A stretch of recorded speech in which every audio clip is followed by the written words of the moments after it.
These are the lowercase or small alphabets. Yasmin, write down the uppercase or capital alphabets. A, B, C, D, E, F, G, H, I. Alphabets are a set of letters that have a certain fixed order and are used to write and express a language. They represent the basic sounds of a language. English has 26 alphabets, which can be written in both lower and uppercase. Small letters are used more in writing, while the capital letters are used at specific places according to set rules. Let us look where capital letters are used in English. Pronoun I. This is what I want to do. The first letter of any sentence. He is a strong boy. She is stronger than him. Proper nouns. Tarun, Allahabad. Days of week. Monday. Months. March. Countries, cities. India, New Delhi. Nationalities. Indian. Languages, English. Streets, Mahatma Gandhi Road. Buildings and monuments, Empire State Building, Taj Mahal. Rivers, Mississippi. Religions, Buddhism. Festivals, Christmas. Companies, Microsoft. Abbreviations. Nouns. I'm so happy today. I really wanted to visit the zoo. Thanks, Mother and Father, for this visit to the zoo. I want to see the lion. Lions scare me. I want to see cute little rabbits. I want to feed peanuts and bananas to the monkey. You don't have permission to do that in a zoo. Can we take pictures? Yes, we can. In the conversation, the family use names for person, animal, place, thing, or idea. The word zoo, mother, father, lion, rabbits, peanuts, bananas, monkeys, permission, pictures are examples of nouns. Definition. Nouns are words that refer to a person, animal, place, object, or concept. Let us look at a few sentences. Swati cooks very tasty food. The dog is barking loudly. We respect his honesty. In the first sentence, Swati and food are nouns as they denote a person and a thing respectively. In the second sentence, dog is noun as it is the name of an animal. In the third sentence, honesty is noun as it denotes a quality. Here is a list of some nouns. Person, uncle, friend, brother, animal, deer, snake, beer, place, town, playground, colony, object, bottle, chair, camera, concept, bravery, excellence, happiness. Common nouns. Isn't it too hot these days? Yes, it is, all due to global warming. We are destroying our own planet. We need to do something about this global warming. I know, we need to write to the government. We can also write to a newspaper to create awareness. We can also involve a few more friends. Yes, we can begin with using our air conditioners less and motivating our friends to do so too. In the meantime, we can have ice cream to beat the heat. The girls speak about many general things and concept in their conversation. The words planet, government, newspaper, Friends, air conditioners, ice cream are examples of common nouns. Definition: a noun that is not specific but denotes any general person, animal, place, or thing is known as common noun. Let us look at a few sentences. She has a dog for a pet. My cousin gifted me a book. I watched a movie yesterday. In the first sentence, dog and pet are common nouns as they refer to a general class. In the next sentence, cousin and book are common nouns as they do not refer to any specific person or thing. In the third sentence, movie is collective noun as it does not speak of any particular movie. Here is a list of some common nouns: person, brother, teacher, sister, mother. Animal: fish, lion, cat, elephant. Thing: television, furniture, pencil, watch. Proper nouns. Isn't the market too crowded today, Himani? Yes, it is. Let us have lunch at Ritz Restaurant after shopping. The restaurant remains closed on Tuesday. It is very hot. Let us have a Pepsi. Yes, that will be refreshing. I wish we were in a hill station like Nainital. Just what I was thinking. I hate the month of June. In the conversation, the friends have used proper nouns referring to a particular place, person, brand, month, and day of the week.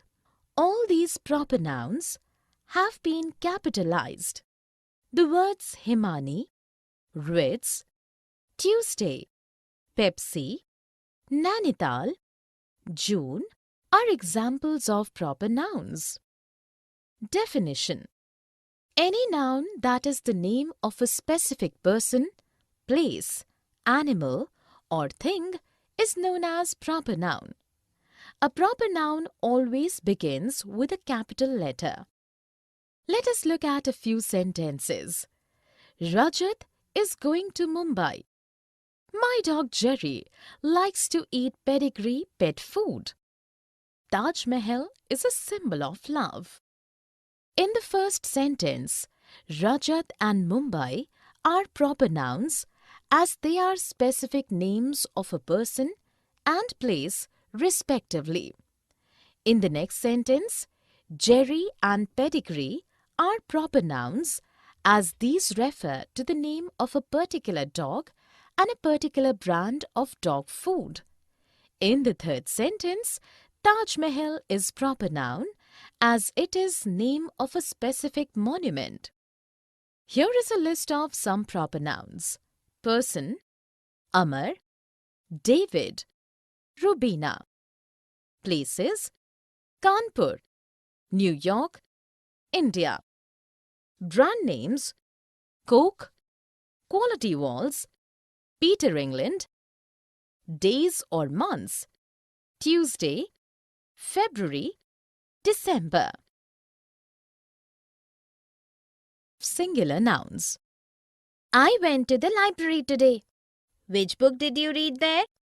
I was looking for a particular book but could not find it, so the librarian gave me a catalogue.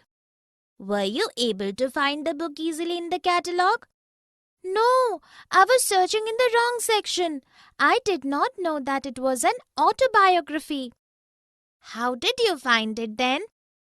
A friend of mine helped me. I got the book number and found the shelf on which it was kept. Sejal and Ravi have spoken about a single thing, place, or person several times in their conversation.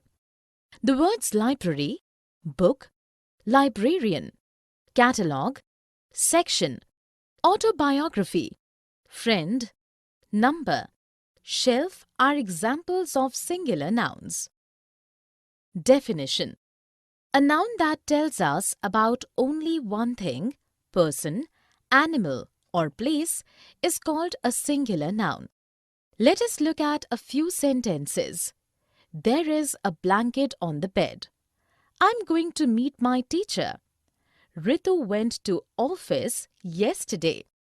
In the first sentence, the things blanket and bed are singular nouns as they are only one in number. In the next sentence, teacher is singular noun as he or she is also one in number. In the third sentence, office is a singular noun as it is only one. Here is a list of some singular nouns: person, plumber, carpenter, professor, patient, supervisor. Place, house, clinic, hostel, restaurant, school. Animal, dog, elephant, wolf, snake, parrot. Thing, blade, pencil, train, star, sheet. Plural nouns. Marisa, could you please lend me your science notes? Sure. Thanks. By the way, what is the geography project about? In the project, we have to show the phases of moon and make a model of any 3 mountain peaks. We could work on these projects together. I have many books about mountains. Yes, that would be great. Work becomes more interesting if you study with your friends. Yes, but will we have to make 2 models or one? I'm not sure. Different teachers have different rules. We can ask our teachers tomorrow before the summer holidays begin. The girls speak about more than one thing, place, or person several times in their conversation. The word notes phases, peaks, projects, books, mountains, friends, models, teachers, rules, holidays are examples of plural nouns. Definition: a noun that tells us about more than one thing, person, animal, or place is called a plural noun. Let us look at a few sentences. There are many cars on the road. Many patients are waiting for the doctor. Hyderabad and Sikandrabad are twin cities. In the first sentence, cars is plural noun as they are more than one in number. In the next sentence, patients is plural noun as they are more than one in number. In the third sentence, cities is plural noun as they are more than one in number. Here is a list of some plural nouns: person, plumbers, carpenters, professors, patients, supervisors. Place, houses, clinics, hostels, restaurants, schools. Animal, dogs, elephants, wolves, snakes, parrots. Thing, blades, pencils, trains, stars, sheets. Collective nouns. Hi, Riley. You know I went for a jungle safari last month. How did you go there? My whole family went in a fleet of cars. What did you see in the jungle? I saw a flock of rare birds on a tree and a pride of lions.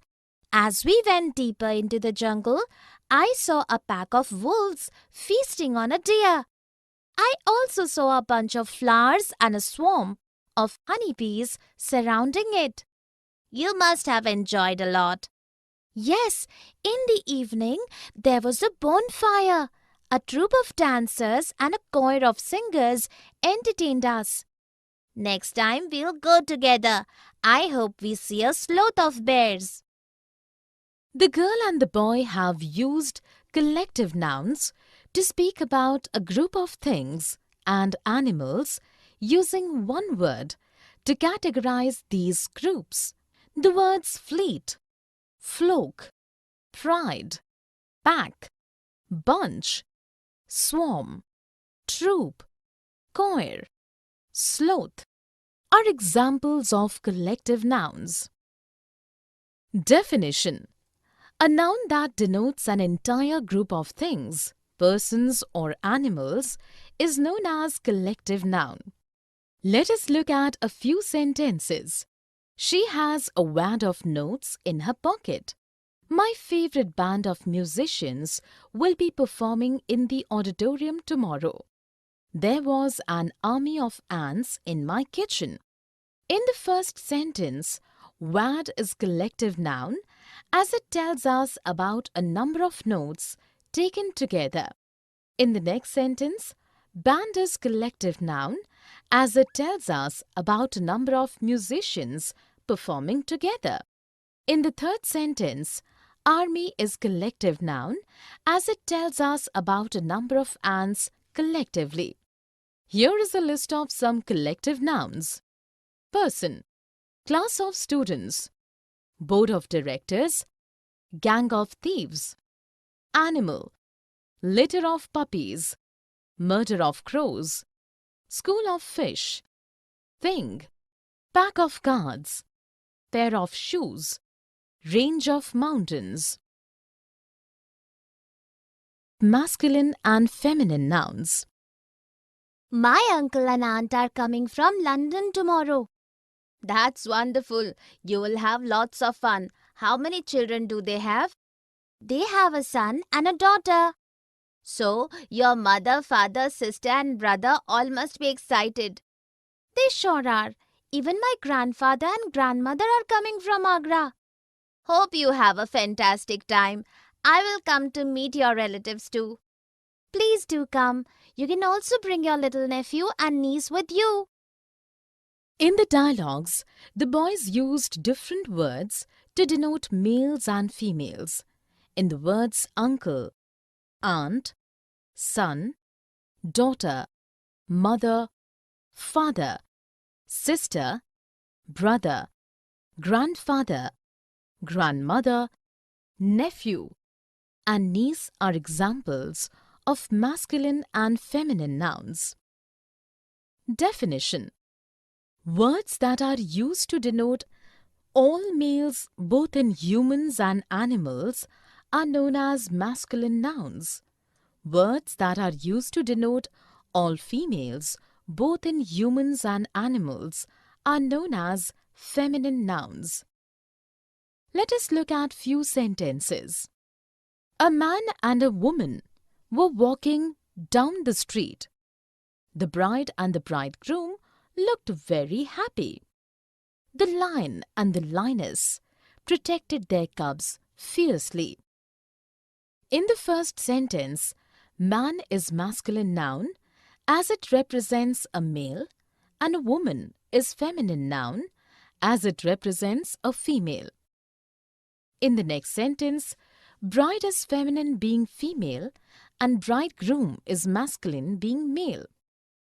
In the third sentence, lion is male and so masculine noun while lioness is female and so feminine noun. Here is a list of some masculine and feminine nouns. Masculine: waiter, prince, stallion, buck. Feminine: waitress, princess, mare, doe. Pronouns: Give me 4 pencils. Do you want a sharpener and an eraser also?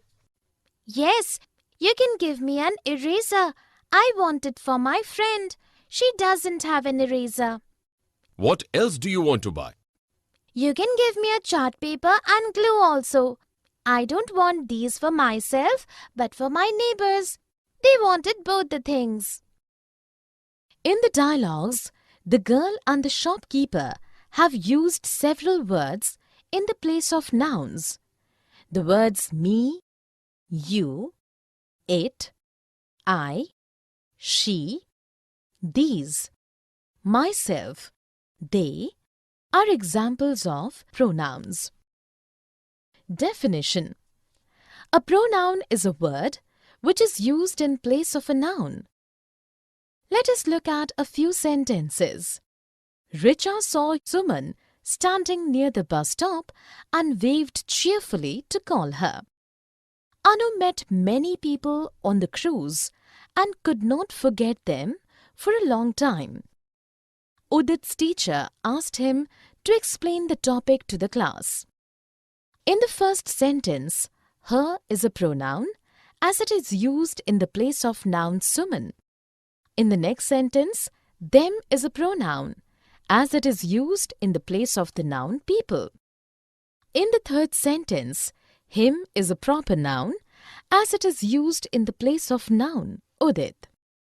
Here is a list of some pronouns: this, these, that, those, mine, myself, his, himself, hers, herself, we, us, theirs, themselves.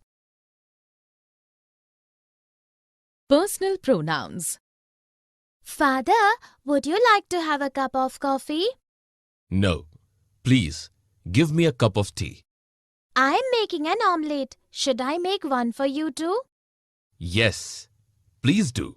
My friends are coming over to meet me. Can you make something for them too? What would they like? Tea or coffee? Please, make tea for all of us. In the conversation, Father and Anu have used many words in place of a particular person or group of people. The words you, me, I, them, they, us are examples of personal pronouns. Definition: personal pronouns are words that take the place of a noun. That is, they are used in place of the name of any specific person, group of people, animal or thing. Let us look at few sentences. We requested Dinah to wait for us. Rishabh threw a ball and it went over my head. He is an excellent writer. In the first sentence, we and us are personal pronouns as both the words are used in place of a group of persons. In the next sentence, it is a personal pronoun as the word is used in the place of the noun ball. In the third sentence, he is a personal pronoun as the word is used for a specific person who is an excellent writer. Here is a list of some personal pronouns. Subject: I, you, he, she, it, we, they. Object: me, you, him, her, it, us, them. Reflexive pronouns. Aman, your room is so untidy. Who will clean it? Mother, I will do it myself. I will ask Suchi to help you. Will you help Aman clean his room, Suchi? No, Mother, let him do it himself. After all, we should all do our own work ourselves. You are right, Suchi. Both of you finish your work and come down to the kitchen. You can help yourselves to some cookies I have made. In the conversation, Mother, Shuchi and Aman have used some words which point back towards the subject of the sentence. The words myself, himself, ourselves, yourselves are example of reflexive pronouns. Definition: those pronouns that refer back to the subject in the sentence or the subject in the clause are called reflexive pronouns. In singular form, these pronouns end with self, and in the plural form, these words end with selves. Let us look at few sentences. Suman insisted that she would complete the project herself. They decided to rent a car themselves and go for a tour of the town. Can you go to the doctor yourself, or do you need someone to accompany you? In the first sentence, herself is a reflexive pronoun as it refers back to the subject, Suman. In the next sentence, themselves is a reflexive pronoun since it points back to the plural subject they. In the third sentence, yourself is a reflexive pronoun as it is referring back to the subject, you. Here is a list of some reflexive pronouns. Singular, myself, yourself, itself, himself, herself. Plural, ourselves, yourselves, themselves. Interrogative pronoun. What is that in your bag? That is a football. Whose is it? It is Karan's. I think you are waiting for someone. Yes, I'm waiting for my friends. Who are they? Ashish and Karan are my friends. They are both late today. Whom can we ask when they will come? I will call Ashish. In the conversation, Raman is asking Varun a number of questions using interrogative pronouns. The words what, whose, who, and whom are examples of interrogative pronouns. Definition. Interrogative pronouns are words that are used to ask questions and refer to what the question is about. An interrogative pronoun takes the place of a noun in the sentence in which it is used. Let us look at few sentences. Which is bigger? Who is coming to school tomorrow? What do you want? In the first sentence, which is an interrogative pronoun since it stands in the place of a noun and is a question word. In the next sentence, who is an interrogative pronoun since it is asking a question and is taking the place of a noun. In the third sentence, what is used in place of a nouns to ask a question and so in an interrogative pronoun. Here is a list of some interrogative pronouns. Frequently used, what, who, which, whom, whose. Rarely used, whoever, whomever, whichever, whatever, whatsoever, whosoever, and whomsoever. Demonstrative pronouns. This is so beautiful. Yes, it is. The flowers have been painted so realistically, but I like that more. Which one? The one with the black horse painted on it. Yes, the eyes of the horse are so gentle.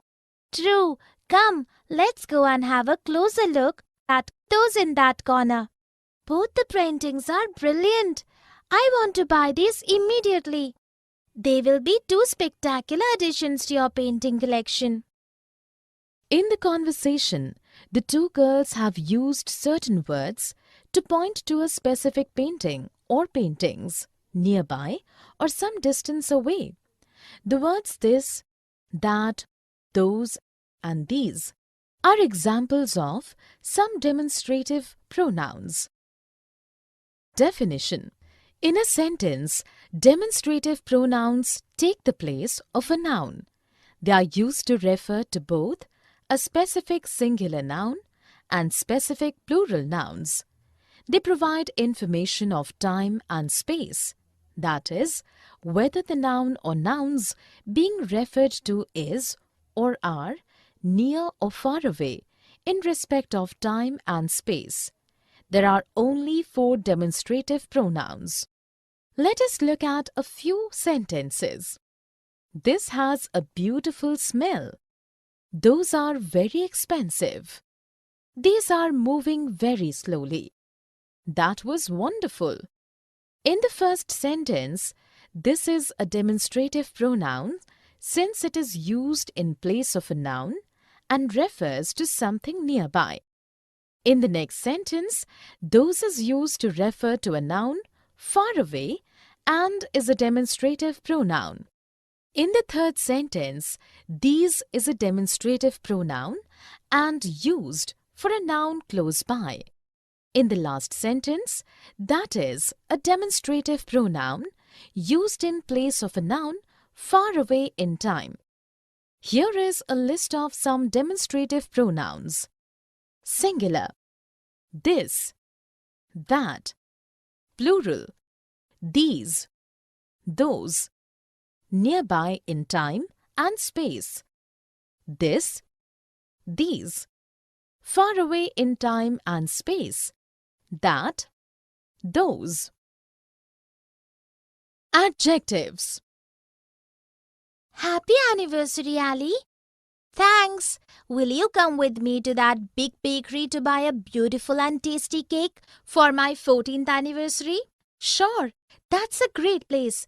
I tried a few muffins there some time ago, and they were delicious. Let's go then.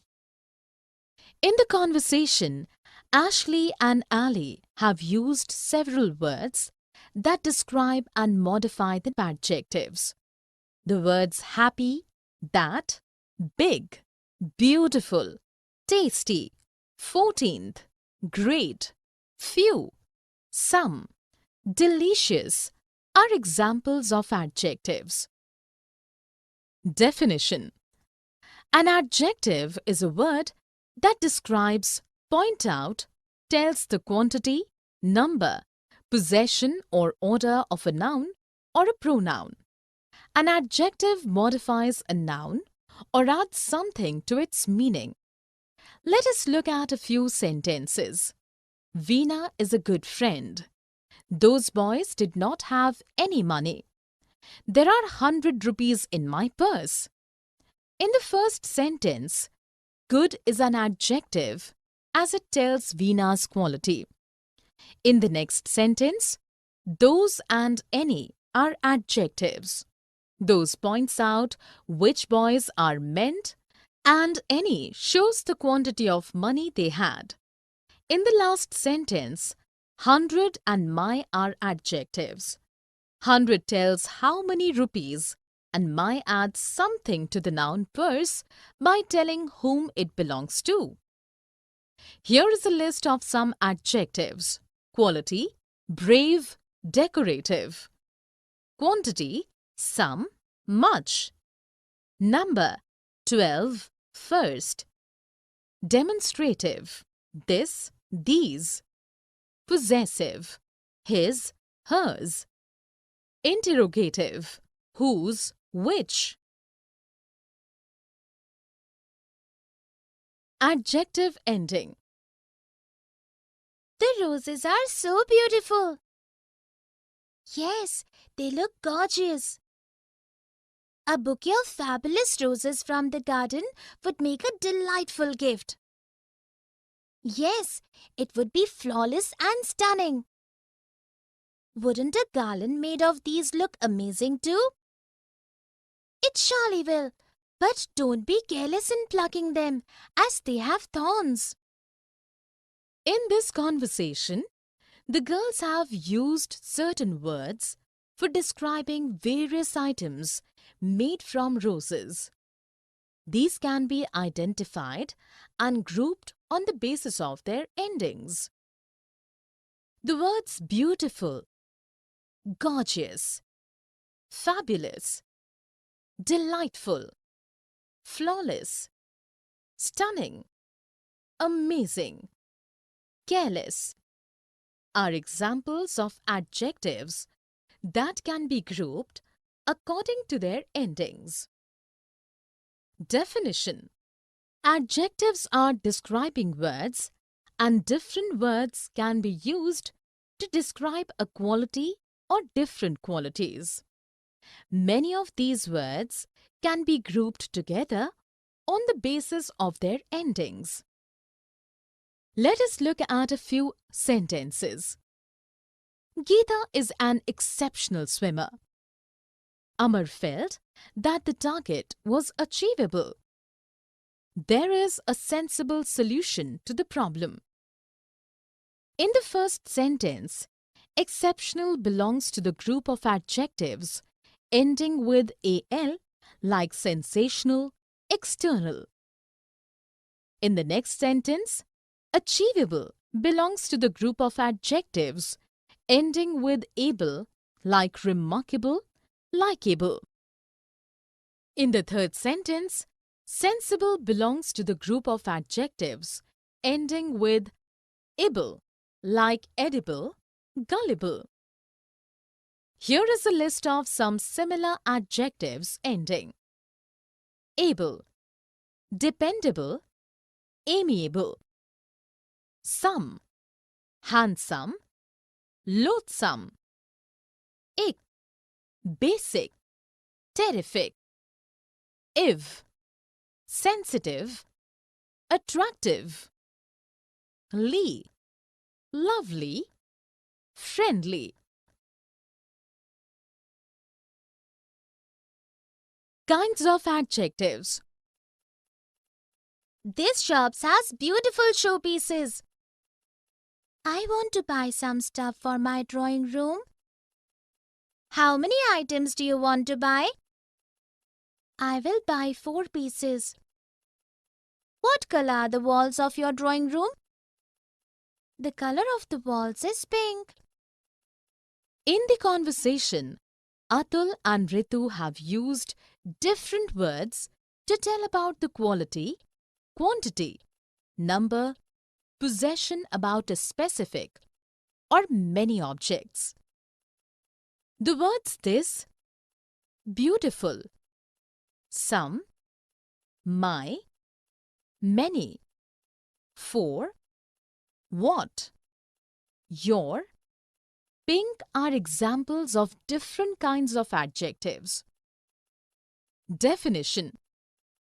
Adjective of quality speaks about the quality that a noun possesses. Adjective of quantity refers to how much a thing is taken into account. Adjective of number refers to how many of a thing is being spoken about or the order of a thing. Possessive adjective shows to whom a thing belongs. Demonstrative adjective points out to a specific thing or things. Interrogative adjective asks a question and is followed by a noun or pronoun. Let us look at few sentences. That bag has 4 oranges. The first boy in the line is my brother. I have to buy little sugar from the new shop. Which pen do you want? In the first sentence, that is demonstrative adjective since it points at noun bag, and 4 is adjective of number since it speaks about how many. In the next sentence, first is adjective of number since it tells the order in which the boy is standing, and my is possessive adjective since it shows possession. In the third sentence, little shows quantity and so is adjective of quantity, while new refers to a quality and so is adjective of quality. In the last sentence, which asks a question about the noun pen and is interrogative adjective. Here is a list of some different kinds of adjectives.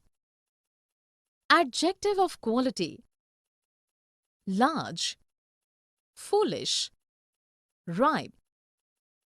Adjective of quantity: much, all, enough. Adjective of number: 5, several, third. Demonstrative adjective: these, those, such. Possessive adjective: his, her, their. Interrogative adjective: what, which, whose.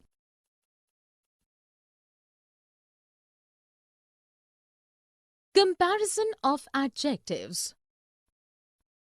I want to buy an interesting book. I think this is good. I suggest you buy that. It is more interesting and better than the one you have chosen. I doubt that.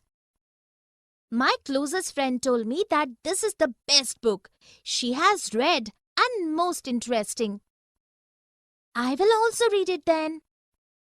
In the conversation, Sherry and Justin have used various adjectives for comparing a book and other nouns, using different degrees of comparison.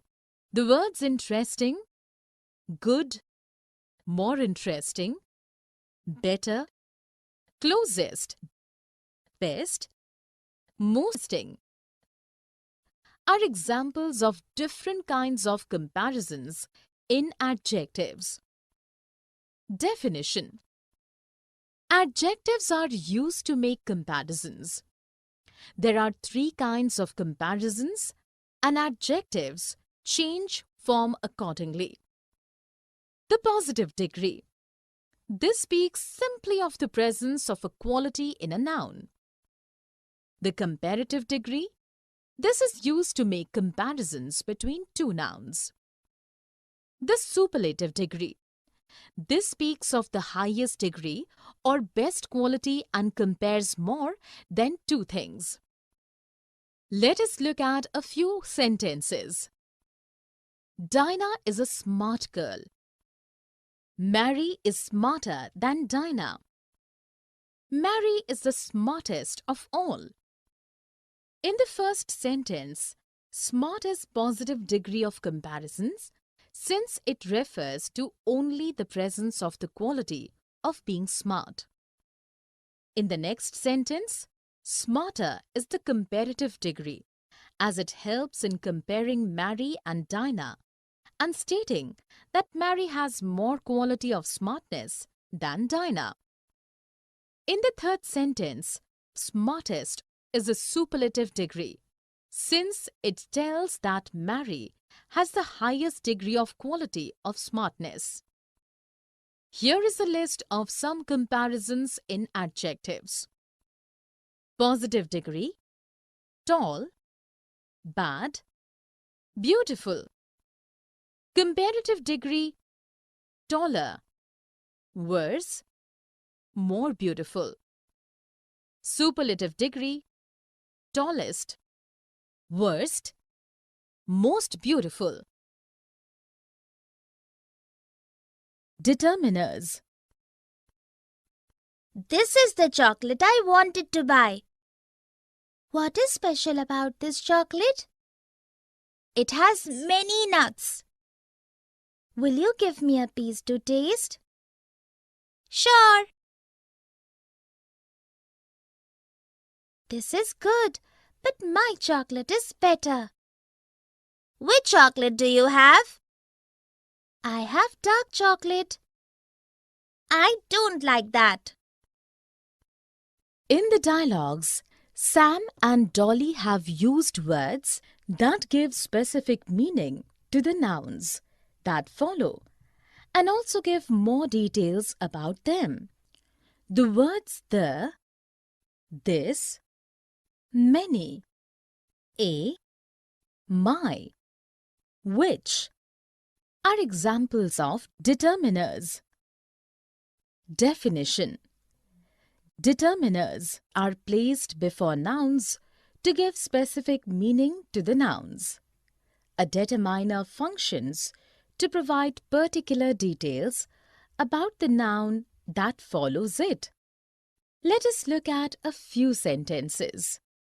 Harish wants to meet the owner of that house. I borrowed an umbrella from my friend. Whose book is this? In the first sentence, the and that are determiners, since they specify a particular person and point out a particular house. In the next sentence, an and my are determiners, since they give some information about the thing borrowed and also tell from whom it was specifically borrowed. In the third sentence, whose is it determiners, since it precedes a noun and asks something specifically about it. Here is a list of some determiners. Articles: a, an, the. Demonstrative: those, these. Possessive: their, your, his, her.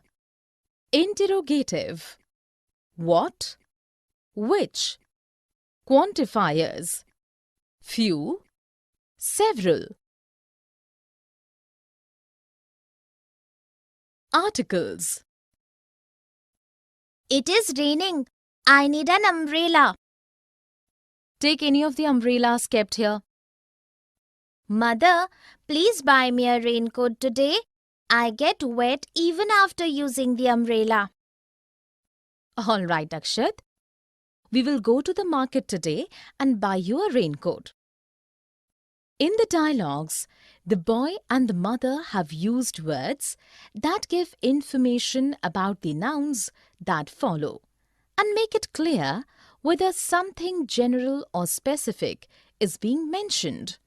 The words a, an, the are the examples of articles. Definition: an article precedes a noun in a sentence and tells us something about the noun, that is, whether the noun is something particular or not. Article A is used for something that is singular and not specific. It is used with consonants. Article an is also used with something that is singular and not specific, but can be used only with vowels. Article the is used with something that is definite and specific. It can be used with both singular and plural. It can be used with both vowels and consonants. Let us look at a few sentences. Zenith is going to the hospital. Gauri eats an apple every day in the morning. Beena has just bought a car for herself. In the first sentence, the is an article and it refers to a particular hospital.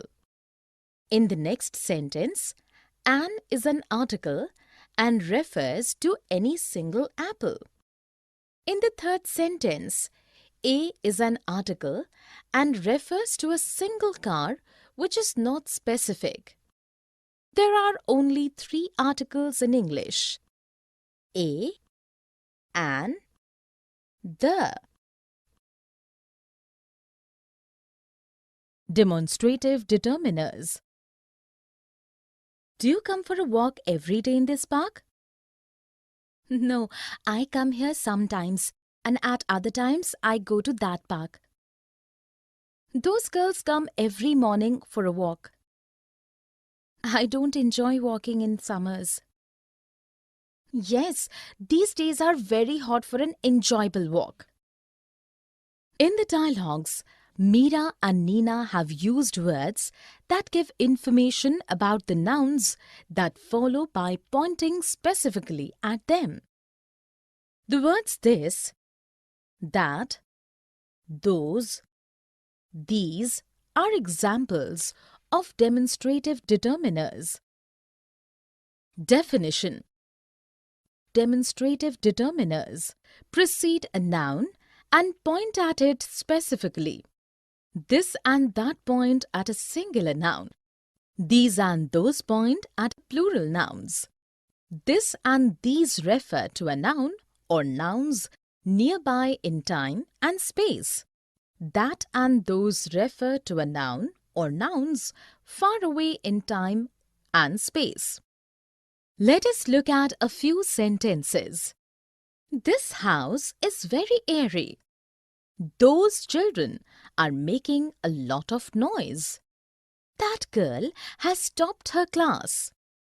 In the first sentence, this is a demonstrative determiner as it points towards a particular house close by. In the next sentence, those is a demonstrative determiner as it points at few specific children playing some distance away. In the third sentence, that is a demonstrative determiner as it points at a specific girl who is not close by. There are only 4 demonstrative determiners in English: this, that, these, those. Interrogative determiners. I have some good news for you.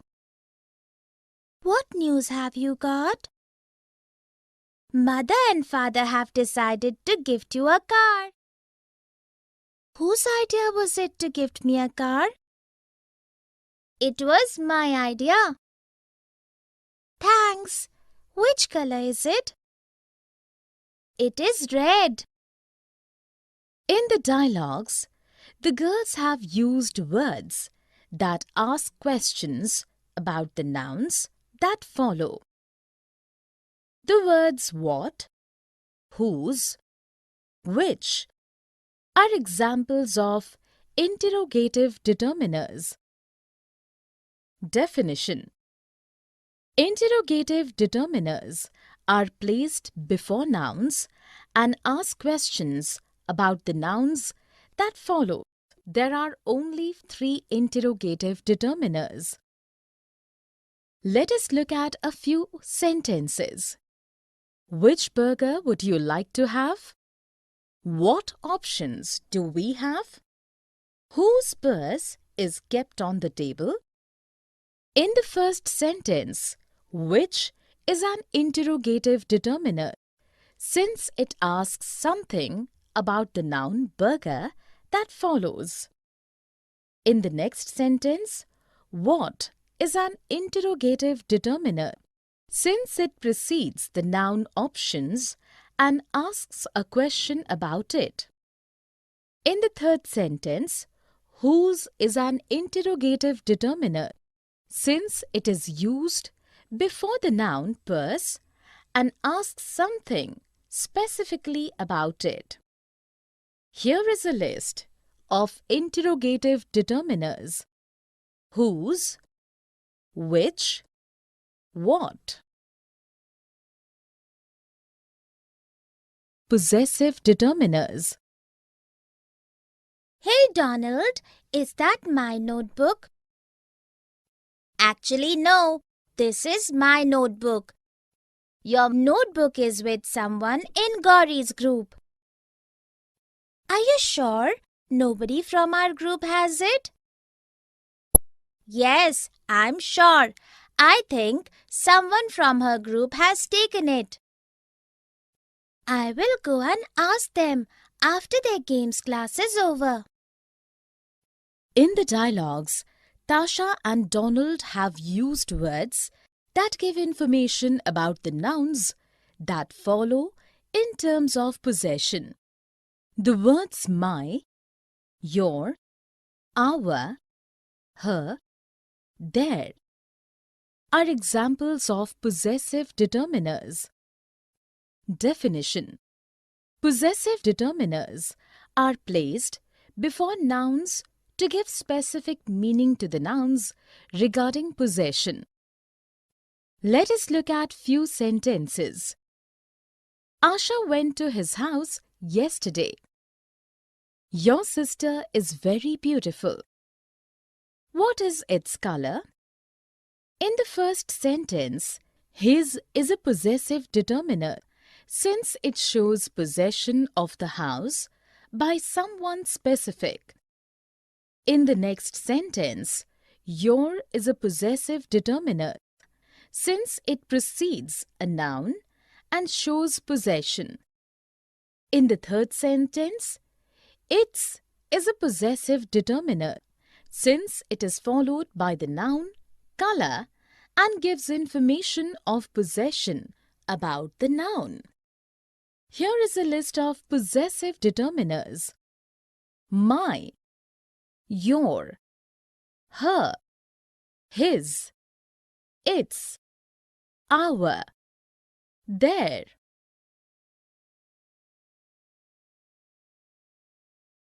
Verbs and tenses. I find maths very tough. I found it difficult last year, but this year the story is different. Who helped you with your maths? It was Nalin sir. He will help you too. In the conversation, the boys have spoken about happenings at different times using different forms of verbs. Here are some examples of verbs showing different tenses. I find maths very tough. I found it difficult last year, but this year the story is different. Who helped you with your maths? It was Nalin sir. He will help you too. Definition.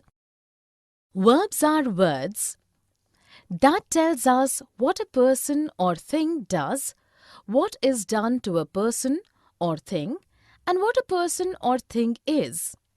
Verbs are words that tell something about a person or thing.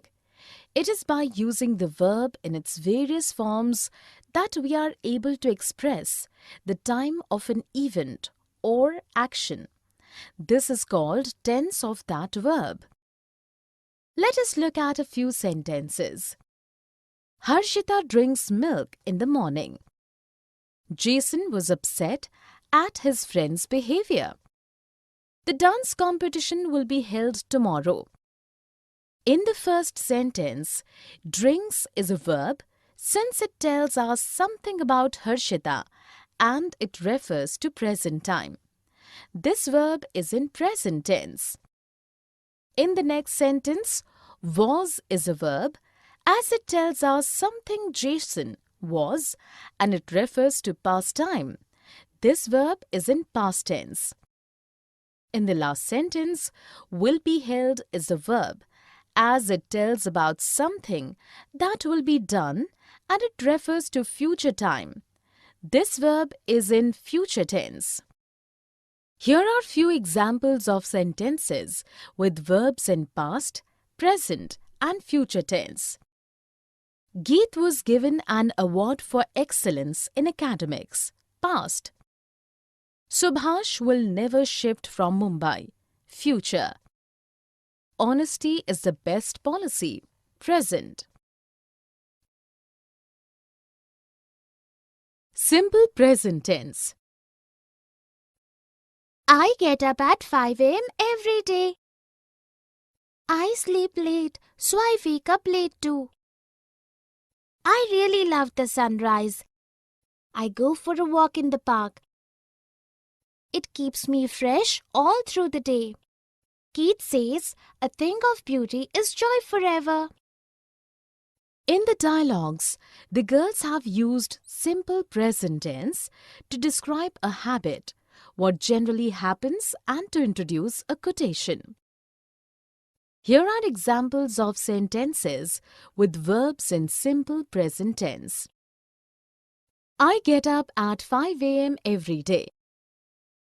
I sleep late, so I wake up late too. I really love the sunrise. I go for a walk in the park.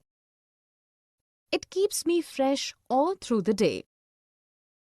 Keats says, a thing of beauty is joy forever.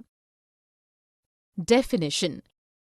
Simple present tense is used for habitual actions, general facts, what always or often happens, daily routine, to introduce a quote and to tell about a future event which is a part of a fixed schedule.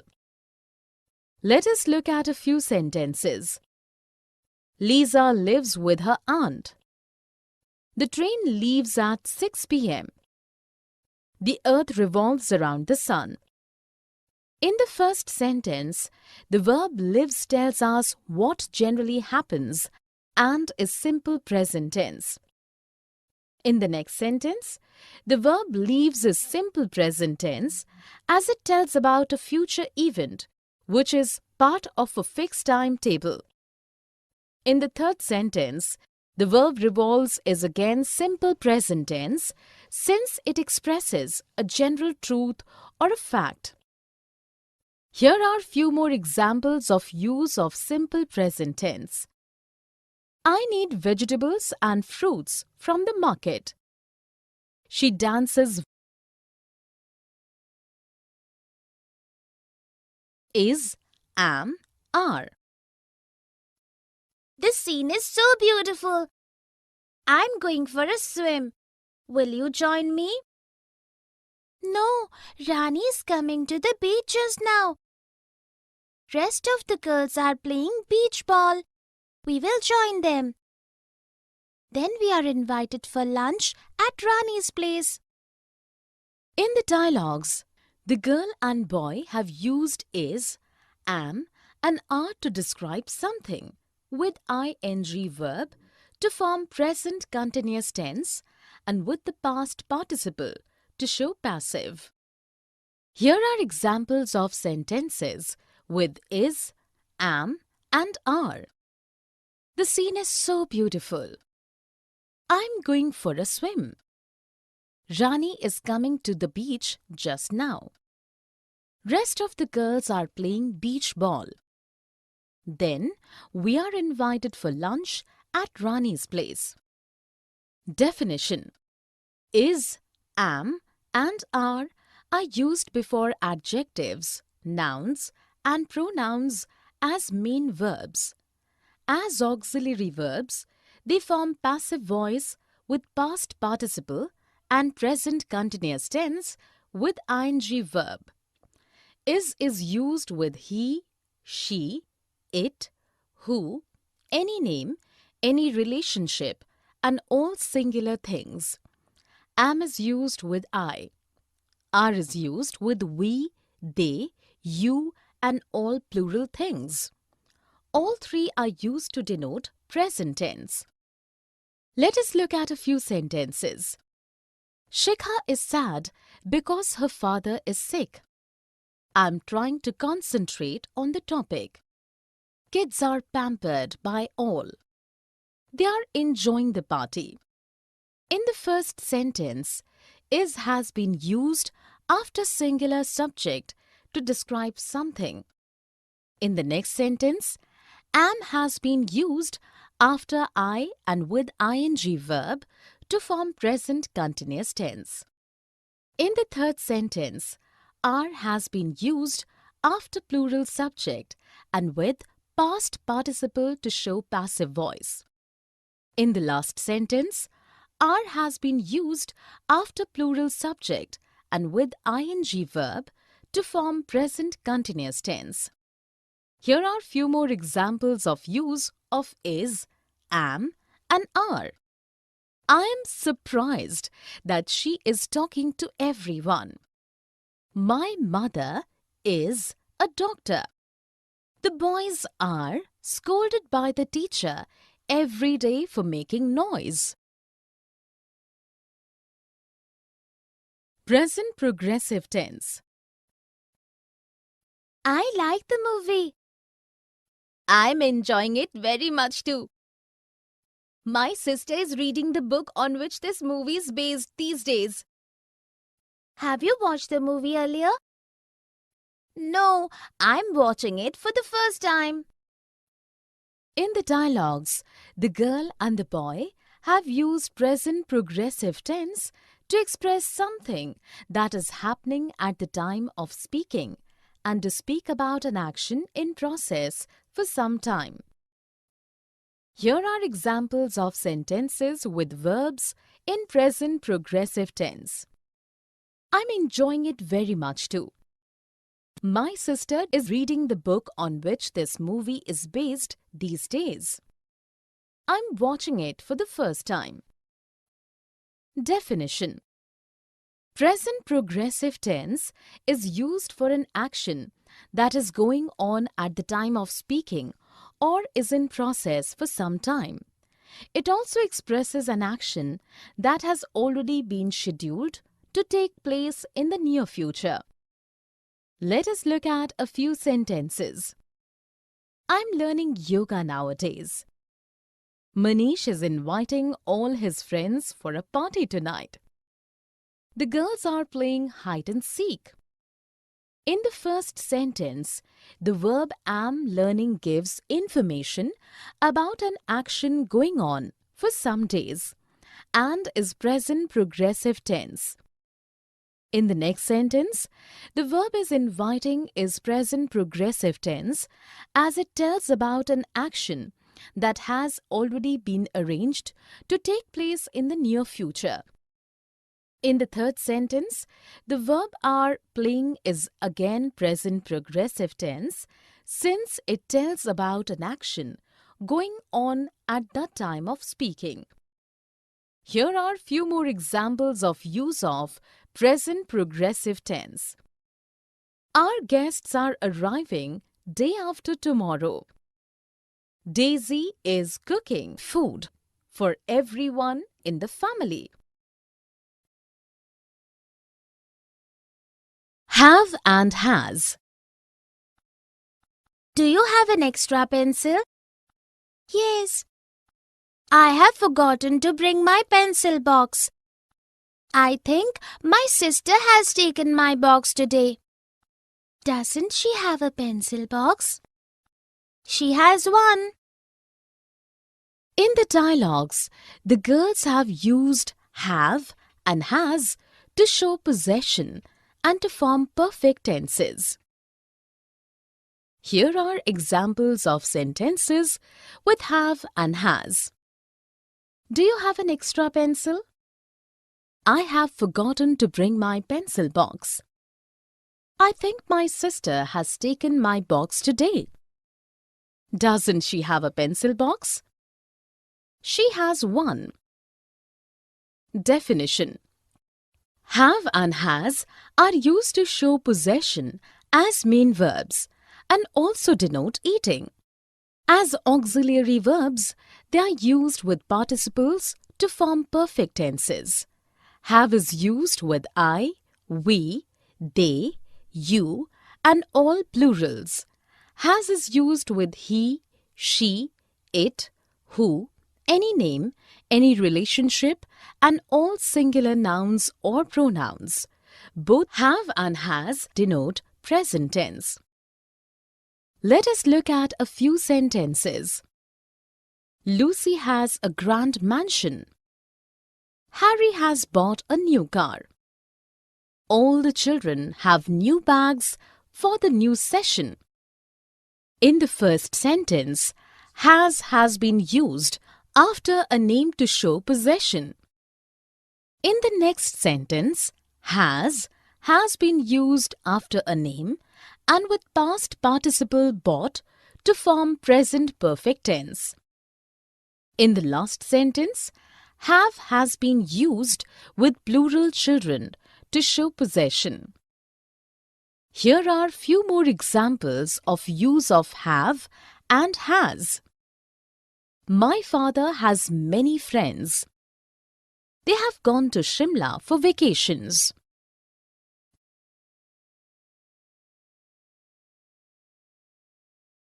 Present perfect tense. It has rained a lot since morning. The roads have become so dirty. At least the temperature has gone down. I have not done my laundry due to the rain. I have decided to do it tomorrow. In the dialogues, the ladies have used present perfect tense to talk about something that began in the past, has continued up till the present moment, and its effects is felt strongly in the present moment. Here are examples of sentences with verbs in simple present tense. It has rained a lot since morning. The roads have become dirty. At least the temperature has gone down. I have not done my laundry due to the rain. I have decided to do it tomorrow. Definition: Present perfect tense is used for an action just completed, an action that began at some time in the past and has continued till the present moment, and about past events with no specific time information. Let us look at a few sentences. Sunanda has left for the hospital just now. I have watched this movie. Lokesh and Danish have been friends since childhood. In the first sentence, the verb has left tells us that the action has been completed just now and is present perfect tense.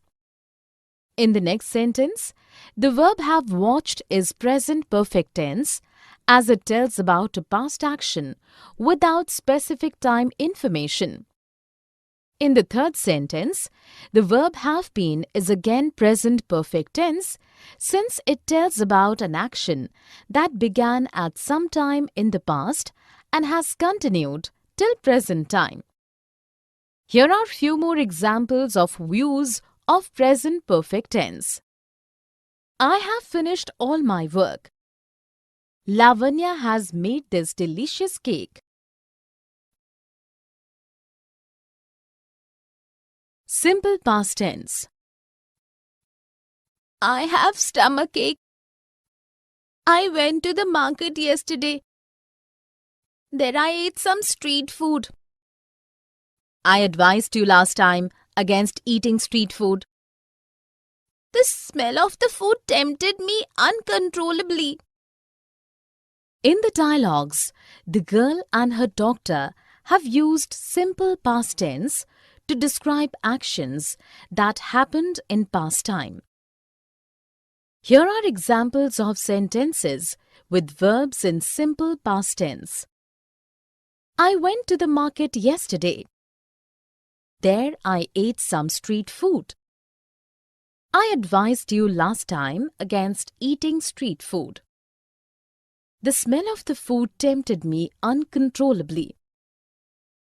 Definition: In simple past tense, the verb tells us about an action that was completed in the past. Simple past tense is used mostly when information of time is given.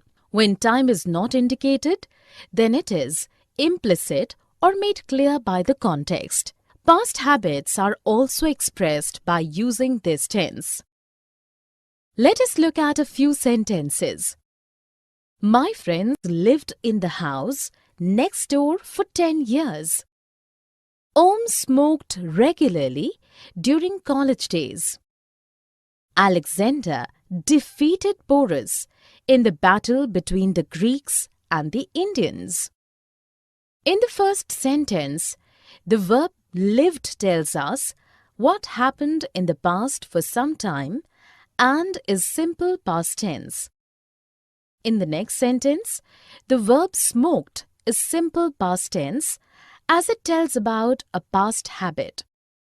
In the third sentence, the verb defeated is again simple past tense since it speaks about an event that occurred in the past, its time being implicit. Here are few more examples of use of simple past tense. Left, ran, spoke, smiled, gave.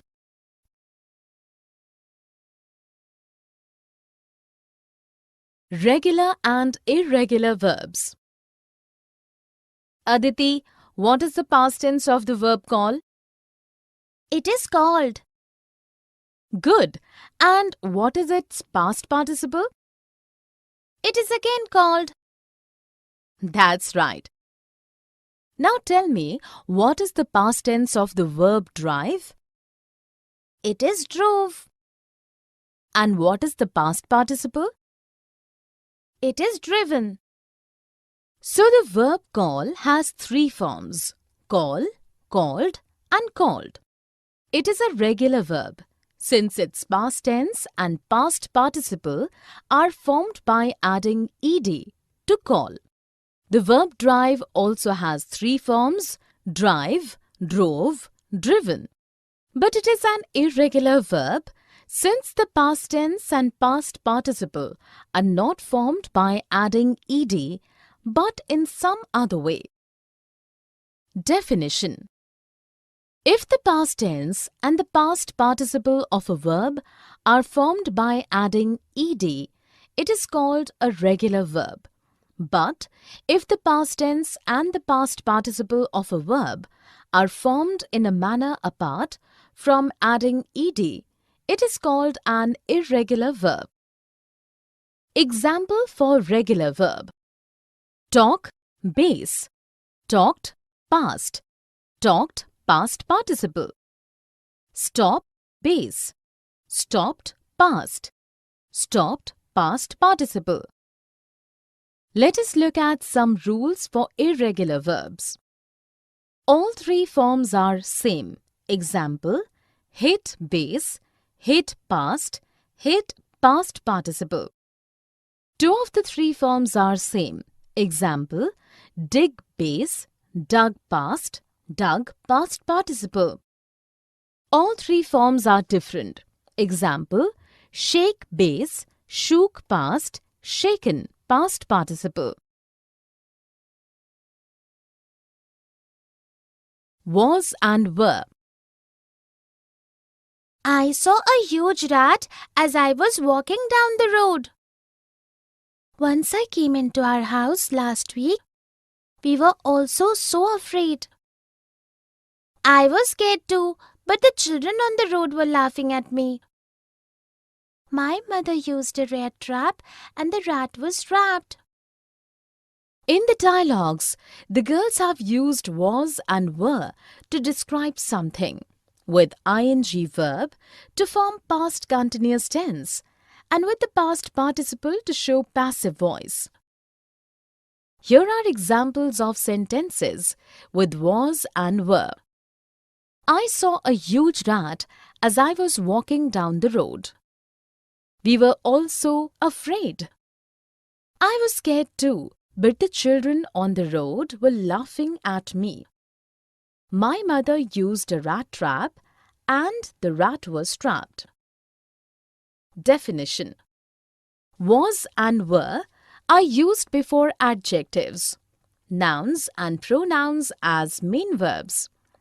As auxiliary verbs, they form passive voice with past participle and past continuous with ing verb.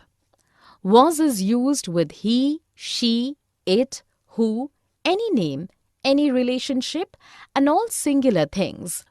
Were is used with I, we, they, you, and all plural things. Both are used to denote past tense. Let us look at a few sentences. Avantika was very happy yesterday because it was her birthday. Ratan fell down while he was playing football. The students were summoned by the principal. In the first sentence, was has been used after singular subject to describe a feeling and also before a noun. In the next sentence, was has been used after singular subject and with ing verb to form past continuous tense.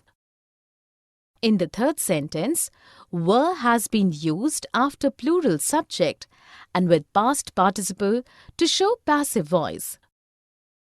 Here are few more examples of use of was and were. I was amazed when I was placed first in class. My father was a teacher. Past progressive tense. I was cycling last evening for 1 hour. I like cycling, but I can't do it for an hour. I did it for the very first time yesterday. It was tiring, but I stopped only because my father called. In the dialogues, the girls have used past progressive tense to talk about an action that went on for some time in the past and also to talk about another action that happened when the first action was in process. Here are examples of sentences with verbs in past progressive tense. I was cycling last evening for 1 hour. It was tiring, but I stopped only because my father called. Definition: past progressive tense is used for an action in process for some time in the past and also for an action that was going on in past when another action happened. Let us look at a few sentences. They were studying together for the exams last evening. I was washing clothes when my friend knocked on the door. In the first sentence, the verb "were studying" gives information about an action that continued for some time in the past and is past progressive tense. In the next sentence, the verb "was washing" is past progressive tense as it tells about a past action that was in process when another action occurred. Here are few more examples of use of past progressive tense. I was making tea when my husband came from the office. Ritu was dancing while her brother was studying. Future tense. I will come to your place tomorrow. My mother will call your mother today in the evening. My party will be incomplete without you. I need your promise that you will not miss it. I will attend the party for sure. In the dialogues, the boys have used future tense to describe some actions that will take place in future time. Here are examples of sentences with verbs in future tense. I will come to your place tomorrow. My mother will call your mother today in the evening. My party will be incomplete without you. I need your promise that you will not miss it. I will attend the party for sure. Definition: in future tense, the verb tells us about an action that we believe will happen in the future or about a future fact, something that is bound to happen in the future. Let us look at few sentences. It will be Christmas next month. We will go to the party in the evening. Anu thinks Sarita will top the class. In the first sentence, the verb will be tells us a future fact and is future tense. In the next sentence, the verb will go is future tense as it tells tables out an action we believe we will take in future. In the third sentence, the verb will top is again future tense, since it expresses something Anu thinks will happen in future time. Here are few more examples of use of future tense. Geetika will find time for her favorite sport. Tulika will bring food for everyone. Can and could. I have lost my phone. Could you lend me your phone for a few minutes? Of course, I can give you my phone. Can I help you look for your phone? It can be in the washroom. Yes, how could I have forgotten it there? In the dialogues, the girls have used can and could to make a request, to ask for permission, to express a possibility, and to show ability both in present and past tense. Here are examples of sentences with can and could. Could you lend me your phone for a few minutes? Of course, I can give you my phone. Can I help you look for your phone? It can be in the washroom. How could I have forgotten it there? Definition: can and could are modals and are used for requests, permission, ability, and possibility.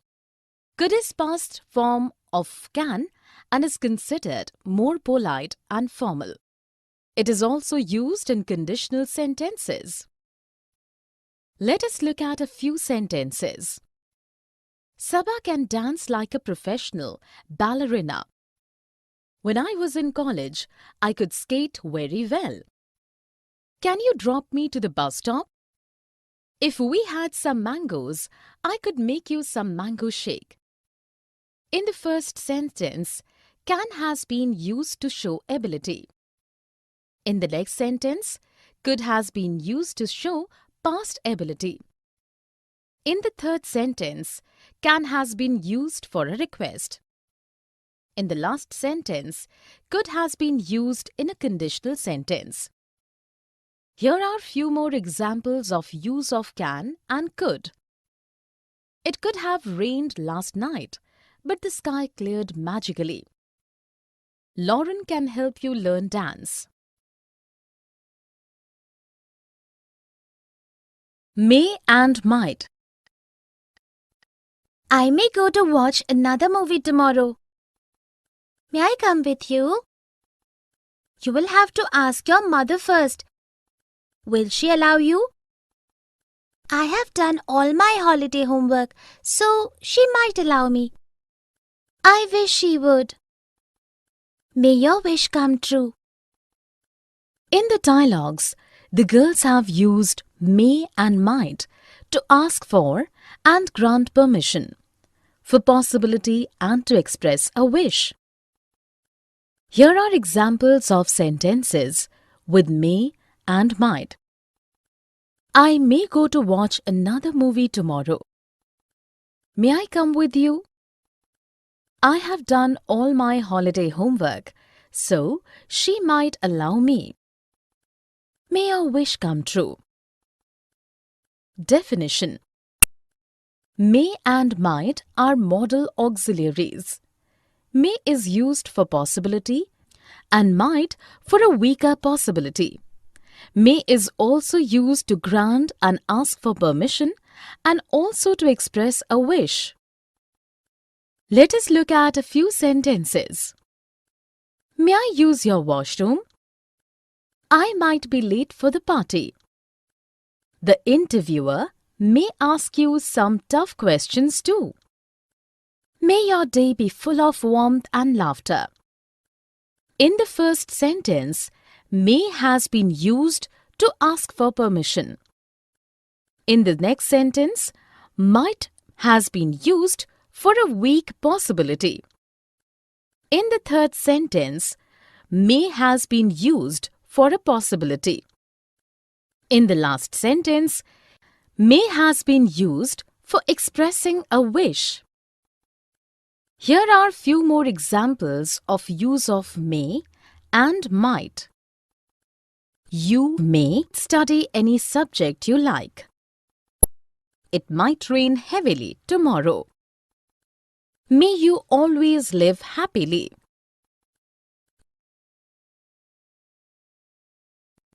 Do, does, and did. Do you like to swim? I'm scared, but I do want to learn it. Did you learn to swim yourself? Yes, I did so myself. When do you do your homework? I do my homework as soon as I return from school. Does your sister also swim well? No, my sister does not like swimming. In the dialogues, the girls have used do, does, and did to speak of performance of some action, for emphasis, to ask questions, and to form negatives, both in present and past tense. Here are examples of sentences with do, does, and did. Do you like to swim? But I do want to learn it. Did you learn to swim yourself? Yes, I did so myself. When do you do your homework? I do my homework as soon as I return from school. Does your sister also swim well? No, my sister does not like swimming. Definition: do, does and did are used for expressing the performance of some action as main verb. As auxiliaries, these verbs are used to form negatives, to ask questions and for emphasis. Do is used with I, we, they, you and all plurals in present tense. Does is used with he, she, it, any name, any relationship and all singular words in present tense. Did is used with I, we, they, you, he, she, it, any name or relationship, all singular words and all plurals in past tense. Let us look at a few sentences. Did you hear the announcement? Do come to the party. Karen does not know my number. In the first sentence, did has been used with the subject you to ask a question in simple past tense. In the next sentence, do has been used for emphasis. In the last sentence, does has been used with a name to form a negative in simple present tense. Would and should. You should go to the doctor at once. I would have gone yesterday, but some guests arrived. My brother should accompany me, but he refused. Would you come with me? Okay, I should be free around 11 a.m. tomorrow. In the dialogues, the boys have used would and should to express suggestion or advice, obligation, request, probability, and the past forms of will. Here are examples of sentences with would and should. You should go to the doctor at once. I would have gone yesterday, but some guests arrived. My brother should accompany me, but he refused. Would you come with me? I should be free around 11 a.m. tomorrow.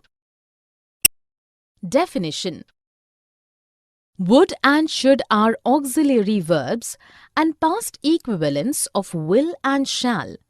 Would is used for permission and polite request, past habit, strong wish, and in conditionals.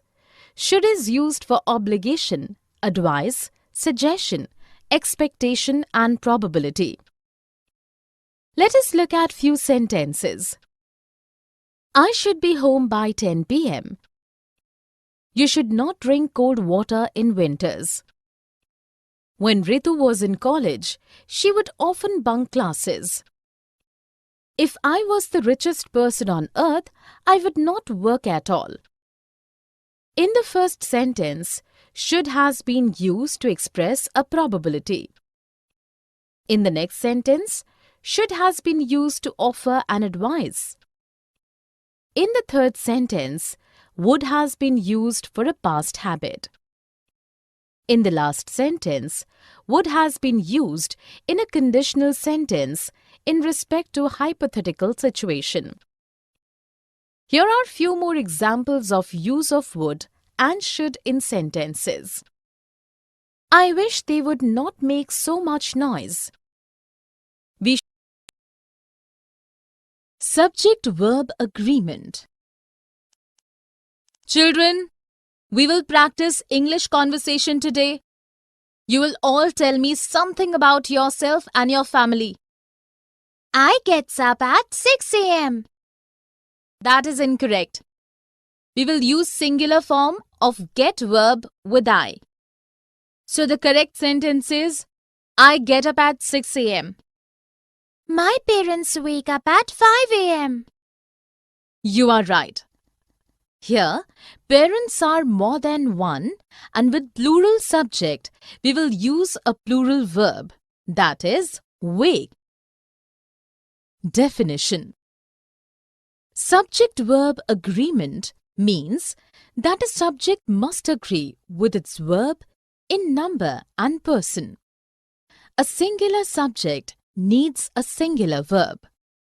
A plural subject needs a plural verb.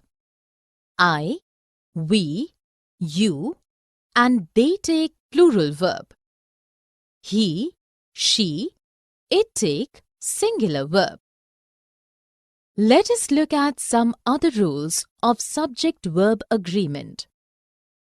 Each, either, neither, everybody, anyone, anybody, nobody, someone, somebody, everyone, and no one are singular, so they need a singular verb. Each of the girls will get a gift. Collective nouns are taken as singular and needs a singular verb. The team is working hard to win the match.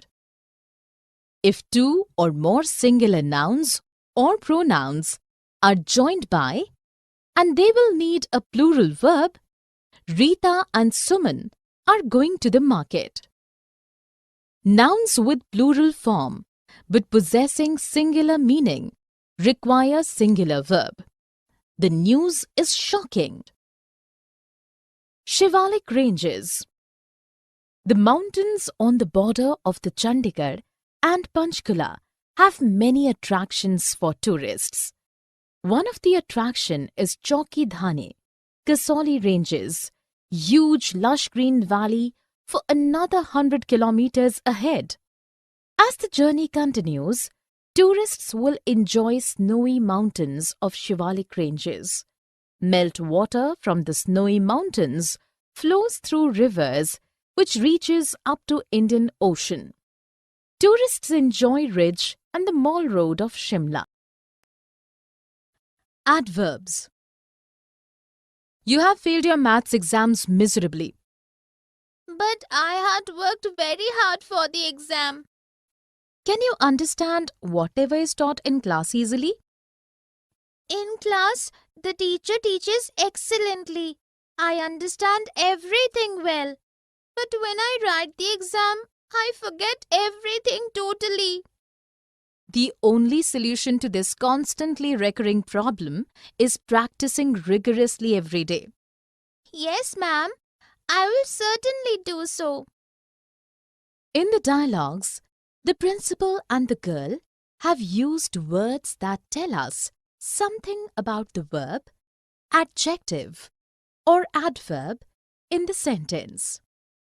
The words miserably, very, hard, easily, excellently, well, totally, constantly, rigorously, certainly are examples of adverbs. Definition. An adverb is a word that modifies a verb, adverb, or an adjective in a sentence. Let us look at few sentences. Girish is completely independent. Kea laughs loudly. Anshu runs extremely fast. In the first sentence, completely is an adverb, as it modifies the adjective independent.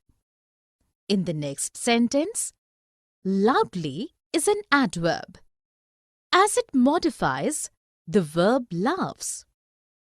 In the third sentence, extremely is an adverb, as it modifies the adverb fast.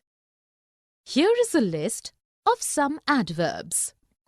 Smartly, brilliantly, very, quite, frequently, carefully, Our garden. At our house, we have a great urban garden. My husband usually wakes up at 7 a.m. every day. Sometimes he goes for a run, but usually he waters the garden. He never asks us to help him that early because we usually are getting ready for school.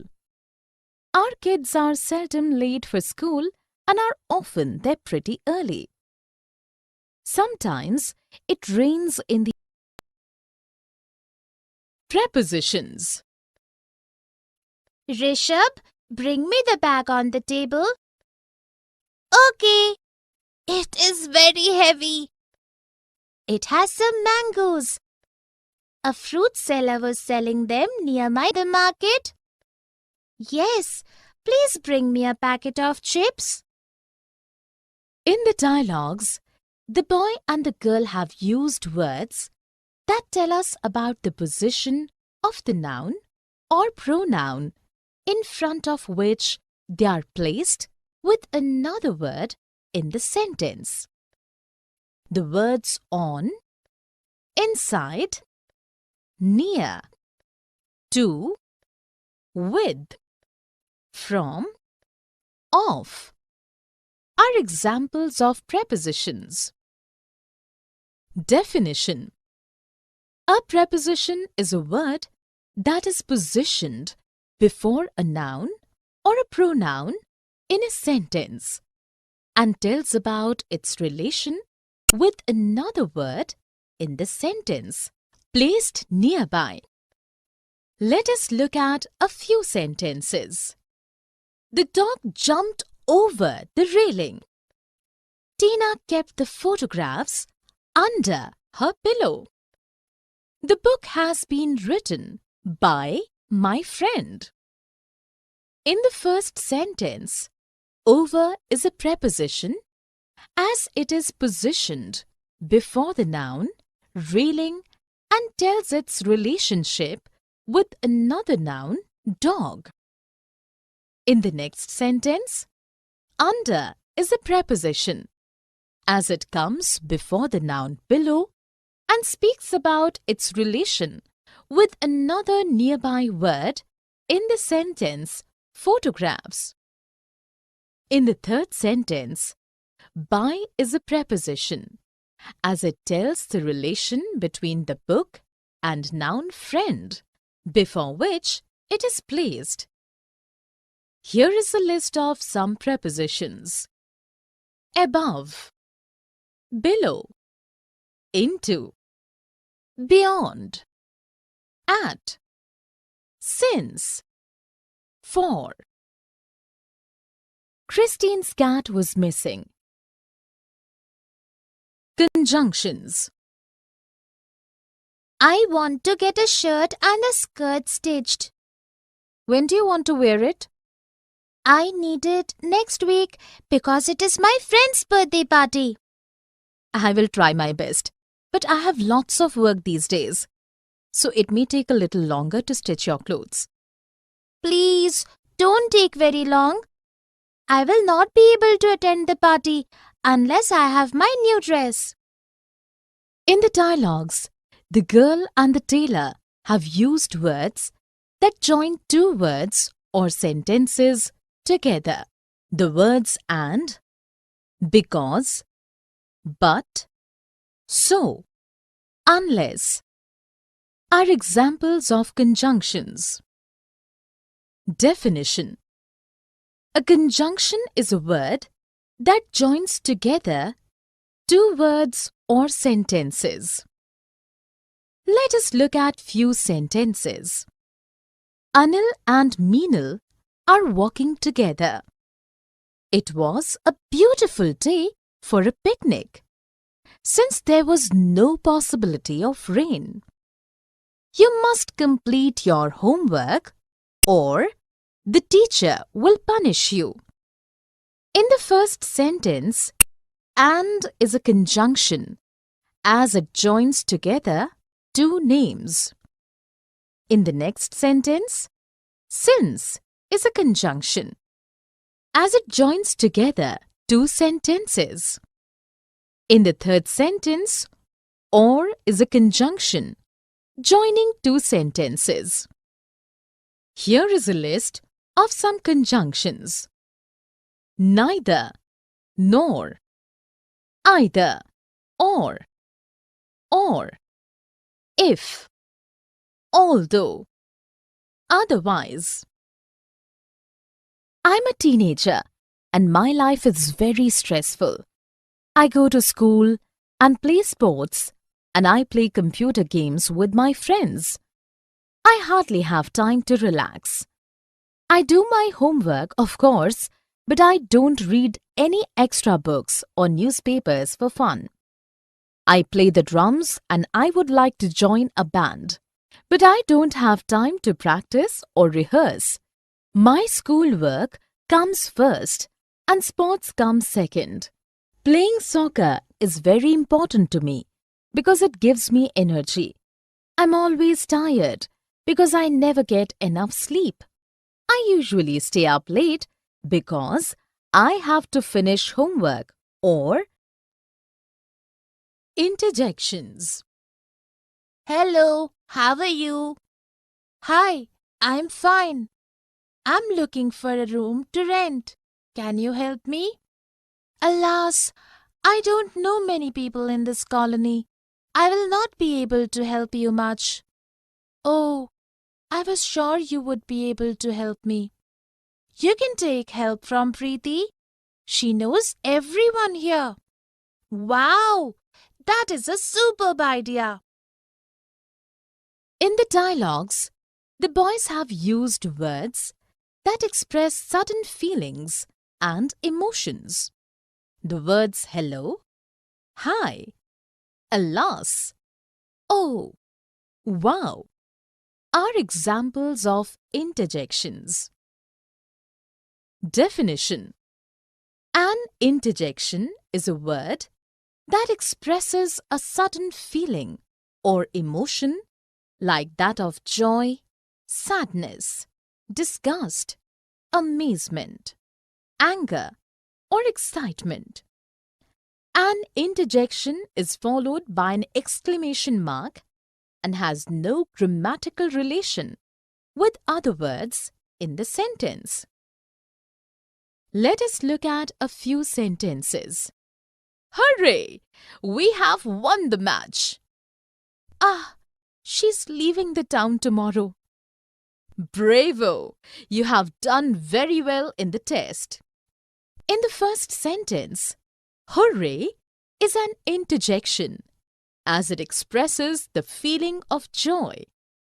In the next sentence, ah is an interjection as it expresses the feeling of sadness.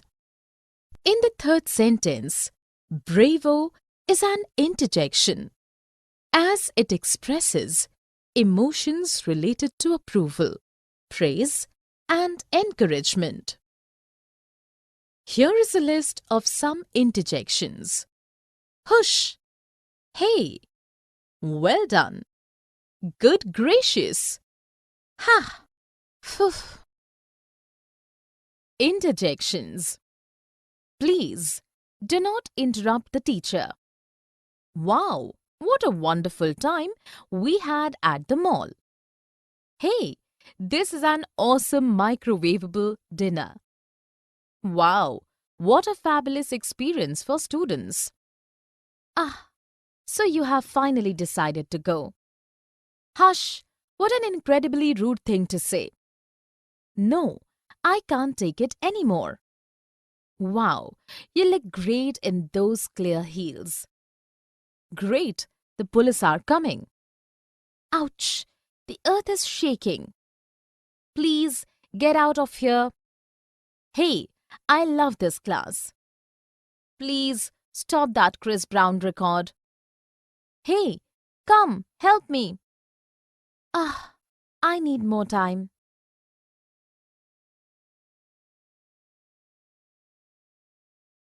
Sentence. What did your teacher teach in class today? Sentences. Can you make a sentence using the word ball? Buy a ball, Renu. No, that sentence is not correct. The correct sentence is Renu buys a ball. Why? Words grouped together can be called a sentence only when they are placed in the right order, present a complete thought, and make complete sense. Definition: a group of words which makes complete sense is called a sentence. A sentence expresses a complete thought and is the basic unit of any language. Sentences in English make statements, ask questions, express requests or commands, suggestions and exclamations. Let us look at some rules of sentence formation in English. The first letter of any new sentence is always capital. She went to the doctor. The doctor was not in his clinic.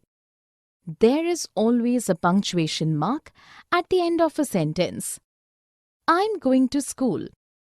A sentence has at least a subject and a verb. Rashmi laughed. Subject Rashmi, verb laughed. Subject plus verb plus object is the basic word order in a sentence. He hit the ball. He subject, hit verb, object the ball. A sentence must present complete thought that can stand alone. She called the police. There must be subject-verb agreement in a sentence. Those children go to school by bus. Plural subject children takes the plural verb go. What is a sentence? Look at the animals in the zoo and tell me something about them. I likes rabbits. The correct sentence is I like rabbits. Monkeys bananas. That is not a complete sentence, since it does not make sense. A sentence must contain a verb. The correct sentence is monkeys are eating bananas. Definition: a group of words presenting a complete idea which makes complete sense is called a sentence. Let us look at some sentence structures. If a sentence has one statement presenting one complete idea, it is a simple sentence. The day was very hot. If a sentence has more than one statement presenting more than one thought and both the statements can stand alone as separate sentences, then the sentence is compound sentence. The day was very hot, so we cancelled our picnic. Here, the day was very hot and we cancelled our picnic can both stand alone, separately, as independent sentences, each one expressing a complete thought, joined together by conjunction so. If a sentence contains two statements, each presenting a different thought, but only one of these statements can stand alone separately as an independent sentence, it is called a complex sentence. If it is a hot day, we will cancel our picnic.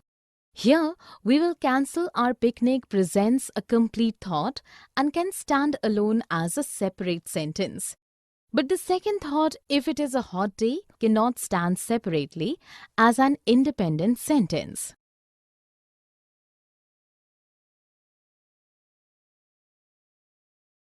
Kinds of sentences. What a beautiful picture. Which one do you mean? The one in which you can see the sunset. I can't recall. Please show me the photograph. I will show you later. Do it now. In the dialogues, the girls have used different kinds of sentences to state something, make a request, issue a command, or make an exclamation of joy. The following sentences are examples of different kinds of sentences. Exclamatory, what a beautiful picture. Interrogative, which one do you mean? Declarative, the one in which you can see the sunset. I can't recall. I will show you later. Imperative, please show me the photograph. Do it now. Definition: A sentence that asserts something or makes a statement is called a declarative sentence. A sentence that issues a command or makes a request is called an imperative sentence. A sentence that puts up a question is called an interrogative sentence. A sentence that gives expression to a strong emotion or feeling is called an exclamatory sentence. Let us look at few sentences. The weather is lovely. How hot the day is. Please pass me the salt. Go out. Where are you going for shopping? The first sentence makes a statement and is declarative sentence. The next sentence makes an exclamation and is an exclamatory sentence. The third sentence makes a request and is an imperative sentence. The fourth sentence is also imperative as it issues an order. The last sentence is interrogative as it asks a question. Here are few more examples of 4 kinds of sentences. Declarative. Ritu is an intelligent girl. Imperative. Stop talking. Interrogative. How will you go home? Exclamatory. What a wonderful surprise!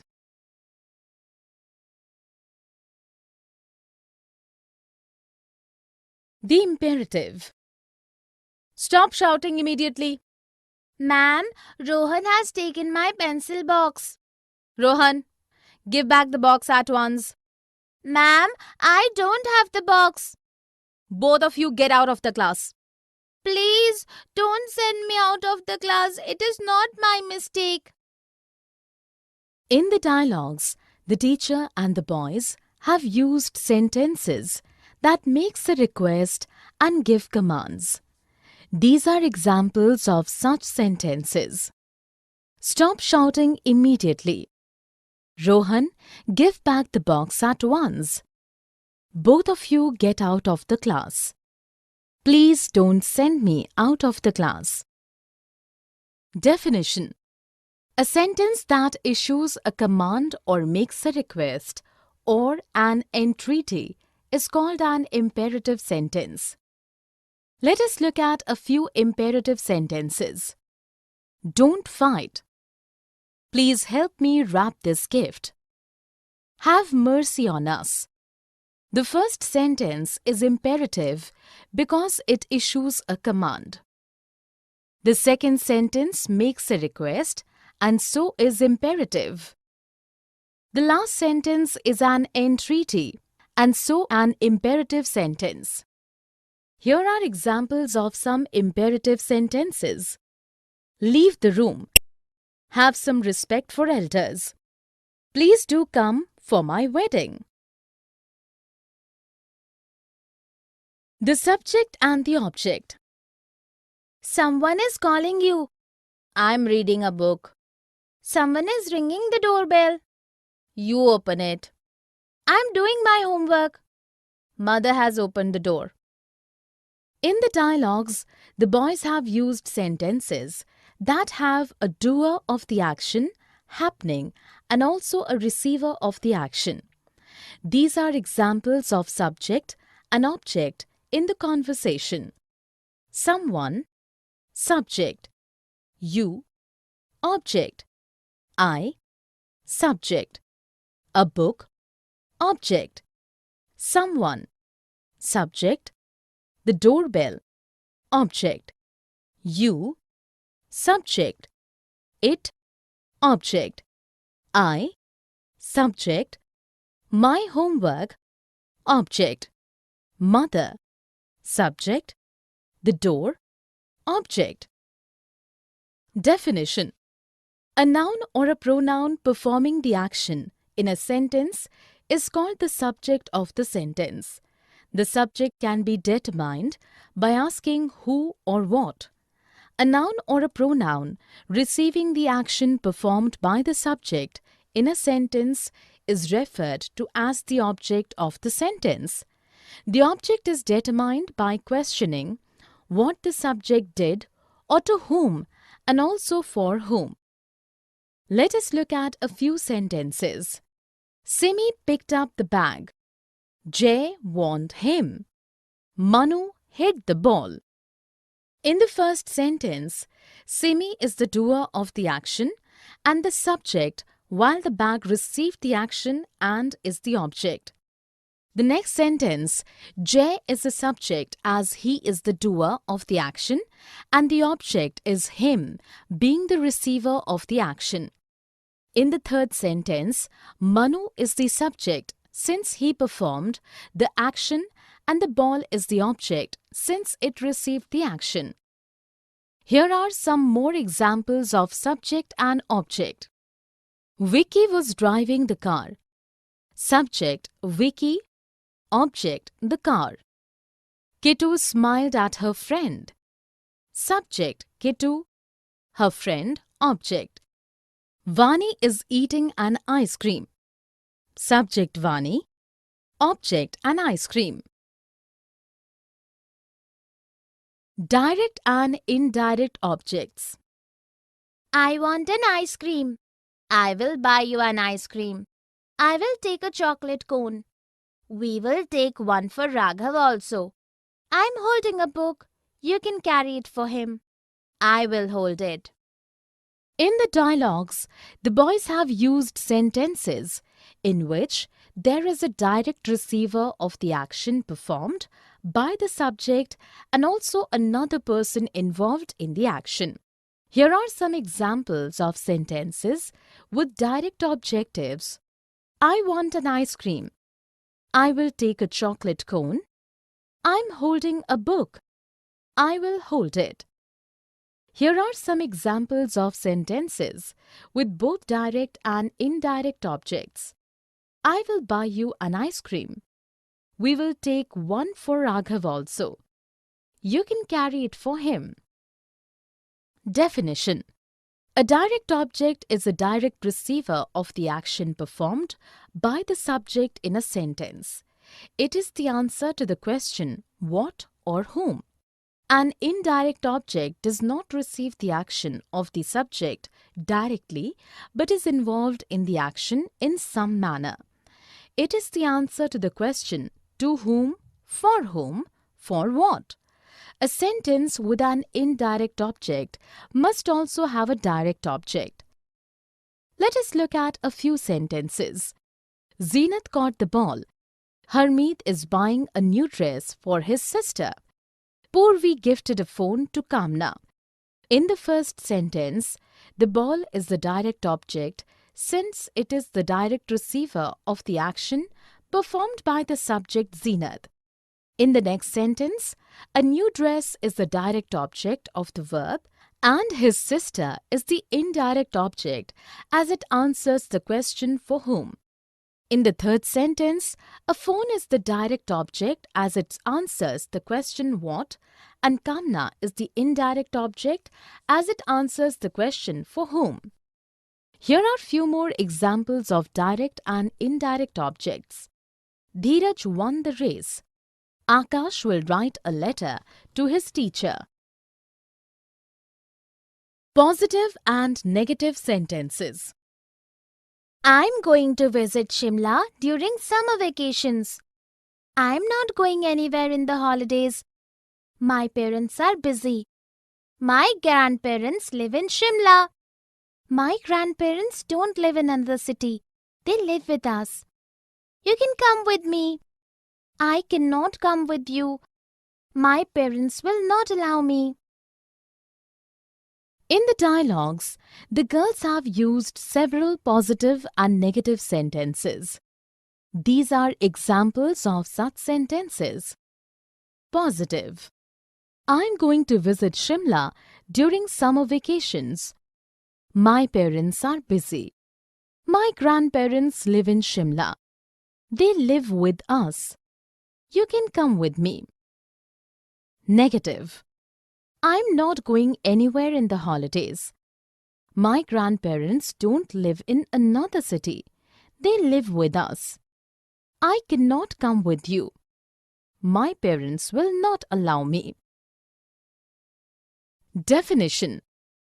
A positive sentence expresses something affirmative.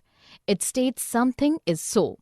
A negative sentence expresses something negative. It speaks of something that is not so. To form a negative sentence, we need to use words like no one, nobody, no, never, not, none, shouldn't, wouldn't, couldn't, can't, isn't, won't, shan't. Let us look at few sentences. Lara is smiling. Raksha has bought a new dress. Madhav does not like to play badminton. Hetal cannot swim. The first sentence affirms that Lara is smiling and so is a positive sentence. The next sentence also affirms that Raksha has bought a new dress and so is a positive sentence. The third sentence uses does not to tell us something negative. It is a negative sentence. The last sentence is also negative since it expresses something negative by using cannot. Here are few more examples of positive and negative sentences. Positive. I exercise every day. Shireen pushed Daisy. Negative. I do not exercise every day. Shireen did not push Daisy.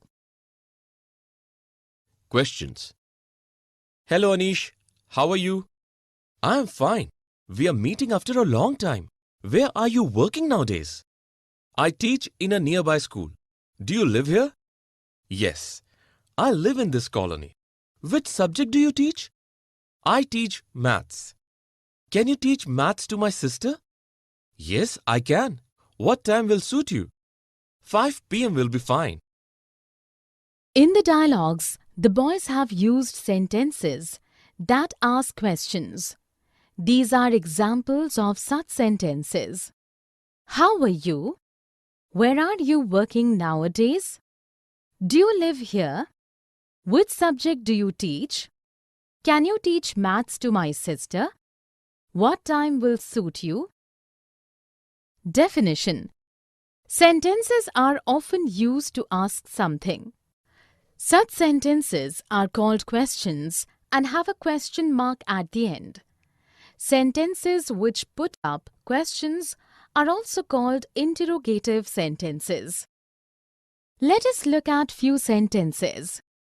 When will you go to office? Why did you not come for the party? Should I go to the doctor? The first sentence is a question as it asks something and has a question mark at the end. The next sentence also interrogates and ends with a question mark. So it is a question. The third sentence also is a question as it demands an answer and has a question mark at the end. Here are few more examples of questions. Do you like pizza? What are you doing? How do I solve? Punctuation. Hi Uzma, what a wonderful surprise. When did you come to India? I came last week. I'm really happy to meet you. What are you doing in this general store? I came to buy some spices, milk, sugar, and a pack of biscuits. Do come to my house if you have time. My house is next to your cousin Mona's house. Thanks for the invitation. I will definitely come. In the dialogues of the girls, there is proper pause and expression, and thus clarity is meaning due to various punctuation marks. Here are some examples of various punctuation marks used. Hi Uzma, what a wonderful surprise! Exclamation mark. When did you come to India? What are you doing in this general store? Question mark. I came last week. I am really happy to meet you. Do come to my house if you have time. Thanks for the invitation. I will definitely come. Period. I came to buy some spices, milk, sugar, and a pack of biscuits. Comma. My house is next to your cousin Mona's house. Apostrophe. Definition. Punctuation is used to ensure correct understanding and reading. These are marks made in written language for various purposes, that is, to show exclamation, to show inquiry, to denote the end of a sentence, to show ownership, to separate various items in a list, and so. In spoken language, they might be understood by expression and pauses introduced in speaking. Some punctuation marks in English are period, comma, quote marks, hyphen, apostrophe, exclamation, and question mark. Let us look at few sentences. James bought apples, oranges, bananas, plums, and pomegranates from the fruit seller. Wow, what a lovely dress! How do you go to school? This is Vimal's bag. In the first sentence, there is a short pause after apples, oranges, and bananas, represented by a comma, to segregate various items mentioned. There is also bigger pause at the end of the sentence, represented by a period mark, signifying the end of a statement. The next sentence presents an expression of surprise and joy denoted by an exclamation mark. The third sentence asks a question denoted by the question mark at the end of the sentence. The last sentence shows the bag belongs to Vimal, and for showing ownership, an apostrophe has been used after Vimal. Here are few more examples of punctuation. I gave toffees, chocolates, cakes and chips to the children. Who was calling me? Shashi's poem was beautifully written. Well done. Period. Hello, Rakhi. What are you doing here? I'm waiting for my train. I'm going to Mumbai. I'm going to Mumbai too. The train is late by 3 hours. Let us go and pick something to eat. This station has a good cafeteria. We can go and sit there till the train arrives. In the dialogues, the girls pauses after some sentences without an expression of question or exclamation. Here are some examples of sentences with period at the end. In speaking, period is significant by a big pause without any question or exclamation. I'm waiting for my train. I'm going to Mumbai. I'm going to Mumbai too. The train is late by 3 hours. Let us go and pick up something to eat. The station has a good cafeteria. We can go and sit there till the train arrives. Definition. The period is symbolized by a small point in written language. It denotes the end of a declarative statement or an imperative sentence. In spoken language, it is denoted by a big pause. The period is also called full stop and represents separation. It is the mark which separates two individual sentences. Let us look at a few sentences. Atul invited all his friends to his birthday party. The rain fell soon heavily. Open the door. The first sentence is a declarative sentence, so ends with period denoted in spoken English by a big pause. The next sentence, too, is declarative and ends with period. The third sentence is imperative and ends with period. Here are few more examples of the use of period. Sweetie studied hard for the exams. We must respect our elders. Comma. Deepak, when will you return my book? I will bring it tomorrow, but I have not finished reading it. I'm going to Pune tomorrow. I will not be here on 19th, 20th, 21st and 22nd of this month. I will return it to you on 23rd. You know, irritated though I am, I find it difficult to be angry with you. Sorry to irritate you. In the dialogues, The girl and the boy have used punctuation marks to separate a list of dates or to give a pause in the sentence at the right place. Here are examples of sentences with commas. Deepak, when will you return my book? I will bring it tomorrow, but I have not finished reading it. I will not be here on 19th, 20th, 21st and 22nd of this month. You know, irritated though I am, I find it difficult to be angry with you. Definition: comma is the shortest pause in the sentence. It is used to separate items in a list, to separate words joined by and after an address to someone, to mark off two adverbial phrases, and so on. Let us look at a few sentences. Vinny, when will you complete your work? I have a sandwich in my lunchbox, but I want to eat cutlets. Joe has rabbits, squirrels, ducks, dogs, cows, and many other animals in her farm. Alice, angry as she was waiting to come forward and voice her opinion. In the first sentence, comma has been used to give a pause at the right place in the right sentence. In the next sentence, comma has been placed to separate two sentences joined by a coordinating conjunction. In the third sentence, commas have been placed to separate several things in a list. In the last sentence, commas have been placed to separate different parts of a sentence. Here are few more examples of use of comma in a sentence. I need vegetables and fruits, bread and butter, jam and marmalade from the market. Then, after a long time, the reply to my letter arrived. Exclamation point. Oh, what a breathtaking view! It is lovely, isn't it?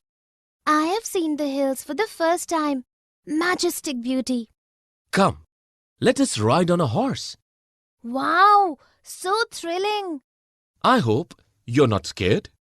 Oh dear, indeed I am.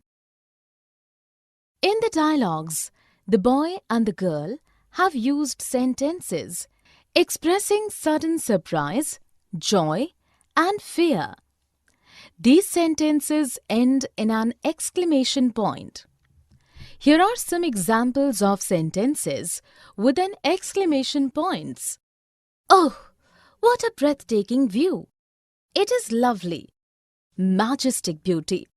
Wow, so thrilling. Oh dear, indeed I am. Definition. In written language, an exclamation point is used after sentences and phrases which give expression to a sudden emotion or feeling. This punctuation mark is placed after interjections.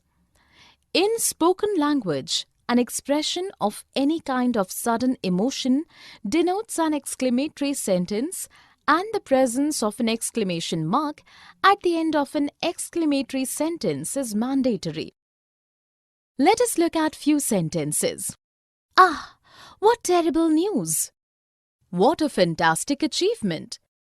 Goodness gracious, that's awful. The first sentence is an exclamation of sadness and the sentence ends with an exclamation point.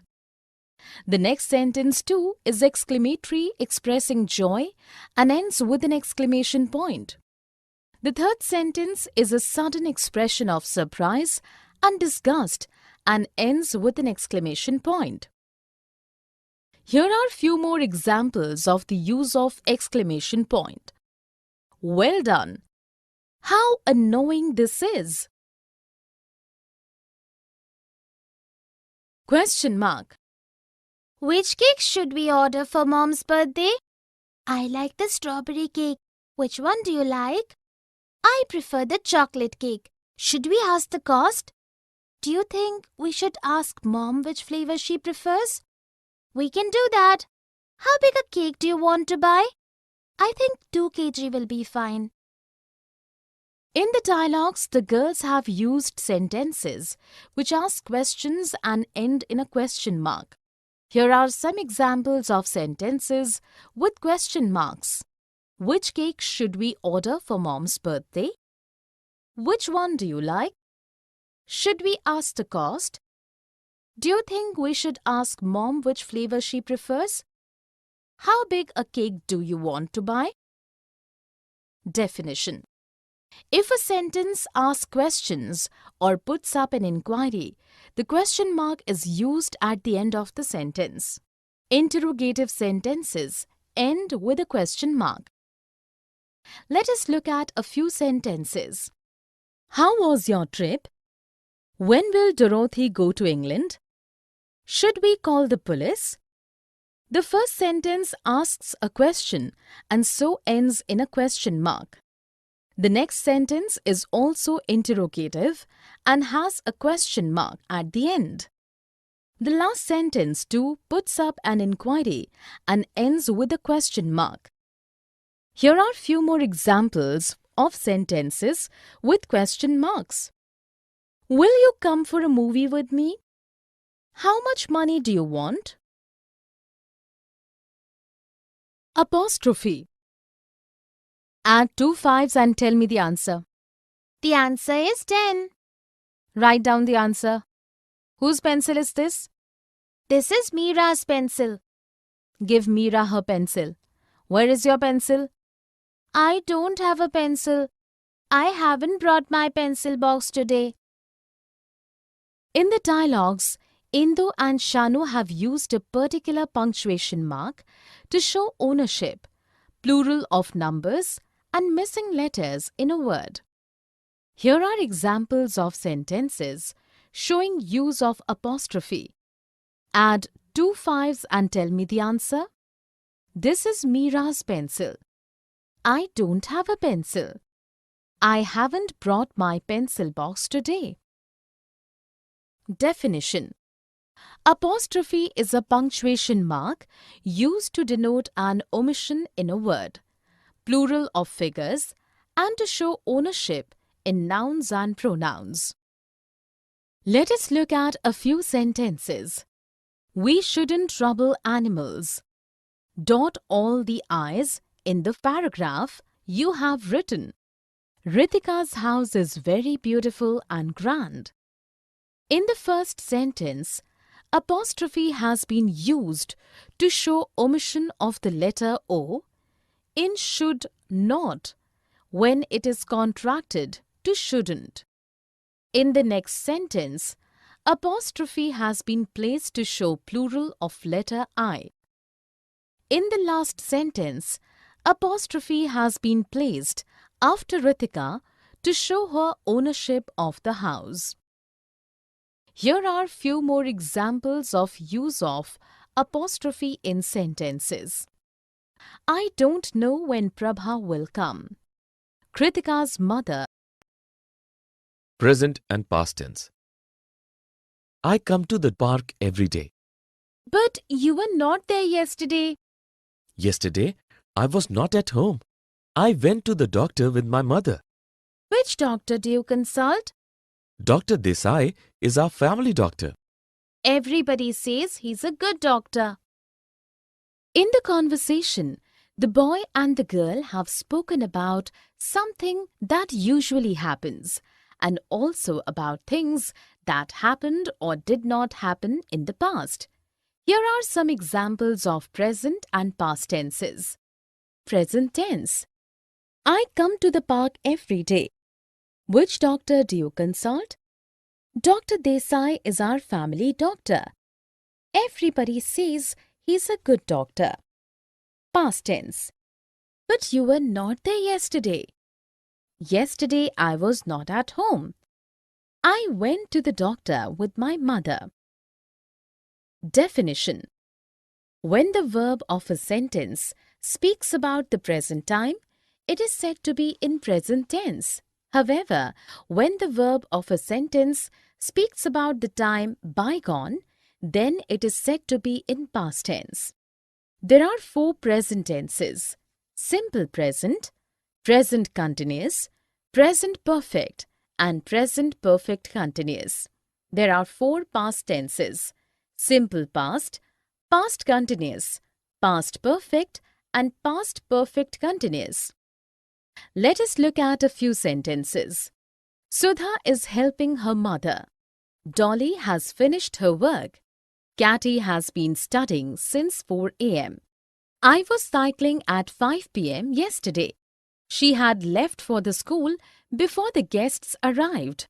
She had been working on the project for a long time. In the first sentence, is helping is present continuous tense since it speaks of what is happening just now. In the second sentence, has finished is present perfect tense as it speaks of a work that has just been completed.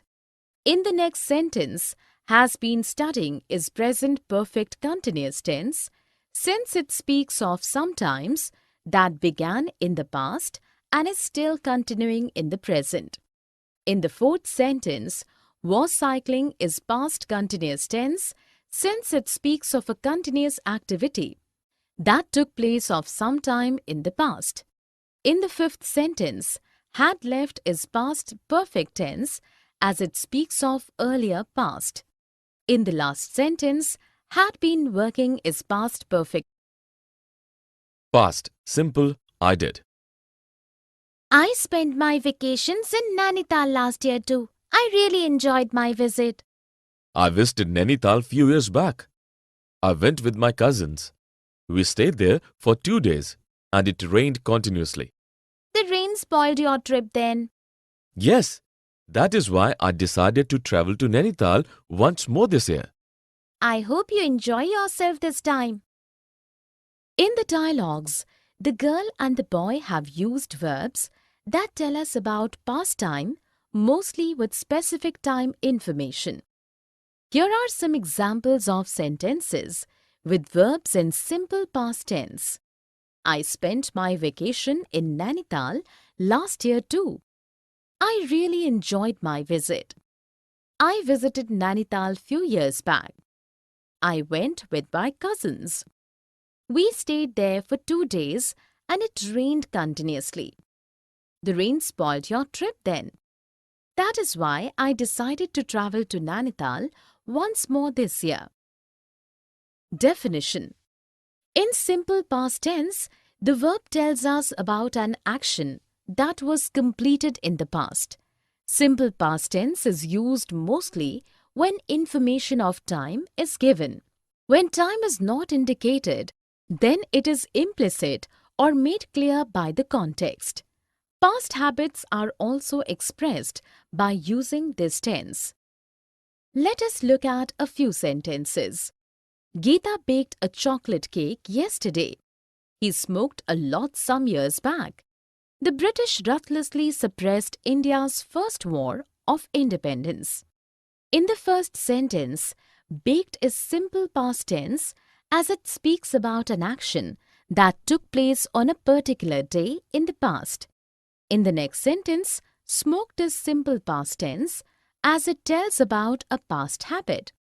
In the third sentence, the verb suppressed is again simple past tense since it speaks about an event that occurred in the past, its time being implicit.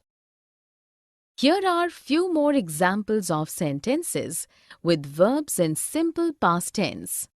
Hetal invited her friends to her birthday party. Jay drove his new car to the office yesterday. Manik always wore a cap when he was a kid. Past continuous. I was doing. I was walking down this road last evening when I heard a loud shriek. What did you do? I looked all around me but could not find anybody. I was trembling with fear. I would be scared too, but could you find out who was shrieking? As I was trying to make up my mind as to what to do, I heard the shriek again. It was louder this time. Then I realized that the sound was not a shriek, but the sound of a bike's strange horn. In the dialogues, the girls have used verbs that speak about an action taking place for some time continuously in the past, and also about something that was taking place when something else happened in the past. Here are some examples of sentences with verbs in past continuous tense. I was walking down this road last evening when I heard a loud shriek. I was trembling with fear. But could you find out who was shrieking? As I was trying to make up my mind as to what to do, I heard the shriek again. Definition: past continuous tense is used for an action in process for some time in the past and also for an action that was going on in the past when another action happened. Let us look at a few sentences. Tina was cleaning the room when the phone rang. I was swimming from 5 p.m. to 6 p.m. yesterday. Hina was reading a magazine when her brother came home. In the first sentence, was cleaning is past continuous tense as it speaks about an action that was going on in past when another action happened. In the next sentence, was swimming is past continuous tense as it tells about an activity continuing for some time in the past. In the third sentence, was reading is again past continuous tense since the verb speaks about something that was taking place in the past when something else happened. Here are few more examples of sentences with verbs in past continuous tense. Chitra was talking to Karun when somebody snatched her purse. Leena was taking class for 2 hours yesterday. Present continuous tense and present simple tense. I'm going to John's house just now. It is little late, but I go to his house every day at this time. He lives just next door. Call his mother first and ask her permission. Nobody's answering the phone. Probably they are having dinner just now. Go to his house tomorrow then. Actually, we are traveling to London tomorrow. We are seeking admission in an institute. I just want a confirmation from him. In the conversation, Janet and Harvey have used verbs expressing what generally happens to state a fact and to give directions or instructions. Verbs in this conversation also speak about what is taking place just now, what is happening nowadays, and what is planned to take place in the near future. Here are some examples of verbs showing present continuous and simple present tense. Present continuous tense. I'm going to John's house just now. Nobody is answering the phone. Probably they are having dinner just now. Actually, we are traveling to London tomorrow. We are seeking admission in an institute. Simple present tense. It is a little late, but I go to his house every day at this time. He lives just next door. Call his mother first and ask her permission. Go to his house tomorrow then. I just want a confirmation from him. Definition. In present continuous tense, the verb speaks about an action that is going on at the time of speaking or is in process for some time. It also expresses an action that has already been scheduled to take place in the near future. Simple present tense is used to speak about habitual actions, general facts, what always or often happens, daily routine, to introduce a code, to give general directions or instructions, and to tell about a future event which is a part of a fixed schedule. Let us look at a few sentences. I'm learning dance nowadays. I'm cooking dinner. The guests are arriving tonight. Harshita drinks milk in the morning. Turn left from the end of the lane. The earth rotates on its own axis. My train leaves at 5 p.m. In the first sentence, I'm learning is present continuous tense, as it tells of what is happening nowadays. In the second sentence, I'm cooking is present continuous tense. Present continuous tense. I'm leaving for the office. Can you drop me at the doctor's clinic? It is on the way to your office. I'm not driving to the office. How are you going? Are you traveling by metro? Yes, I'm taking the metro. In the conversation, Shalabh and Divya have spoken about actions happening at the time of speaking and also about actions scheduled to happen in the near future. Here are some examples of verbs showing present continuous tense. I'm leaving for the office. I'm not driving to the office. How are you going? Are you traveling by metro? Yes, I'm taking the metro. Definition. In present continuous tense, the verb speaks about an action that is going on at the time of speaking or is in process for some time. It also expresses an action that has already been scheduled to take place in the near future. Let us look at a few sentences. Varuna is learning English these days. Kavya is cooking dinner for the guests. Lakshya is hosting a party this evening. In the first sentence, is learning is present continuous tense as it speaks of an action that is continuing for some days. In the next sentence, is cooking is present continuous tense as it speaks about an action taking place at the time of speaking. In the last sentence, is hosting is present continuous tense as it talks about something planned to take place in the near future. Here are few examples of sentences with verbs in present continuous tense. Rajesh is leaving for Shimla tonight. Puneet is calling Lalit. We are studying Present perfect and past tense. I have cooked dinner for everyone. We ate dinner at your place last week also. You should not have taken so much trouble. It was a pleasure cooking for everyone. I enjoyed it. You visited our house almost a year back. You must all come for dinner next Sunday. I have accepted your invitation. Now please have dinner. I have laid the table. Thanks. In the dialogues, Anuja and Rajiv have used verbs expressing actions just completed and actions that took place at a specific time in the past. Here are some examples of sentences with verbs in present perfect tense and past tense. Present perfect tense. I have cooked dinner for everyone. I have accepted your invitation. I have laid the table. Past tense. We ate dinner at your place last week also. It was a pleasure cooking for everyone. I enjoyed it. You visited our house almost a year back. Definition. Present perfect tense is used for an action just completed, an action that began at some time in the past and has continued till the present moment and about past events with no specific time information.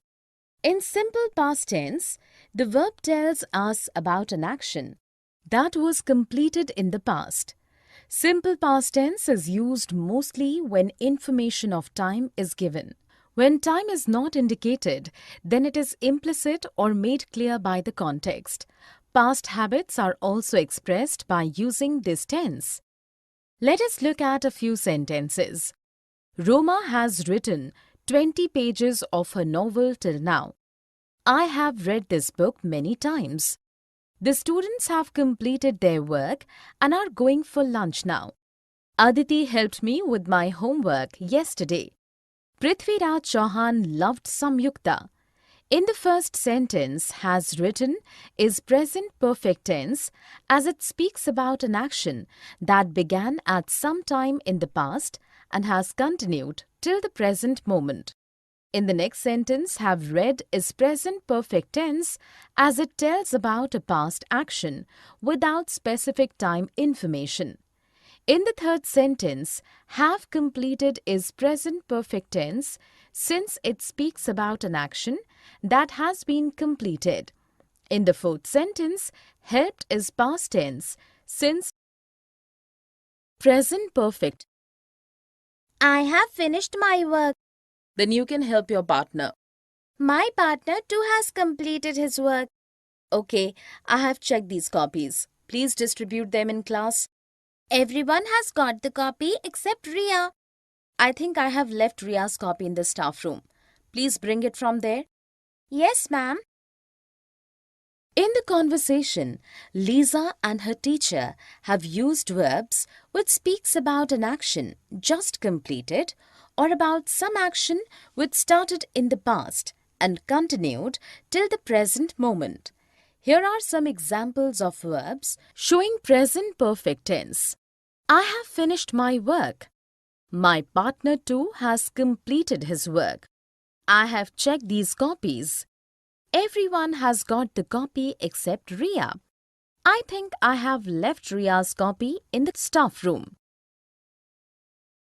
Definition. In present perfect tense, the verb speaks about an action that has just been completed, an action that began at some time in the past and has continued till the present moment, and about past events where there is no specific time information. Let us look at a few sentences. I have read this book several times. Farida has lived in this neighborhood for the past 15 years. Gauri has deposited her fees. In the first sentence, the verb have read is present perfect tense as it tells about a past action without specific time information and that the action has been done many times from some time in the past till now. In the second sentence, the verb has lived is again present perfect tense since it tells about an action that began at some time in the past and has continued till present time. In the last sentence, the verb has deposited tells us that the action has been completed just now and is present perfect tense. Here are few examples of sentences with verbs in present perfect tense. Dhruv has collected many stamps for his collection. They have cleaned the room with a lot of effort. I have known Tara for many years. Present perfect continuous. I have been doing. Shashi and Meeta have been practicing for 2 hours. I think we have been waiting for more than 2 hours now. Yes, should we go home? They can come later. This has been happening quite often lately. I guess they will continue to be late till they have their dance rehearsals. You are right. In the conversations, the two girls have used verbs which speaks about an action which started in past and is continuing in the present moment, and also about an action which began in past time and is in process during a particular time period. Here are some examples of verbs showing present perfect continuous tense. Shashi and Meeta have been practicing for 2 hours. I think we have been waiting for more than 2 hours now. This has been happening quite often lately. Definition. In present perfect continuous tense, the verb speaks about an action that began at some time in the past and is continuing even in the present moment, or about actions that began in the past and are continuing nowadays. The prepositions for and since are often used with this tense to indicate the time period involved. Let us look at a few sentences. I have been working on this article for an hour. Kavita has been visiting the orphanage every day lately. The children have been playing since 5 p.m. In the first sentence, the verb have been working is present perfect continuous tense as it tells about an action which began in the past and is still taking place. The word for gives information about the time period of the action. In the second sentence, the verb has been visiting is again present perfect continuous tense since it tells about an action that began at some time in the past and is in continuous process lately. In the last sentence, the verb have been playing tells us about an action that began in the past and is in progress at the present moment as well. Here the word since has been used to indicate the moment in the past when the action started. Here are few examples of sentences with verbs in present perfect continuous tense. Parag has been living in Mumbai since 2006. She has been exercising for an have and have not. Have you done your English homework? No, I have not done it. I could not understand the chapter on articles, though I have been reading the chapter continuously since yesterday. I have tried all the questions, but I'm not sure of my answers. I have decided to ask the teacher to repeat the lesson today, as I have not understood it at all. I think most of the students have not been able to comprehend the lesson on articles. That is because they have not been paying attention in class. In the conversation, the two girls have used have as auxiliary verb to form positive sentences in present perfect and present perfect continuous tense. They have used have not to form negative sentences in present perfect and present perfect continuous tense. Here are some examples of sentences in present perfect tense showing use of have and have not. Have you done your English homework? No, I have not done it. I could not understand the chapter on articles, though I have been reading the chapter continuously since yesterday. I have tried all the questions, but I am not sure of my answers. I have decided to ask the teacher to repeat the lesson today as I have not understood at all. I think most of the students have not been able to comprehend the lesson on articles. That is because they have not been paying attention in class. Definition: have is used as an auxiliary or helping verb with participle. To form positive sentences in present perfect tense, it is used with been and ing verb. To form affirmative sentences in present perfect continuous tense, in using have not, auxiliary have is used with negative, not and participle to form negative sentences in present perfect tense. Have is used with negative not been and ing verb to form negative sentences in present perfect continuous tense. Have and have not can be used with I, we, they, you or any plural subject. Let us look at a few sentences. I have been reading this book for an hour. Shanu and Suman have invited Sheena to their place. The children have not performed well in the exams. The students have not been giving their best. Past perfect continuous. I had been doing. Rati was baking cakes yesterday. I went to her house at 5 p.m. and she had been baking for 3 hours then. Yes, she has a party in her house today. Babita had been waiting for this party for a month and now she's not in town. I know, Rati wanted to invite Babita. Actually, she had been planning to throw this party last week, but her grandfather fell sick at the last moment. In the conversation, the two girls have used verbs which speak about an action which started in past and was in progress even when another action took place in the past. Here are some examples of verbs showing past perfect continuous tense. I went to her house at 5 p.m. and she had been baking for 3 hours then. Babita had been waiting for this party for a month and now she is not in town. Actually, she had been planning to throw this party last week, but her grandfather fell sick at the last moment. Definition.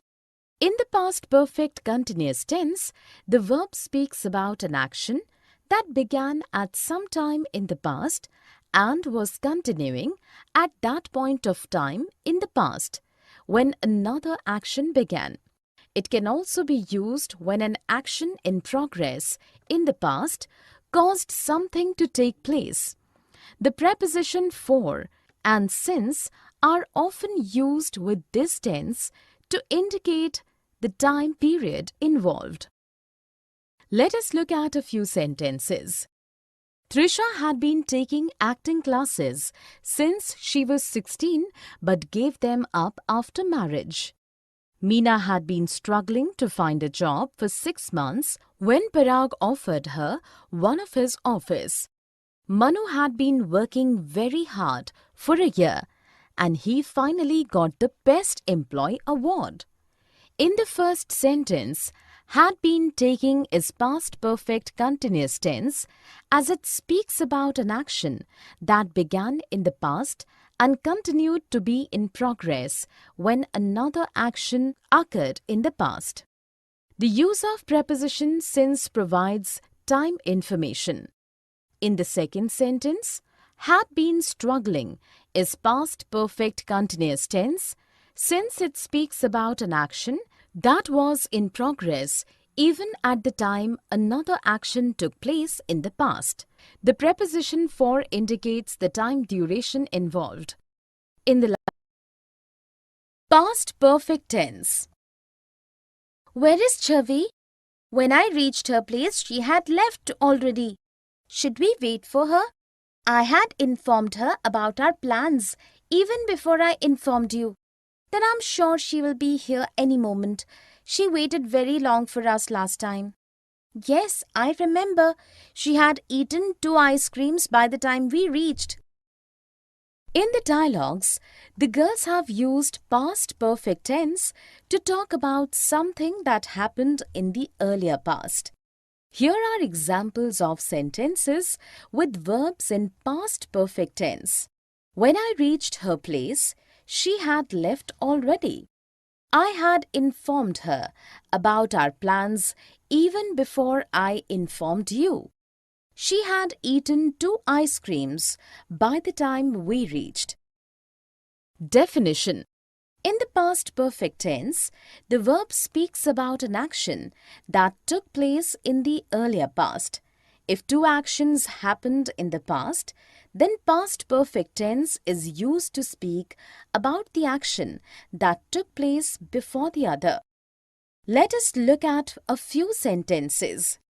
When I reached home, my mother had prepared dinner already.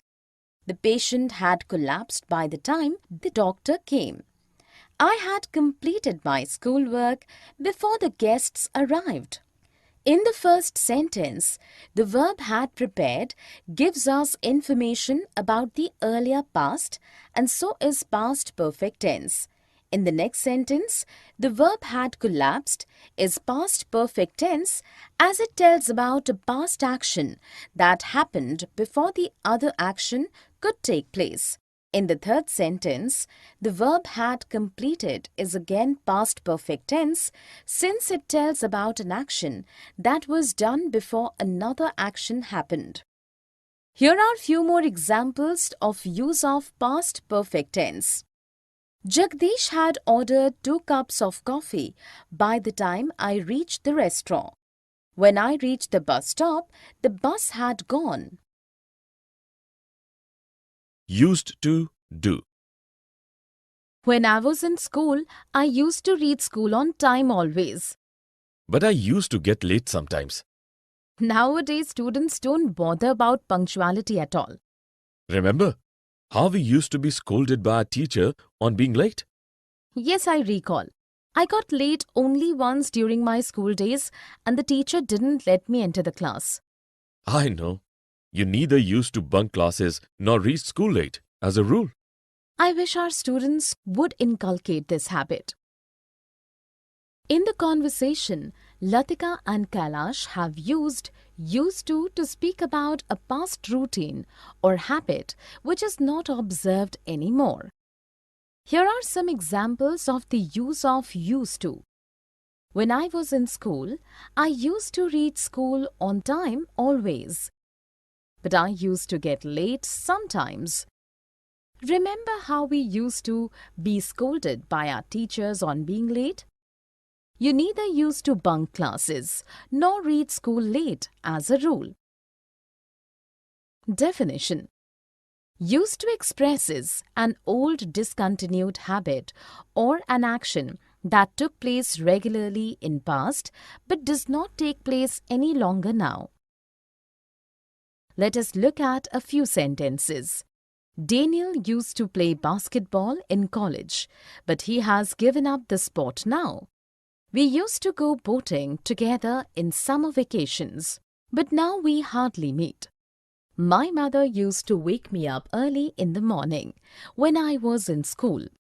In the first sentence, used to tells about an action regularly done in the past but no longer done now. In the second sentence, used to tells about a past activity that took place regularly but does not take place anymore. In the last sentence, used to tells about a past habit now discontinued. Here are a few examples of sentences using used to. Karim used to go for jogging every day before he fell ill. Anne used to invite everyone for dinner every Friday when she lived here. I used to smoke a lot when I was in college. When and how long, since and for. How long have you been waiting here? I have been waiting for 2 hours. Sorry, I'm late. What delayed you? It has been raining heavily today. Since when has it been raining? It has been raining since 2:30 p.m. How long has it rained? It has rained for almost 2 hours. In the dialogues, the boys have asked questions using when and how long in present perfect continuous and present perfect tense. Since and for have been used in answers to questions with when and how long respectively. Here are some examples of sentences showing use of when, how long, for, and since. How long have you been waiting here? I have been waiting for 2 hours. Since when has it been raining? It has been raining since 2:30 p.m. How long has it rained? It has rained for almost 2 hours. Definition: for indicates time duration and is used in answer to questions that ask how long in present and past perfect tenses and also their continuous forms. Since indicates the beginning of a time period and is used in present and past perfect tenses and also their continuous forms to answer when something started. Let us look at a few sentences. How long have you worked here? I have worked here for 4 years. Since when has this movie been running? This movie has been running since the beginning of the month. In the first sentence, how long has been used to ask a question in present perfect tense to inquire about the length of a time period. In the next sentence, for has been used in a present perfect tense to show a time duration. In the third sentence, when has been used to ask a question in present perfect continuous tense regarding the time at which something started. In the last sentence, since has been used in a present perfect continuous tense to indicate the beginning of a time period. Here are few more examples of sentences with when, how long, since and for. Since when have you been teaching in this school? I have been teaching in this school since last year. How long have they studied mathematics? They have studied. Future tense. I shall go to watch a movie tomorrow. Will you go alone? No, I shall go with my family. I'm also planning to watch a movie next week with my friend. She told me that she will be getting a break next week. Which movie will you watch? We shall decide after reading the reviews of all new movies. Probably by then we shall have watched another movie. In the dialogues, the boy and the girl are speaking about what will happen in the future. Here are examples of sentences with verbs in future tense. I shall go to watch a movie tomorrow. Will you go alone? No, I shall go with my family. She told me that she will be getting a break next week. Which movie will you watch? We shall decide after reading the reviews of all new movies. Probably by then, we shall have watched another movie. Definition. Future tense speaks about something that will take place in the time to come. There are 4 kinds of future tenses: simple future, future continuous, future perfect continuous. Let us look at a few sentences. Atul will return your book tomorrow. Fatima will be practicing for the concert from 5 p.m. to 7 p.m. We shall have reached home by the time it rains. She will have been studying in this school for 5 years by the time she is 15 next year. In the first sentence, will return is simple future tense, as it speaks about an action that will take place in the future. In the next sentence, will be practicing is future continuous tense, as it speaks about an action in progress for some time in the future. In the third sentence, shall have reached is future perfect tense, as it speaks about an action in the future that will be completed before another action in the future takes place. In the fourth sentence, will have been studying in future perfect continuous tense, as it speaks about an action that will continue in the future and will be progress when another action begins in the future. Here are few more examples of use of future tense. Tanisha will take the plate from you when you finish your dinner. Simple future. We shall be studying together till 10 p.m. Future. Present tenses. I am doing. I do. I am working on a project tonight with Sumedh. Come for a movie with me. I'm leaving for Mumbai tomorrow morning. I can't. I have to complete the project today. Grading starts tomorrow. I want to spend some time with you. What time does your train leave tomorrow? My train leaves at 10 a.m. In the dialogues, the boys have used present continuous and present simple tense for talking about future events. Here are some examples of sentences showing use of present continuous and simple present. Definition.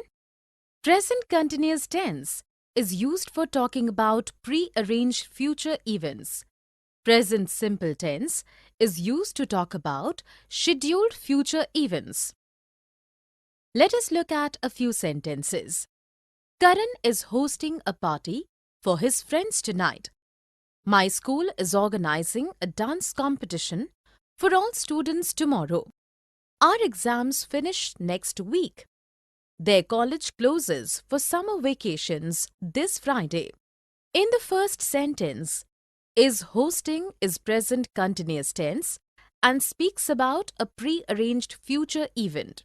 In the next sentence, is organizing is present continuous tense and speaks about a future event arranged beforehand. In the third sentence, finish is simple present tense and speaks about a scheduled future arrangement. In the last sentence, Closes is simple present tense and speaks about an already fixed future schedule. Here are few more examples of sentences using present continuous and simple present tense to speak about future arrangements. Gayatri and her friend are leaving for Kolkata tomorrow. The flight departs at 10 p.m. tonight. Will, shall. Will you have tea? I shall have coffee. I shall order a sandwich too. I want to eat something too, but I have a lunch scheduled with my clients. They will be here in half an hour. I want to attend your lunch meeting. You shall definitely do so. In the dialogues, the two girls have used will and shall to speak about the future. Here are some examples of sentences with will and shall. Will you have tea? I shall have coffee. I shall order a sandwich too. They will be here in half an hour. You shall definitely do so. Definition. Will and shall are used to speak about the future.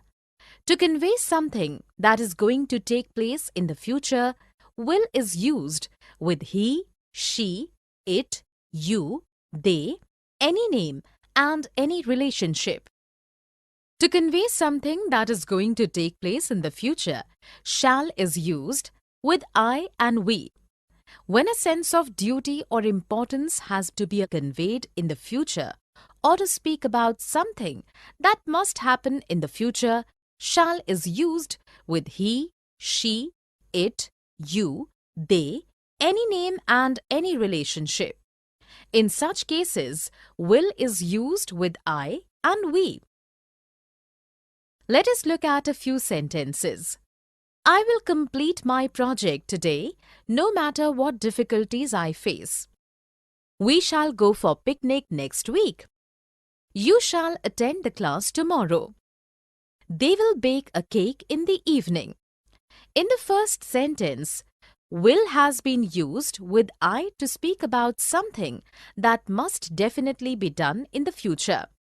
In the next sentence, shall has been used with we to speak about an event that will take place in the future.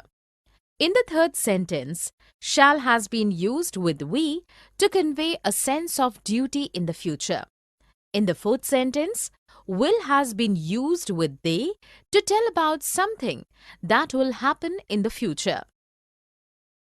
Here are few more examples of sentences with will and shall. Rama will wake up at 5 p.m. They shall report for the meeting tomorrow.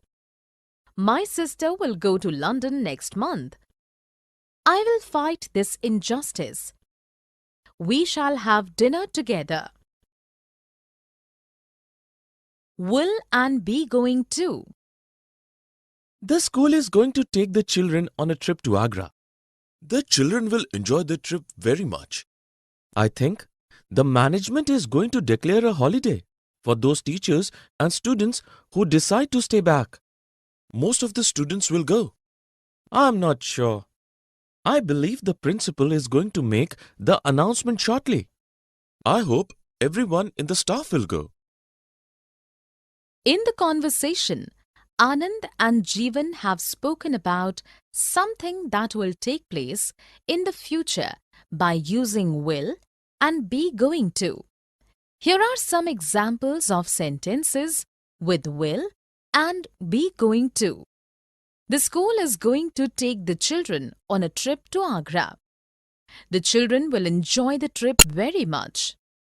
I think the management is going to declare a holiday for those teachers and students who decide to stay back. Most of the students will go.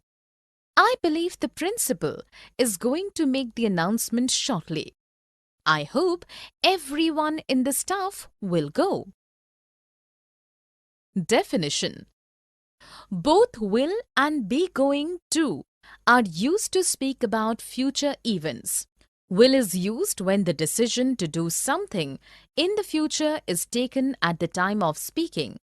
Be going to is used when the decision to do something in the future has already been taken before the point of speaking. Be going to is also used when an event that is to take place in the future is seen to be a result of what is happening in the present. Let us look at a few sentences. The sky is clear and I think it is going to be a lovely day for picnic. Yasmin will complete her project tomorrow. I'm going to visit an orphanage next Saturday. In the first sentence, is going to has been used since the future happening can be seen to be a result of the present situation. In the next sentence, will has been used since the decision to do something in the future is taken at the time of speaking. In the last sentence, I'm going to has been used since the decision to do something in the future has already been taken before the time of speaking. Here are few examples of sentences with will and be going to. She is going to hold a storytelling workshop next week. The teacher is going to scold me. Will be doing and will have done. Sudhir will be practicing for the concert most of the time this month. The choir will also be joining him in the practice sessions. I don't think so. The choir will be called later. By the time the choir comes for practice, Sudhir will have finished with his practice sessions. I wish my parents were here for the concert, but they will have left for Delhi before the concert takes place. Will they be traveling alone? Yes, I will be working on my project next month, so I don't have time.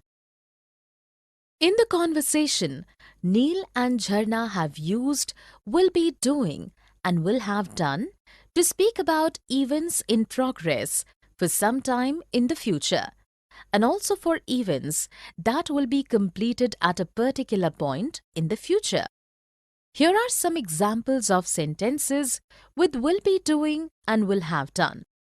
Sudhir will be practicing for the concert most of the time this month. The choir will also be joining him in the practice sessions.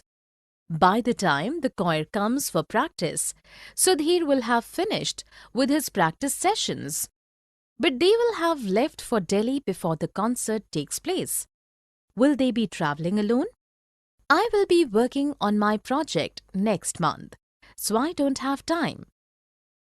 Definition: will be doing is future progressive tense and is used for actions that will be in progress for some time in the future.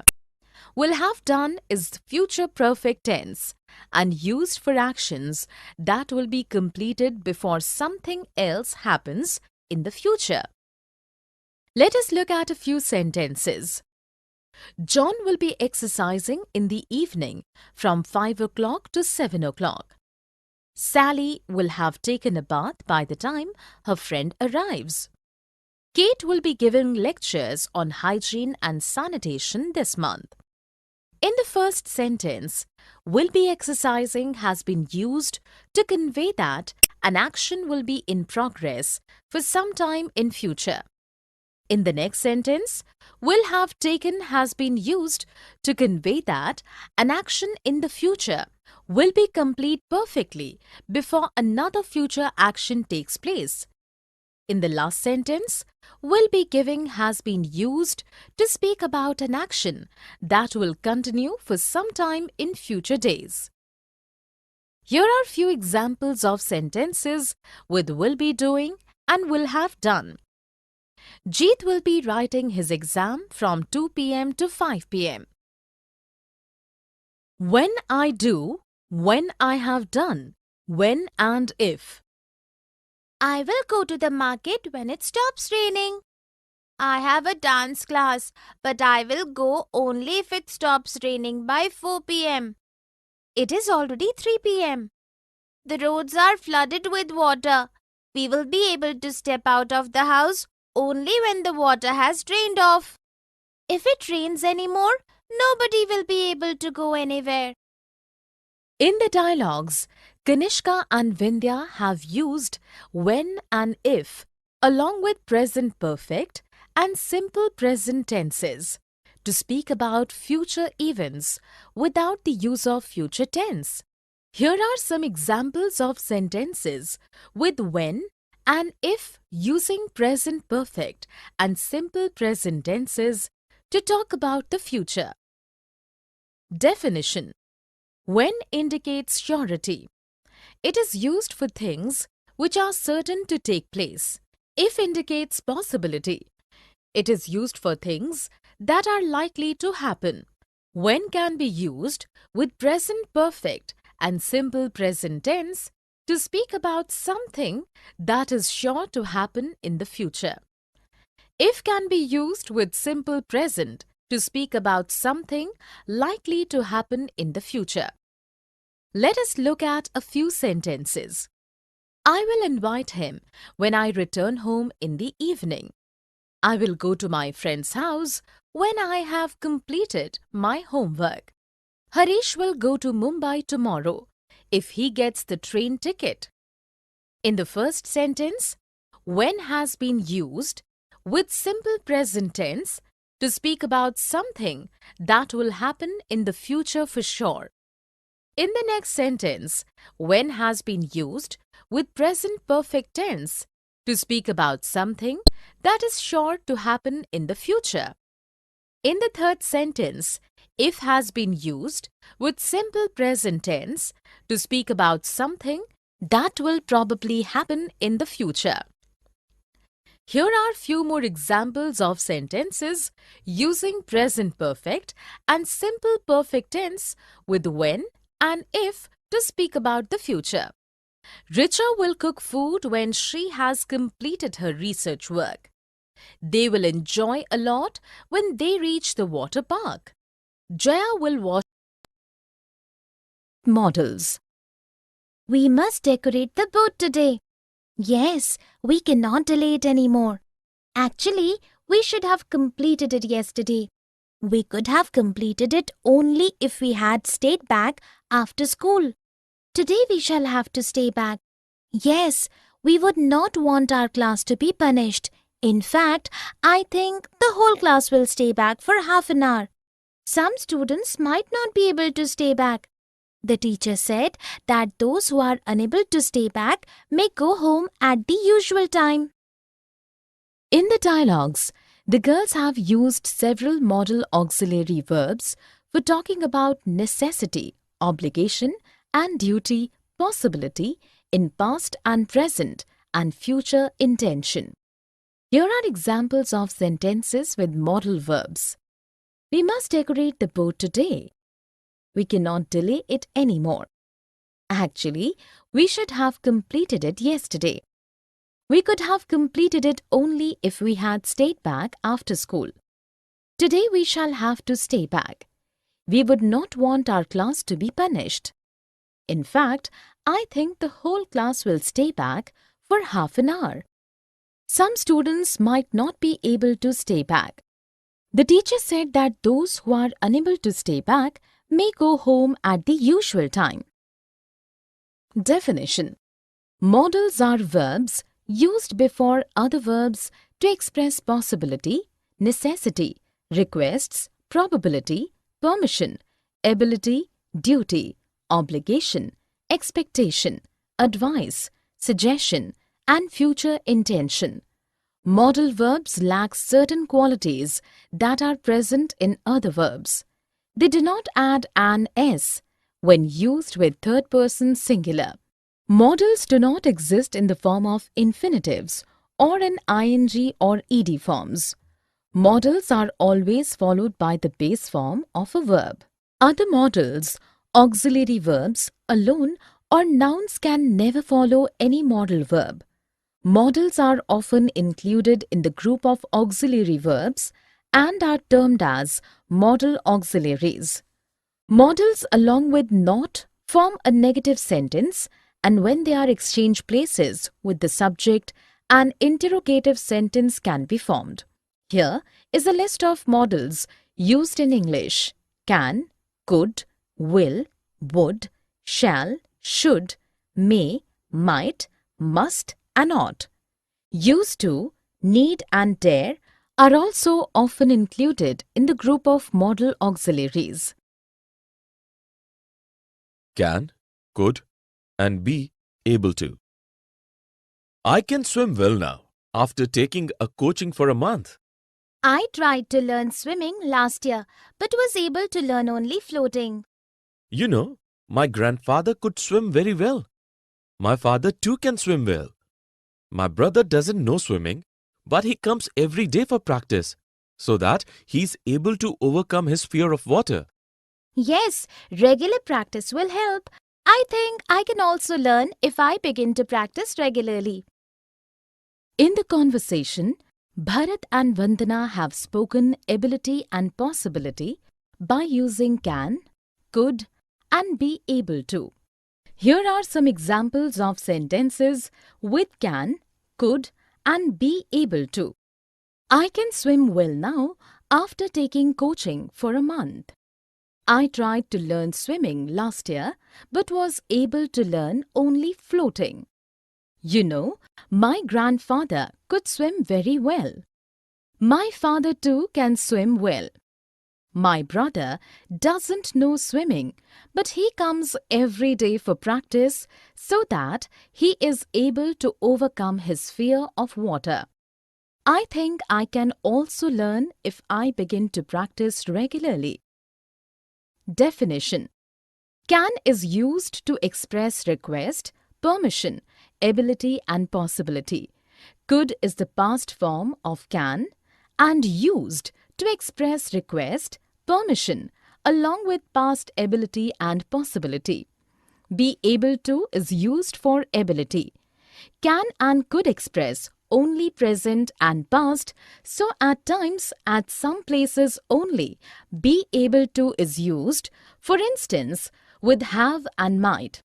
Could is used for general ability in the past, but when speaking about a particular situation, be able to is used rather than could. Let us look at a few sentences.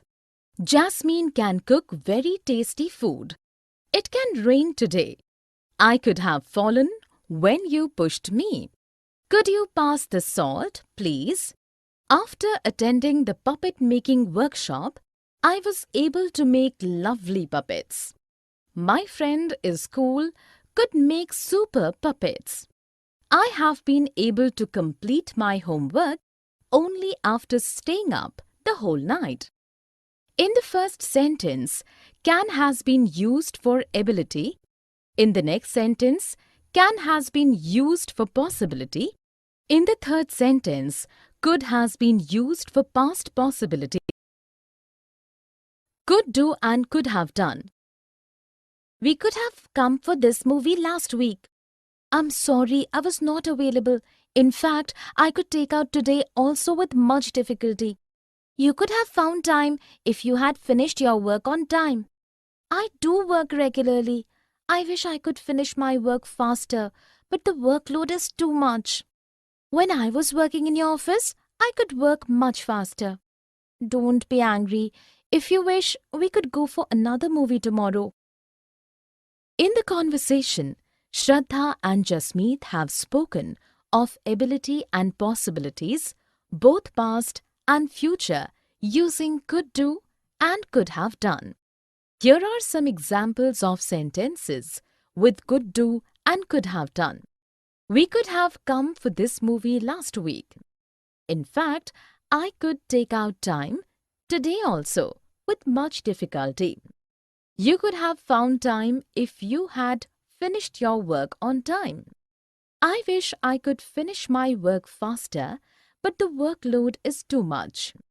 When I was working in your office, I could work much faster. If you wish, we could go for another movie tomorrow. Definition: Could do is used as past of can. It is used for past ability and possibilities, both past, present and future. Could have done expresses something that was possible but did not happen. Could do is also used in the sense of would be able to, and could have done is used in the sense of would have been able to. Let us look at a few sentences. Karen could draw beautifully when she was a kid. Daniel was driving so rashly last night that he could have killed someone. We could go for a walk if the sky clears soon. In the first sentence, could draw has been used to denote past ability. In the next sentence, could have killed has been used for something that was possible but did not happen. In the next sentence, could go had been used for future possibility. Here are few examples of sentences with could do and could have done. It could be Gerald at the doctor.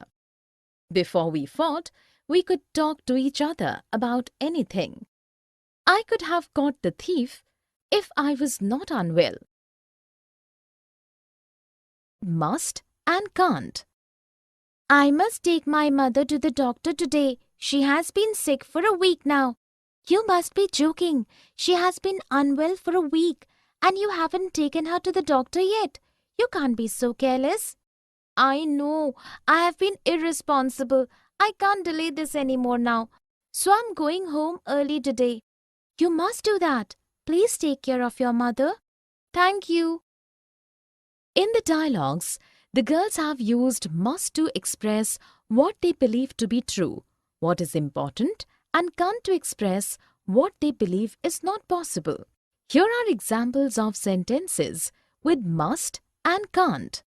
I must take my mother to the doctor today.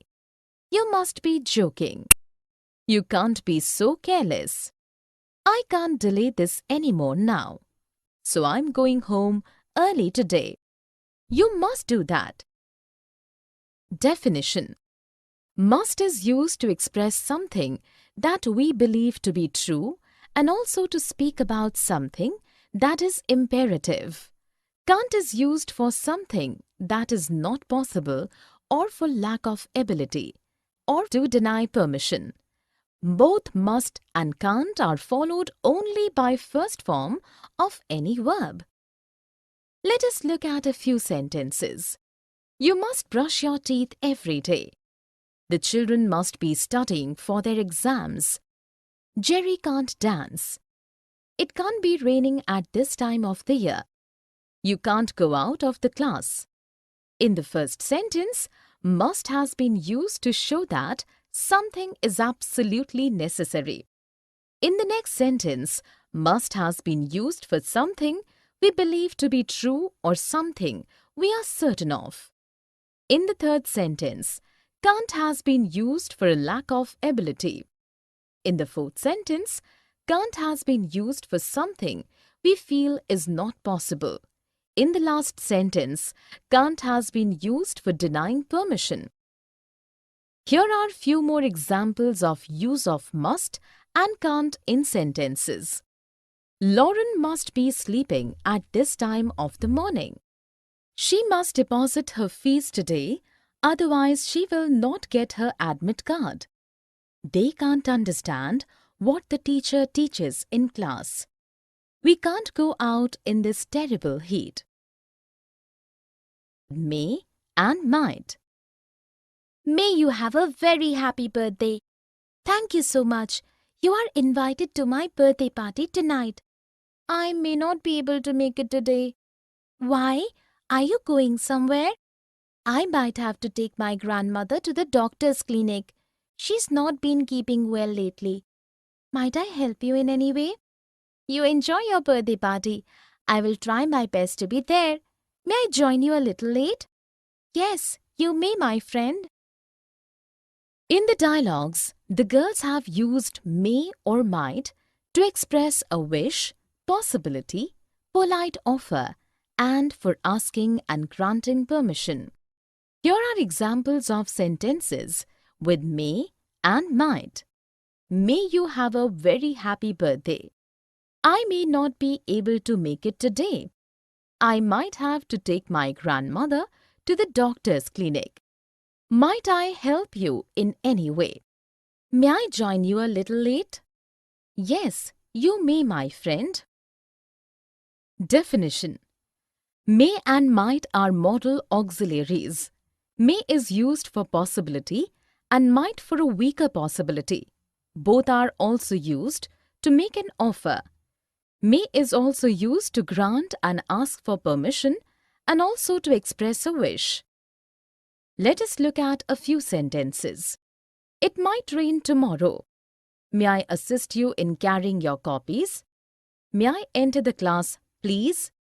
You may come inside the class. You may be appointed as the head boy. May you live happily always. May I be of any help?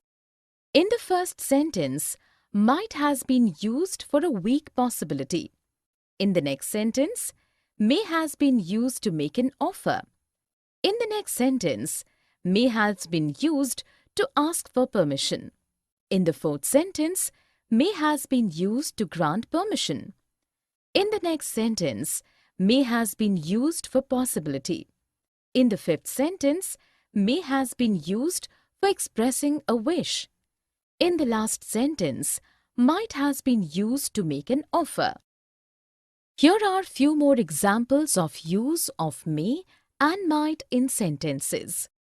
May you have a lovely day.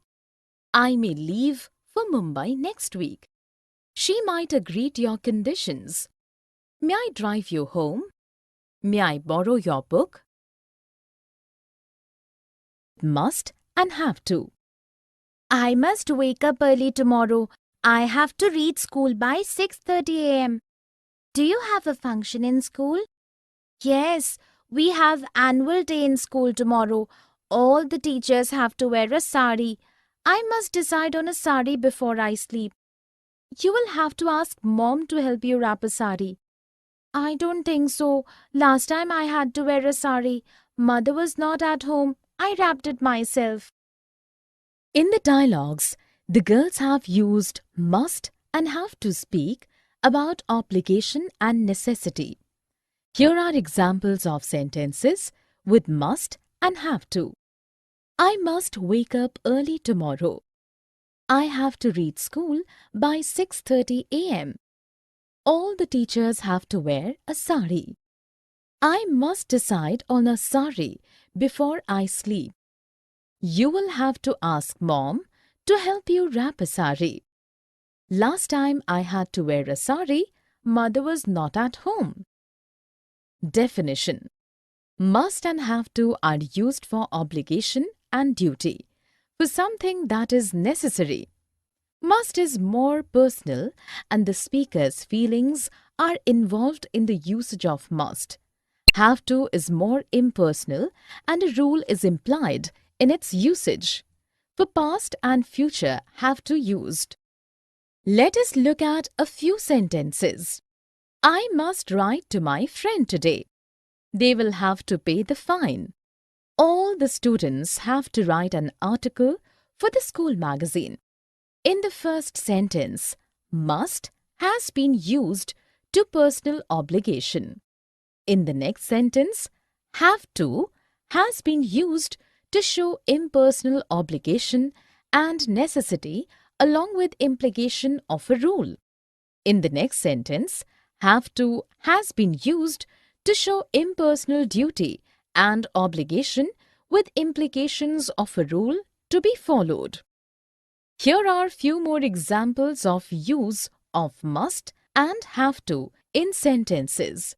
You must keep your house clean if you want to keep diseases at bay. Sushant and Aisha have to submit their project tomorrow. Her boss informed her that she might have to go to America next week. Should.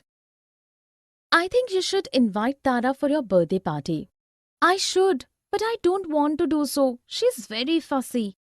I will take care of her. I should be here early and she is always late. I will invite her then, but should you not take care of her, I will never speak to you. You don't need to worry. I will take care of everything. In the dialogues, the girls have used should for obligation, advice, suggestion, expectation, and as a conditional. Here are examples of sentences with should. I think you should invite Tara for a birthday party. I should, but I don't want to do so. I should be here early and she is always late. I will invite her then, but should you take care of her? I will never speak to you. Definition. Should is used to express obligation, duty, advice, suggestion, expectation, as a conditional and as part of shall in indirect speech. Let us look at a few sentences. We should respect our elders. You should visit a lawyer to seek solution for your land dispute. I should reach Mumbai by 10 a.m. tomorrow. Should it rain, nobody will turn up for the class. The teacher instructed the students that they should not make noise in class. In the first sentence, should has been used for duty or obligation. In the next sentence, should has been used for advice. In the third sentence, should has been used for expectation. In the fourth sentence, should has been used as a conditional. In the last sentence, should has been used as the part of shall in indirect speech. Here are few more sentences using should. We should study regularly. Pam should lose some weight.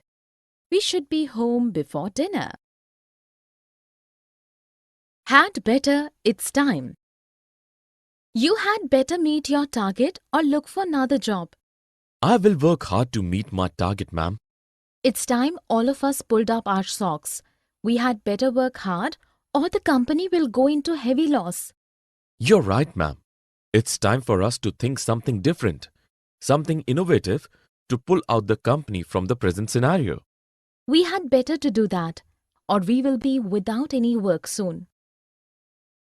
In the dialogues, Sanjana and Amit have used had better to convey the bad consequences of not taking a particular action, and it's time to convey that the action should have been taken earlier. Here are the examples of sentences with had better and it's time. You had better meet your target or look for another job. It's time all of us pulled up our socks. We had better work hard or the company will go into heavy loss. It's time for us to think something different, something innovative to pull out the company from the present scenario. We had better to do that or we will be without any work soon. Definition. Had better is used to convey that if one does not do something, bad consequences will follow. It can also be used to warn someone that he or she must do a particular thing or face bad consequences. Had is past tense, but here it is not used as past tense. It is used to speak about the present or future. Time is used to convey that something should have been done earlier but was not done. It is used to express criticism or complaint. Let us look at a few sentences. You had better do well in the exams or you will be chucked out of the school. I had better wake up early or I will miss the train. It's time you went home. In the first sentence, had better has been used to express warning. In the next sentence, had better has been used to show that if one does not do a particular thing, the consequences will not be good. In the last sentence, its time has been used to convey that a particular thing should have been done earlier or begun earlier and it was not done, but it should be done now for sure. Here are few more examples of use of had better and its time in sentences. I had better study hard or I will not be promoted to next class. You had better leave my home or I will throw you out. Can, could, would you? Could you please drop me home? It's very late and I seem to have misplaced my car keys and my bag. Of course. Your home is on my way. Can I help you in any other manner? Thanks a lot, Would you mind if I use your phone? No problem at all. Would you like to come to my place for coffee tomorrow? That would be great. In the dialogues, Sanjay and Tanya have used can, could, and would you to make a request or offer, to ask for permission, and for invitation. Here are examples of sentences with can, could, and would you. Could you please drop me home? Can I help you in any other manner? Would you mind if I use your phone? Would you like to come to my place for coffee tomorrow? Definition: can, could, and would you are used for request, offer, invitation, and to ask for permission. Can and could are more common than would you. Let us look at a few sentences. Can I have this dance with you? Would you like to come with me for lunch tomorrow? Could you pass me the teacup, please? Can you lend me your umbrella, please? In the first sentence, can has been used for permission. In the next sentence, would you has been used for invitation. In the third sentence, could has been used for a request. In the last sentence, can has been used for a request. Here are few more examples of use of can, could, and would you in sentences. Can I use your scissors? Could you bring a chart paper for me too? Would you like to? Conditionals and wish. If I knew Siddhita's sister well, I would invite her for my party. I wish you would invite her. She's a very good friend of mine. I don't want any more guests. If I had known earlier, I would have dropped someone else from my guest list. I wish I had remembered to remind you. Now I will get bored in your party. I don't want to attend it. If I invite Siddhita's sister, will you come? Yes, I will. Thanks a lot. In the dialogues, Gaurav and Kajal have used conditionals to state certain real or imaginary conditions and their result along with I wish to express their wish. Here are examples of sentences with conditionals and I wish. If I knew Siddhita's sister well, I would invite her for my party. I wish you would invite her. If I had known earlier, I would have dropped someone else from my guest list. I wish I had remembered to remind you. If I invite Siddhita's sister, will you come? Definition: conditionals are used to express real or imaginary conditions. The conditional clause has if and the main clause uses would. For expressing a wish, I wish is used. Let us look at a few sentences. If I knew her number, I would call her. If I had known Madhu 2 years back, I would have taken her health. I wish I knew your mother. I wish I had known that she was sick.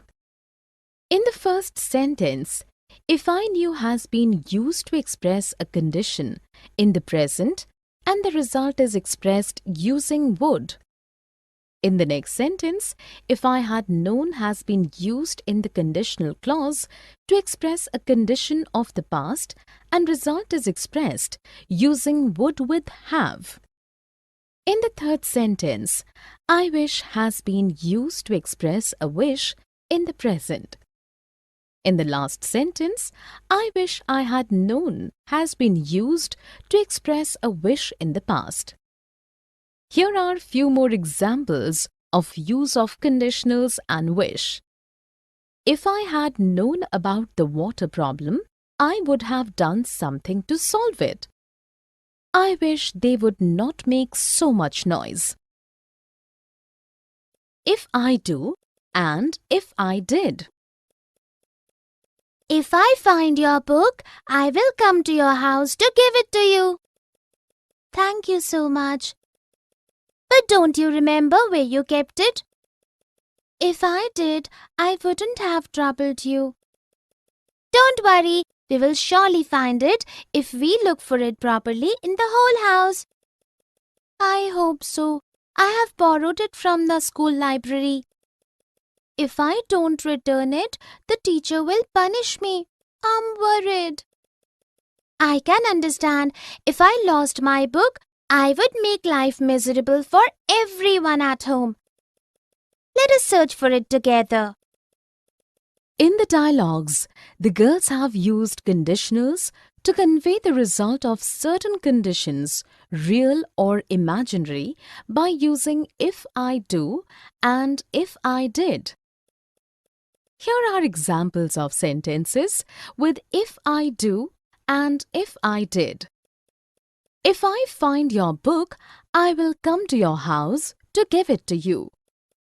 If I did, I wouldn't have troubled you. We will surely find it if we look for it properly in the whole house. If I don't return it, the teacher will punish me.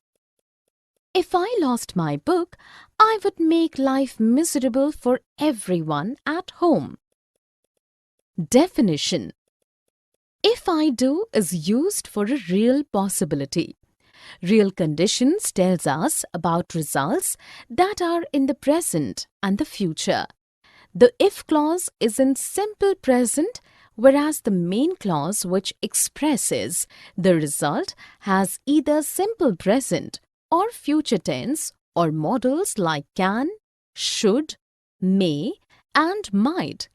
It is used for habit, fact, advice, prediction and instructions. If I did is used when the conditional clause with if uses simple past. However, it indicates an unreal, imaginary or unlikely situation in the present or future. The main clause conveying the result will then have would, could and might. Let us look at a few sentences. If I returned home early, I would go to the market. If she works hard, she can pass the exam. If I had money, I would go on a world tour. If she slept early, she could wake up early. In the first sentence, if I knew, I wish I knew. If I knew her address, I would pick her up. I wish we knew her phone number. Yes, we don't even know that. I wish I knew something about puppet making. I could hold the workshop for children then. Never mind, we can teach the children something else like origami. Can you teach origami? If I knew origami, I would begin the class. But I think Sudha is an expert in origami. She can hold the workshop. That's great. I wish I knew everyone as well as you do. In the dialogues, the girls have used if I knew and I wish I knew to express certain present imaginary conditions and their imaginary result, and also their wish along with the sense of regret at the wish not being fulfilled. Here are examples of sentences with if I knew and I wish I knew. If I knew her address, I would pick her up. I wish we knew her phone number. I wish I knew something about puppet making. If I knew origami, I would begin the class. I wish I knew everyone as well as you do. Definition: for an imaginary situation, we use if I knew. It is the conditional clause, and in the main clause, we use would, could, or might. Though we use past tense with if the meaning is not past but present. I wish I knew is used to express regret. The wish for a particular thing has not been fulfilled, and that something is not as per our wish or as we want it. Let us look at a few sentences. If I knew her email ID, I would invite her for the event. If I knew English, I would understand this concept better. I wish I knew this place better.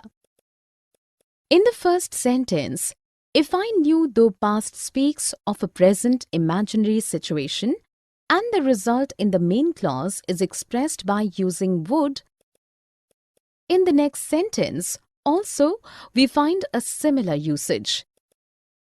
In the third sentence, I wish I knew is used to express regret about something that is not what we would like to be.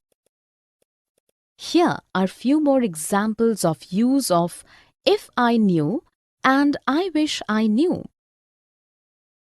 If I had known, I wish I had known. I wish I had known you were admitted in the hospital. I would have visited you there. I didn't want to trouble anyone, so I didn't tell you. I was in hospital for 3 days. If I had known, I would have brought some homemade food for you. Thank you so much. Actually, I thought you were out of town.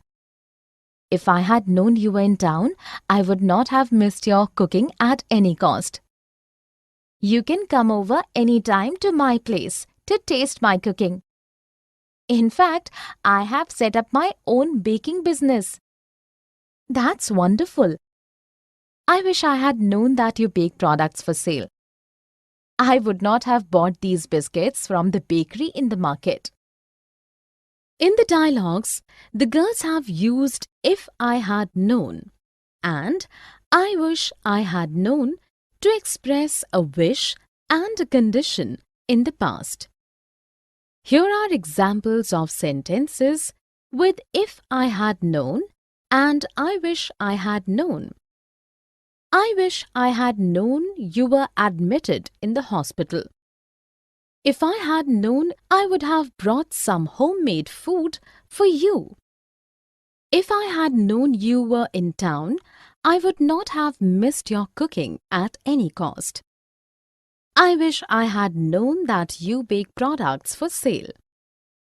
Definition: if I had known is used in speaking about conditions in the past. The if clause uses if I had known and the main clause uses would have, could have or might have to express the result. I wish I had known is used to express a wish about something in the past that the speaker did not get to know, though the speaker wanted it to happen and is feeling sorry about it. Let us look at a few sentences. If I had known he was going to my college, I could have asked him for a lift. If I had known that the job was so tough, I would have refused to join. I wish I had known that he was in India. In the first sentence, if I had known is a conditional clause expressing past condition and the main clause expressing the result uses could have with past participle. In the next conditional sentence, if I had known has been used to express past condition and the main clause expressing would, I wish, would. I wish you would meet Garima today instead of going for shopping. If I knew Garima's address, I would definitely visit her. She would be happy to meet you. I will find out her address for you. That would be wonderful. Please do. When we were in college, we would meet and chat every day. She told me that she would never find another friend like you. In the dialogues, the girls have used would and I wish would to speak about imaginary situations, conditional situations, as past of will, for past routine, and for expressing a wish. Here are examples of sentences with would and I wish would. I wish you would meet Garima today instead of going for shopping. If I knew Garima's address, I would definitely visit her. She would be happy to meet you. That would be wonderful. When we were in college, we would meet and chat every day. She told me that she would never find another friend like you. Definition: would is used in an imaginary situation or action and in conditional sentences. Would can also be used for things that happened in the past on a regular basis. Would is also used as past tense of will. I wish would is used when we wish for something to happen or when we want something to be done by some person. Here, the speaker is not satisfied with the present situation and wants to change it. Let us look at a few sentences. If she had worked hard, she would have passed. If Anu knew French, she would teach me. It would be wonderful to go on a cruise, but I don't have sufficient money. I wish she would stop teasing the street dog. In the first sentence, would has been used with have in the main clause of a conditional sentence about the past. In the second sentence, would has been used in the main clause of a conditional sentence regarding the present. In the third sentence, would has been used for an imaginary situation.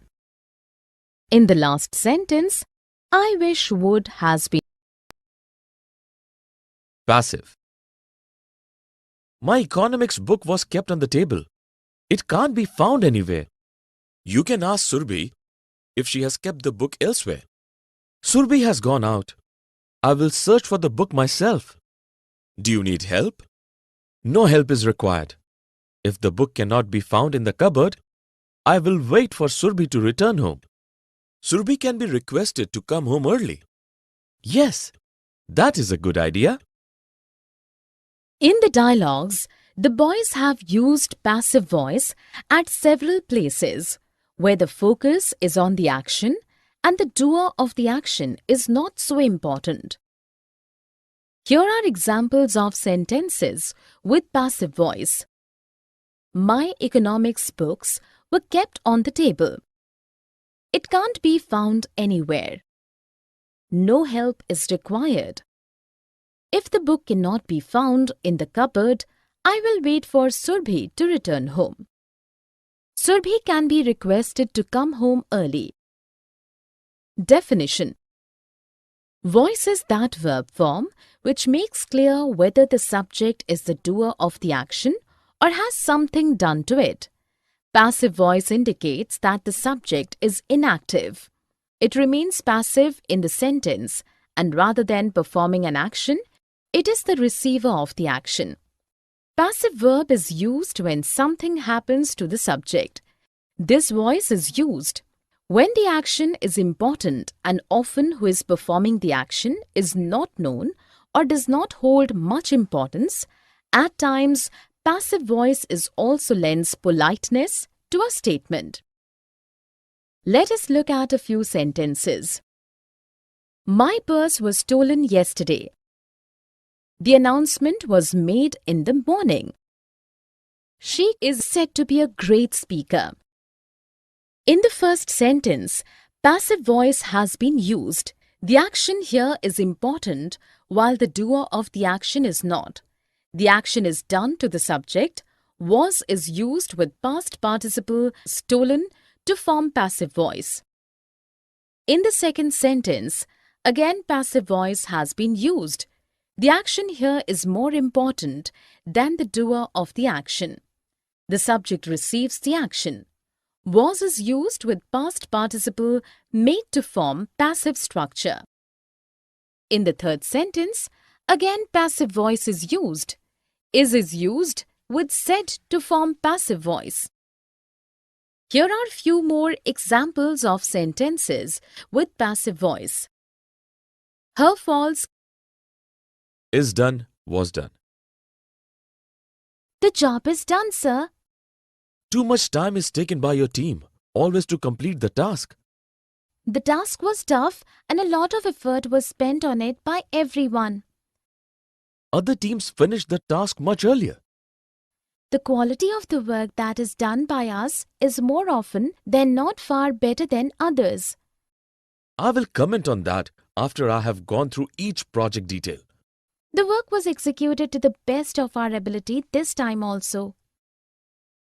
In the dialogues, Kamal and Shavi have used is done and was done to express passive voice. Here are examples of sentences with is done and was done. The job is done, sir. Too much time is taken by our team always to complete the task. The task was tough and a lot of effort was spent on it by everyone. The quality of the work that is done by us is more often than not far better than others. The work was executed to the best of our ability this time also. Definition: is done and was done are used to express passive voice. Passive verb is used when something happens to the subject. In passive voice, the subject is never the doer of the action and is often not important. Is done is used in simple present of passive voice. Was done is simple past of passive voice. Let us look at a few sentences.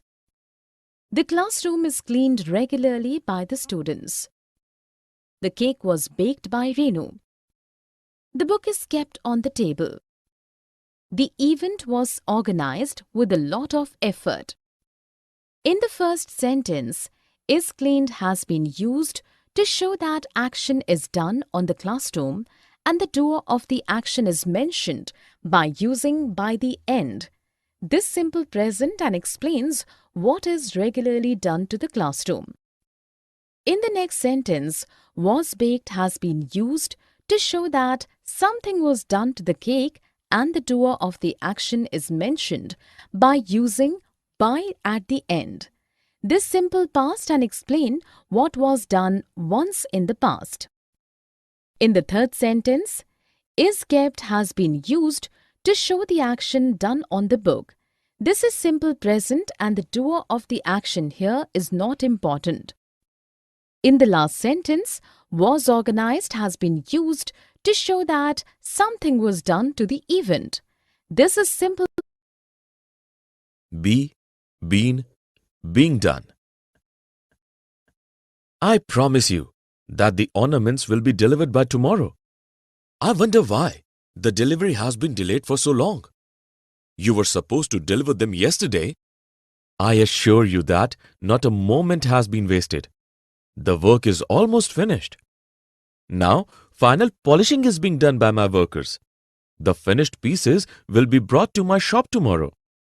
I think a lot of time is being taken to complete such a small piece of work. I have been troubled for so many days. I hope you will now keep your word. In the dialogues, Harshit and Shashank have used be, been, and being to speak in passive voice. Here are examples of sentences with be, being, and been in passive. I promise you that the ornaments will be delivered by tomorrow. I wondered why the delivery has been delayed for so long. I assure you that not a moment has been wasted. Now, final polishing is being done by my workers. The finished pieces will be brought to my shop tomorrow. I think a lot of time is being taken to complete such a small piece of work. I have been troubled for so many days. Definition: be, been, being are used with past participle to express passive voice. Passive verb is used when something happens to the subject. In passive voice, the subject is never the doer of the action and is often not important.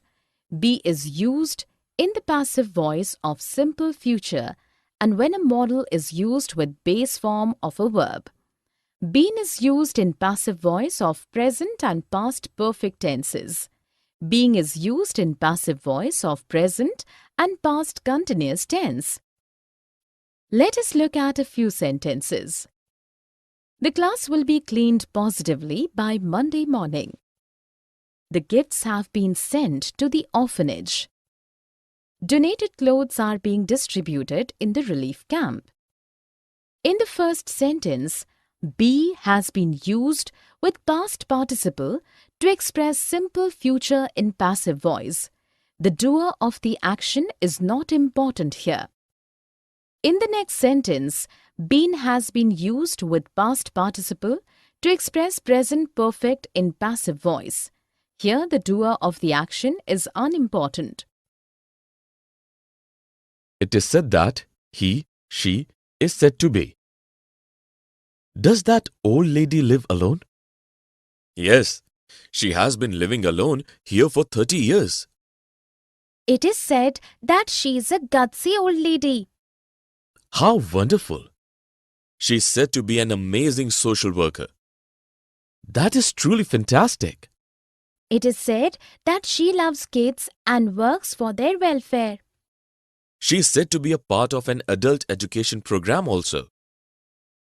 In the dialogues, Gautam, Vishesh and Rinda have used it is said that and she is said to express what people say. Here are examples of sentences with it is said that and she is said to be. It is said that she is a gutsy old lady. She is said to be an amazing social worker. It is said that she loves kids and works for their welfare. She is said to be a part of an adult education program also. Definition: if a sentence has said as a verb, then it can be used in passive in two ways. For instance, it is said that he or she is said to be. Similar usage can also be found in sentences with verbs like understood, expected, considered, told, found, reported, believed, acknowledged, thought, etc. It is said that and he or she is said to be basically convey the sense of what people say. These grammatical structures express formality and are generally used for news reporting. Let us look at a few sentences. It is said that she is an excellent spiritual healer.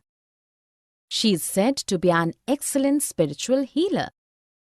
It is said that he is the best football coach in the country. He is said to be the best football coach in the country. In the first and second sentence, it is said that and she is said to be express what people say in passive voice. Both the sentences express the same thought in two different ways. In the third and fourth sentence, it is said that and he is said to be again express what people say in passive voice. Both the sentences again express the same thought in two different ways. Here are few more examples of use of it is said that and he is said to be. It is said that he is the most hard-working employee of our company. He is said to be the most hard-working employee of our company. Have something done. What will you wear for the party? I'm going to have a gown made for myself. Which color have you chosen? I haven't decided on the color yet. I'm going to have the color chosen by Carla. That's a good idea. Carla has a superb sense of style. I, too, am going to have my suit for the party, designed by Carla. I don't like Carla's work at all. I don't want to have my dress spoiled by giving it to her. Well, I think she's the best and I shall go to her boutique today. In the dialogues, Harry, Laura and Dinah have used have something done to express that they would take the help of someone else to do something for them, and also to express that something bad would be done to one of them by someone. Here are examples of sentences using have something done. I'm going to have a gown made for myself. I'm going to have the color chosen by Carla. I too am going to have my suit for the party designed by Carla. I don't want to have my dress spoiled by giving it to her. Definition: have something done is used in a sentence when the subject makes arrangement for someone else to do something for him or her. It is also used in another sense when the subject does not want someone else to do something to him or her since it is not something good. Let us look at a few sentences. Rinki is going to have her house cleaned by her maid. We are going to have the project made by a professional artist. She doesn't want to have a fine imposed on her for wrong parking.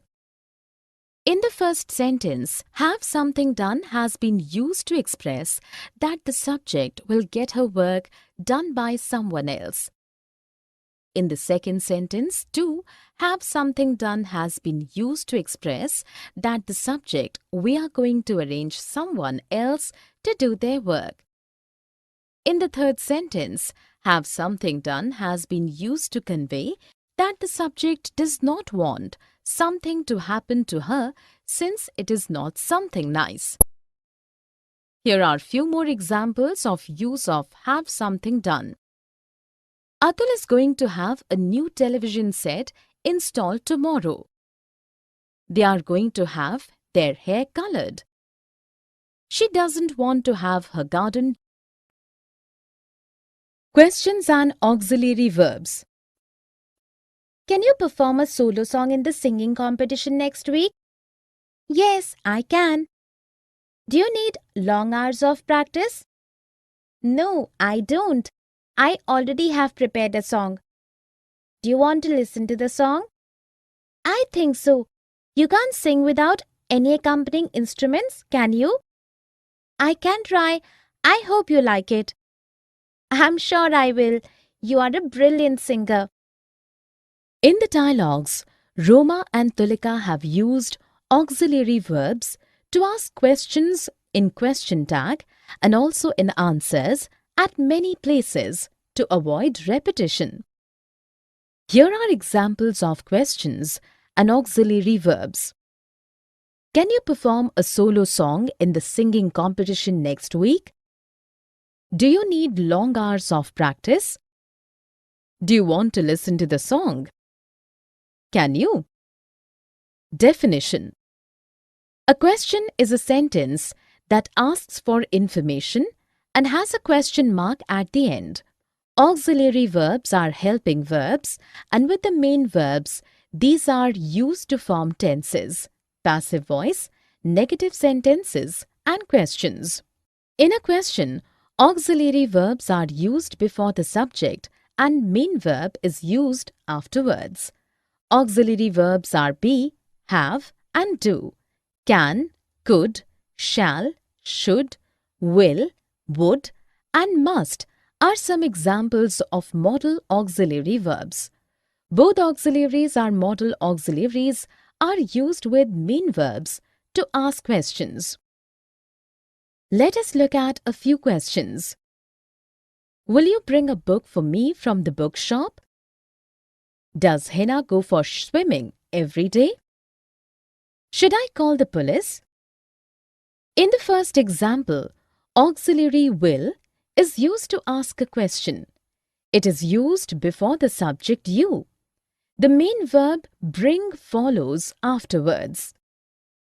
In the second example, auxiliary does is used to ask a question.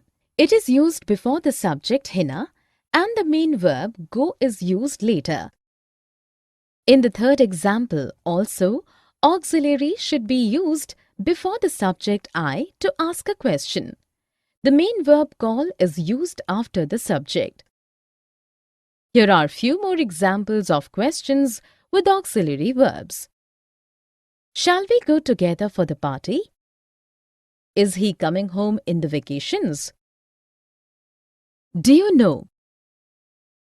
Do you know where Sonu is going for summer vacations? I think he's going to Shimla. Is he going alone? No, he's not going alone. Do you know when he is leaving for Shimla? I'm not sure. Do you know how he will be traveling?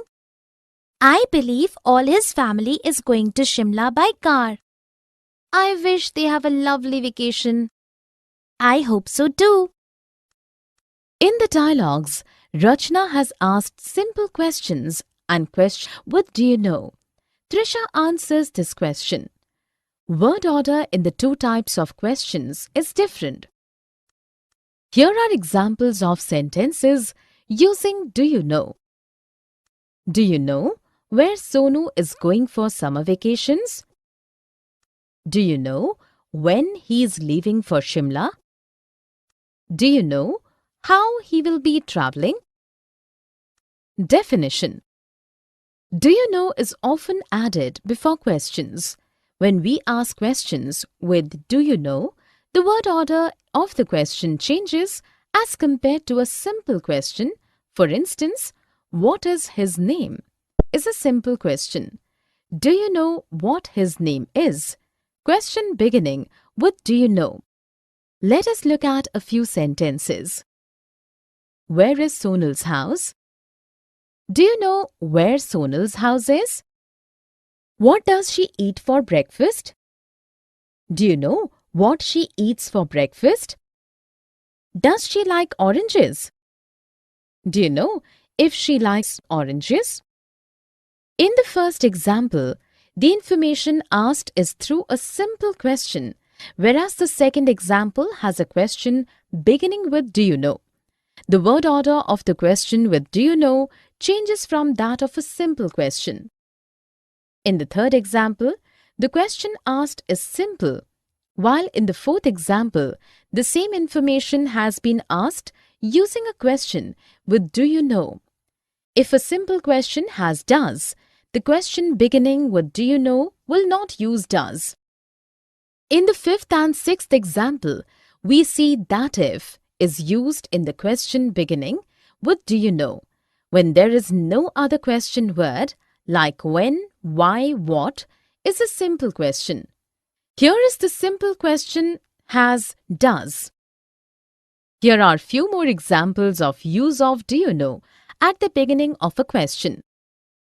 Where do crocodiles live? Simple question. Have, do, can, etc. Have you cooked dinner? No, I will go out for dinner today. Will you go alone? No, I will go with my friends. Do your friends live nearby? Yes, they live in my colony and we will go by car. Can you drive? I can, but today my driver will drive us to the restaurant. In the dialogues, Babita and Payal have used auxiliary verbs like do, can, have, and will to ask questions. Here are examples of sentences using auxiliary verbs do, have, can, etc. to ask questions. Have you cooked dinner? Will you go alone? Do your friends live nearby? Can you drive? Definition. Auxiliary verbs are helping verbs, and with the main verbs, these are used to form tenses, passive voice, negative sentences, and questions. A question is a sentence that asks for information and has a question mark at the end. In a question, auxiliary verbs are used before the subject and main verb afterwards. Auxiliary verbs are be, have, and do. Can, could, shall, should, will, would, and must are some examples of modal auxiliary verbs.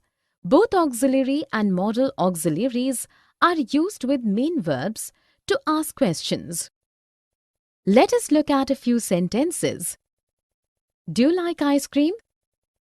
Have they completed their project? Can she write an article for the school magazine?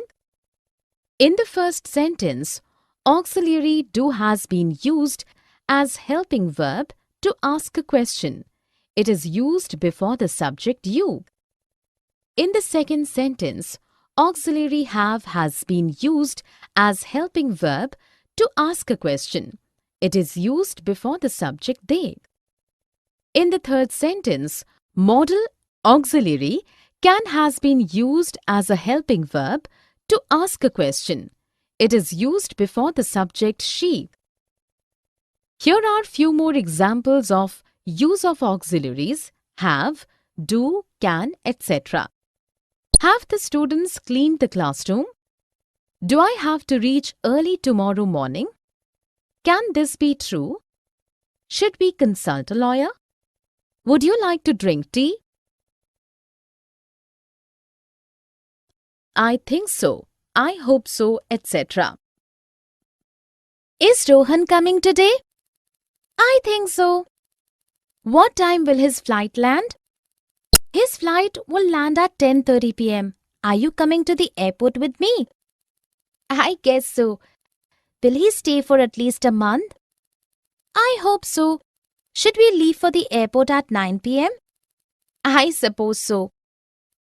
In the dialogues, Tanu and Vani have used I hope so, I think so, etc. to avoid deletion in answer to questions using auxiliaries. Here are examples of questions with auxiliaries and their answers using I hope so, I think so, etc. Is Rohan coming today? I think so.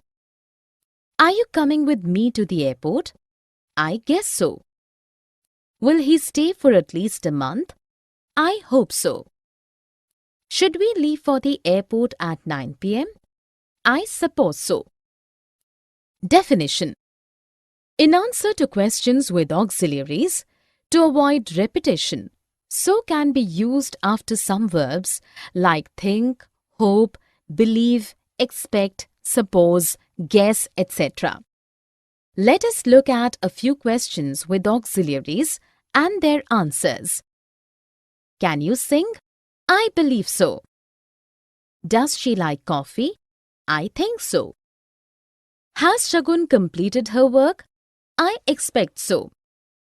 In the first sentence, auxiliary can is used to ask a question, and in the answer, so is used after the verb believe to avoid repetition of the words in the question. In the second sentence, auxiliary does is used to ask a question, and in the answer, so is used after the verb think to avoid repetition. In the third sentence, auxiliary has is used to ask a question, and in the answer, so is used after the verb expect to avoid repetition. Here are few more examples of questions with auxiliaries and their answers using I think so, I hope so, etc. Is she enjoying herself? I guess so. Will Anu go to school tomorrow? I believe so. Do you, isn't it? The food is very tasty, isn't it? Yes, it is. I love the dessert particularly. You don't eat sweets, do you? No, I don't. Actually, the doctor has advised me to avoid eating sweets. Too many sweets are not good for health, are they? Not at all. But you have a sweet tooth, don't you? Yes, you are right. I would die for a good dessert, wouldn't I? Yes, you are known for a sweet tooth. Enjoy your dessert. In the dialogues, Monica and Neha have used question tags like are they, don't you, etc. to ask for information or to elicit agreement to an option. Here are examples of sentences followed by question tags. The food is very tasty, isn't it? You don't eat sweets, do you? Too many sweets are not good for health, are they? But you have a sweet tooth, don't you? I would die for good dessert, wouldn't I? Definition. Do you, isn't it, etc. are question tags. Question tags are little questions with an auxiliary verb. These are used after statements, particularly in spoken English. After a positive statement, there is a negative question tag. After a negative statement, there is a positive question tag. A negative question tag is nothing but an invitation to agree with the statement previously made, whereas a positive question tag asks for informations. Let us look at a few statements followed by question tags. Gopal is going to London next month, isn't he? I am looking healthier, aren't I? You don't like animals, do you? In the first sentence, a negative question tag, isn't it, is used after a positive statement. In the second sentence, a positive statement is followed by a negative question tag, aren't I? In the third sentence, do you, a positive question tag is used with a negative statement. Here are few more examples of statements followed by question tags. Alan wants to go for higher studies, doesn't he? We should leave before it is dark, shouldn't we? You cannot dance, can you? You won't go to the market today, will you? ing and infinitive. I really enjoy going for my art class. Why don't you join the class too? I go for maths tuition in the evening. You can take maths tuitions in the afternoon. I suggest taking art class in the evening. I would really like to do, but first I have to take permission from my parents. I have decided to ask them today itself. Then you can begin to come for the art class tomorrow onwards. No, I think I will begin taking the class after a week. Okay, but remember to speak to your parents when you reach home. I hope they allow me to join the class. I remember talking to them earlier also, but their answer was negative then. In the dialogues, Tanisha and Sanya have used the infinitive and ing at different places. Here are examples of sentences using ing and infinitive. I really enjoy going for my art class. I suggest taking art class in the evening. I would really like to do that, but first I have to take permission from my parents. I have decided to ask them today itself. Then you can begin to come for the art class tomorrow onwards. No, I think I will begin taking the class after a week. Okay, but remember to speak to your parents when you reach home. I remember talking to them earlier also, but their answer was negative then. Definition. After certain verbs, ing is used. For instance, finish, suggest, recommend, mind, enjoy, imagine, risk, avoid, and so on. After certain verbs, infinitive is used. For instance, decide, invite, expect, promise, plan, want, manage, afford, would like, learn, ask, and so on. Certain verbs can be followed by either ing or infinitive without change in meaning. For instance, begin, bother, start, continue, etc. Certain verbs can be followed by ing as well as infinitive, but there is difference in meaning. For instance, remember and stop. Let us look at a few sentences. I mind taking responsibility for the drama. She promised to send me the pictures. I won't bother going to the market today. I won't bother to go to the market today. Verb plus ing. Enjoy doing, stop doing, etc. Do you mind shifting to the window seat? Not at all. In fact, I enjoy looking out of the bus window while traveling. You can take the aisle seat. Actually, I have motion sickness. I don't like taking the window seat. I begin feeling giddy when I look out of the window of a moving bus. What a pretty! The scenery is so beautiful. I prefer listening to music. And I love talking to someone. In the dialogues, Carol and Tracy have used ing after using a verb. Here are examples of sentences with verb plus ing. Do you mind shifting to the window seat? In fact, I enjoy looking out of the bus window while traveling. I don't like taking the window seat. I begin feeling giddy when I look out of the window of a moving bus. I prefer listening to music. And I love talking to someone. Definition: in certain sentences, verb is followed by ing rather than the infinitive. Verbs usually followed by ing are risk, enjoy, finish, miss, mind, imagine, recommend, suggest, stop, avoid. Let us look at a few sentences. My uncle recommends going to Shimla for summer vacations. We must avoid taking unnecessary risks. I miss spending time with my friends every evening since I have left my hometown. In the first sentence, verb recommends is followed by ing going.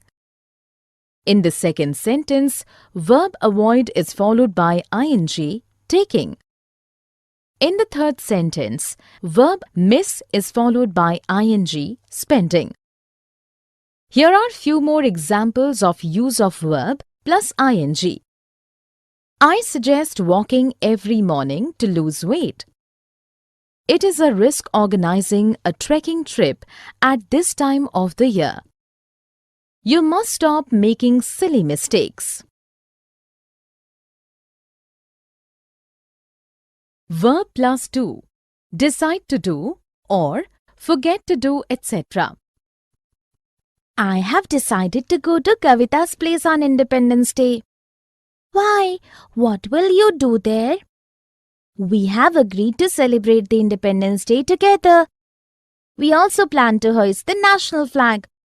How many people will be there? We would like to invite all our friends. I will come too. And you should not forget to invite Kavita's neighbors too. You are right. We will remember to call them too. In the dialogues, Gauri and Kaveri have used to and infinitive after a verb. Here are examples of sentences using verb plus to and infinitive. I have decided to go to Kavita's place on Independence Day. We have agreed to celebrate the Independence Day together. We also plan to hoist the national flag. We would like to invite all our friends. And you should not forget to invite Kavita's neighbors too. We will remember to call them too.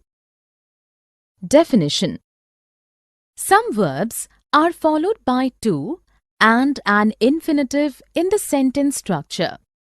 Some of such verbs are decide, forget, plan, promise, want, hope, arrange, offer, agree, manage, expect, like, afford, claim, seem, tend, appear, and so on. If another verb follows these verbs in a sentence, then the structure is generally verb plus to infinitive. Let us look at a few sentences. Tara claims to be the first girl to have scored a perfect 100 in mathematics in her school exams. India cannot afford to lose this match because then they will be out of the tournament. Lara managed to reach the station just as the train was about to leave. In the first sentence, verb claims is followed by to and an infinitive be. In the second sentence, verb afford is followed by to and an infinitive lose. In the third sentence, verb managed is followed by to and an infinitive reach. Here are few more examples of use of verb plus to and an infinitive. Damini verb plus object plus to I want you to do. I want Rani to play the part of Cinderella. But she has stage fear. We can help her to overcome it. Yes, if she can overcome her fear, she will be perfect for the role. Who do you recommend for the role of the prince? I recommend Devesh to play the role of Prince Charming. Okay, let us tell everyone about the play. In the dialogues, Suman and Ashish have used the sentence structure verb plus object plus to and infinitive. Here are examples of sentences using verb plus object plus to and infinitive. I want Rani to play the part of Cinderella. We can help her to overcome it. I recommend Devesh to play the role of Prince Charming. Definition: when certain verbs are used in a sentence, the sentence structure is as follows: verb plus object plus to and infinitive. The verbs which use this kind of sentence structure are ask, want, help, mean, tell, expect, beg, would hate, would prefer, would like, would love, remind, enable, persuade, order, invite, warn, teach, force, recommend, advise, get, permit, forbid, encourage, allow, etc. Let us look at a few sentences. The teacher taught everyone to say good morning. He asked me to accompany him to the doctor's clinic. Can you remind Shashi to bring her history book tomorrow? In the first sentence, verb taught is followed by the subject everyone and then to with infinitive say. In the second sentence, verb asked is followed by the subject me and then to with infinitive accompany. In the third sentence, verb remind is followed by the subject Shashi and then to with infinitive bring. Here are few more examples of sentence structure with verb plus object plus to and infinitive. Saras would like to eat an ice cream.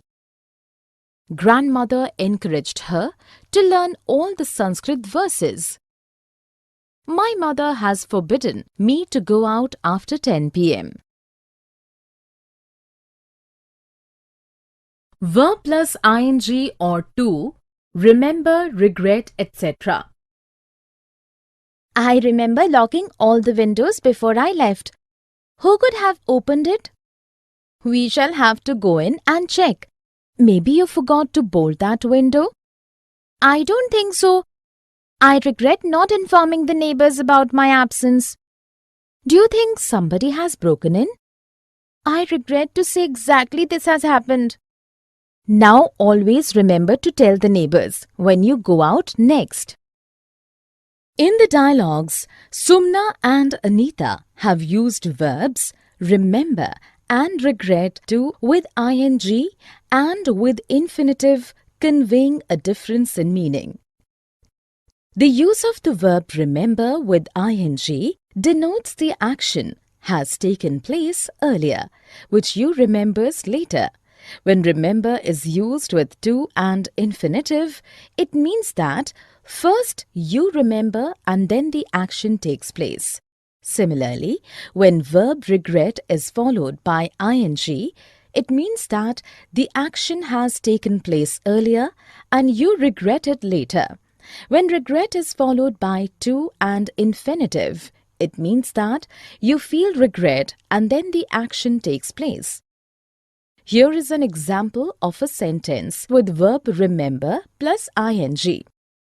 I remember locking all the windows before I left. Sentence with verb remember plus to and infinitive. Now always remember to tell the neighbors when you go out next. Sentence with verb plus regret plus ing. I regret not informing the neighbors about my absence. Sentence with verb regret plus to and infinitive. I regret to say exactly this has happened. Definition. The sentence structure is usually verb plus ing or verb plus to an infinitive when one verb is followed by another verb. Often ing is used when an action happens before the first verb or it takes place at the same time. However, to with infinitive is used after a verb when an action happens after the first verb. So some verbs can be followed by ing or to with a difference of meaning. We can see that in many cases a difference in meaning is apparent with the use of ing and to with infinitive after a verb. For instance, we have seen this with verbs remember and regret. But a difference in meaning does not. Verb plus ing or to, try, need, help. I tried to bake a cake, but it didn't turn out well. Try adding some different ingredients. Actually, I need to take baking classes. There are many worthless classes these days. This will need thinking. Will you help me to search for some good classes? Sure, I will. I can't help going out of my way to help others, and you are a very special friend. Thanks a lot. In the dialogues, Chetna and Bela have used the sentence structure verb plus ing or verb plus to and infinitive.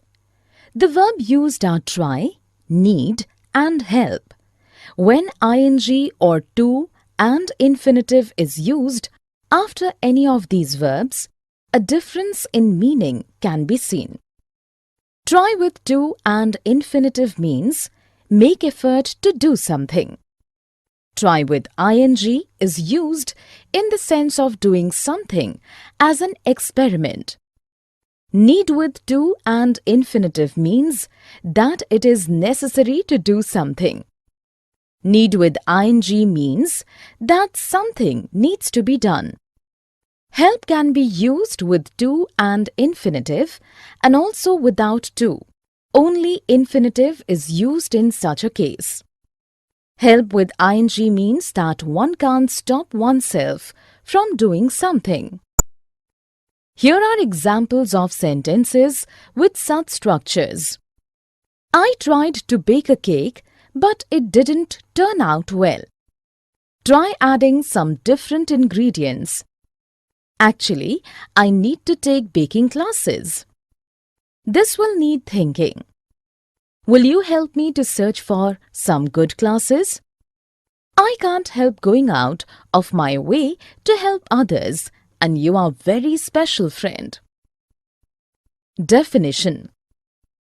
The sentence structure is usually verb plus ing or verb plus to and infinitive when one verb is followed by another verb. When ing or to and infinitive is used after verbs like try, need and help, a difference in meaning can be seen. Try when followed by to and infinitive means to make effort to do something. Try when followed by ing means doing something as an experiment.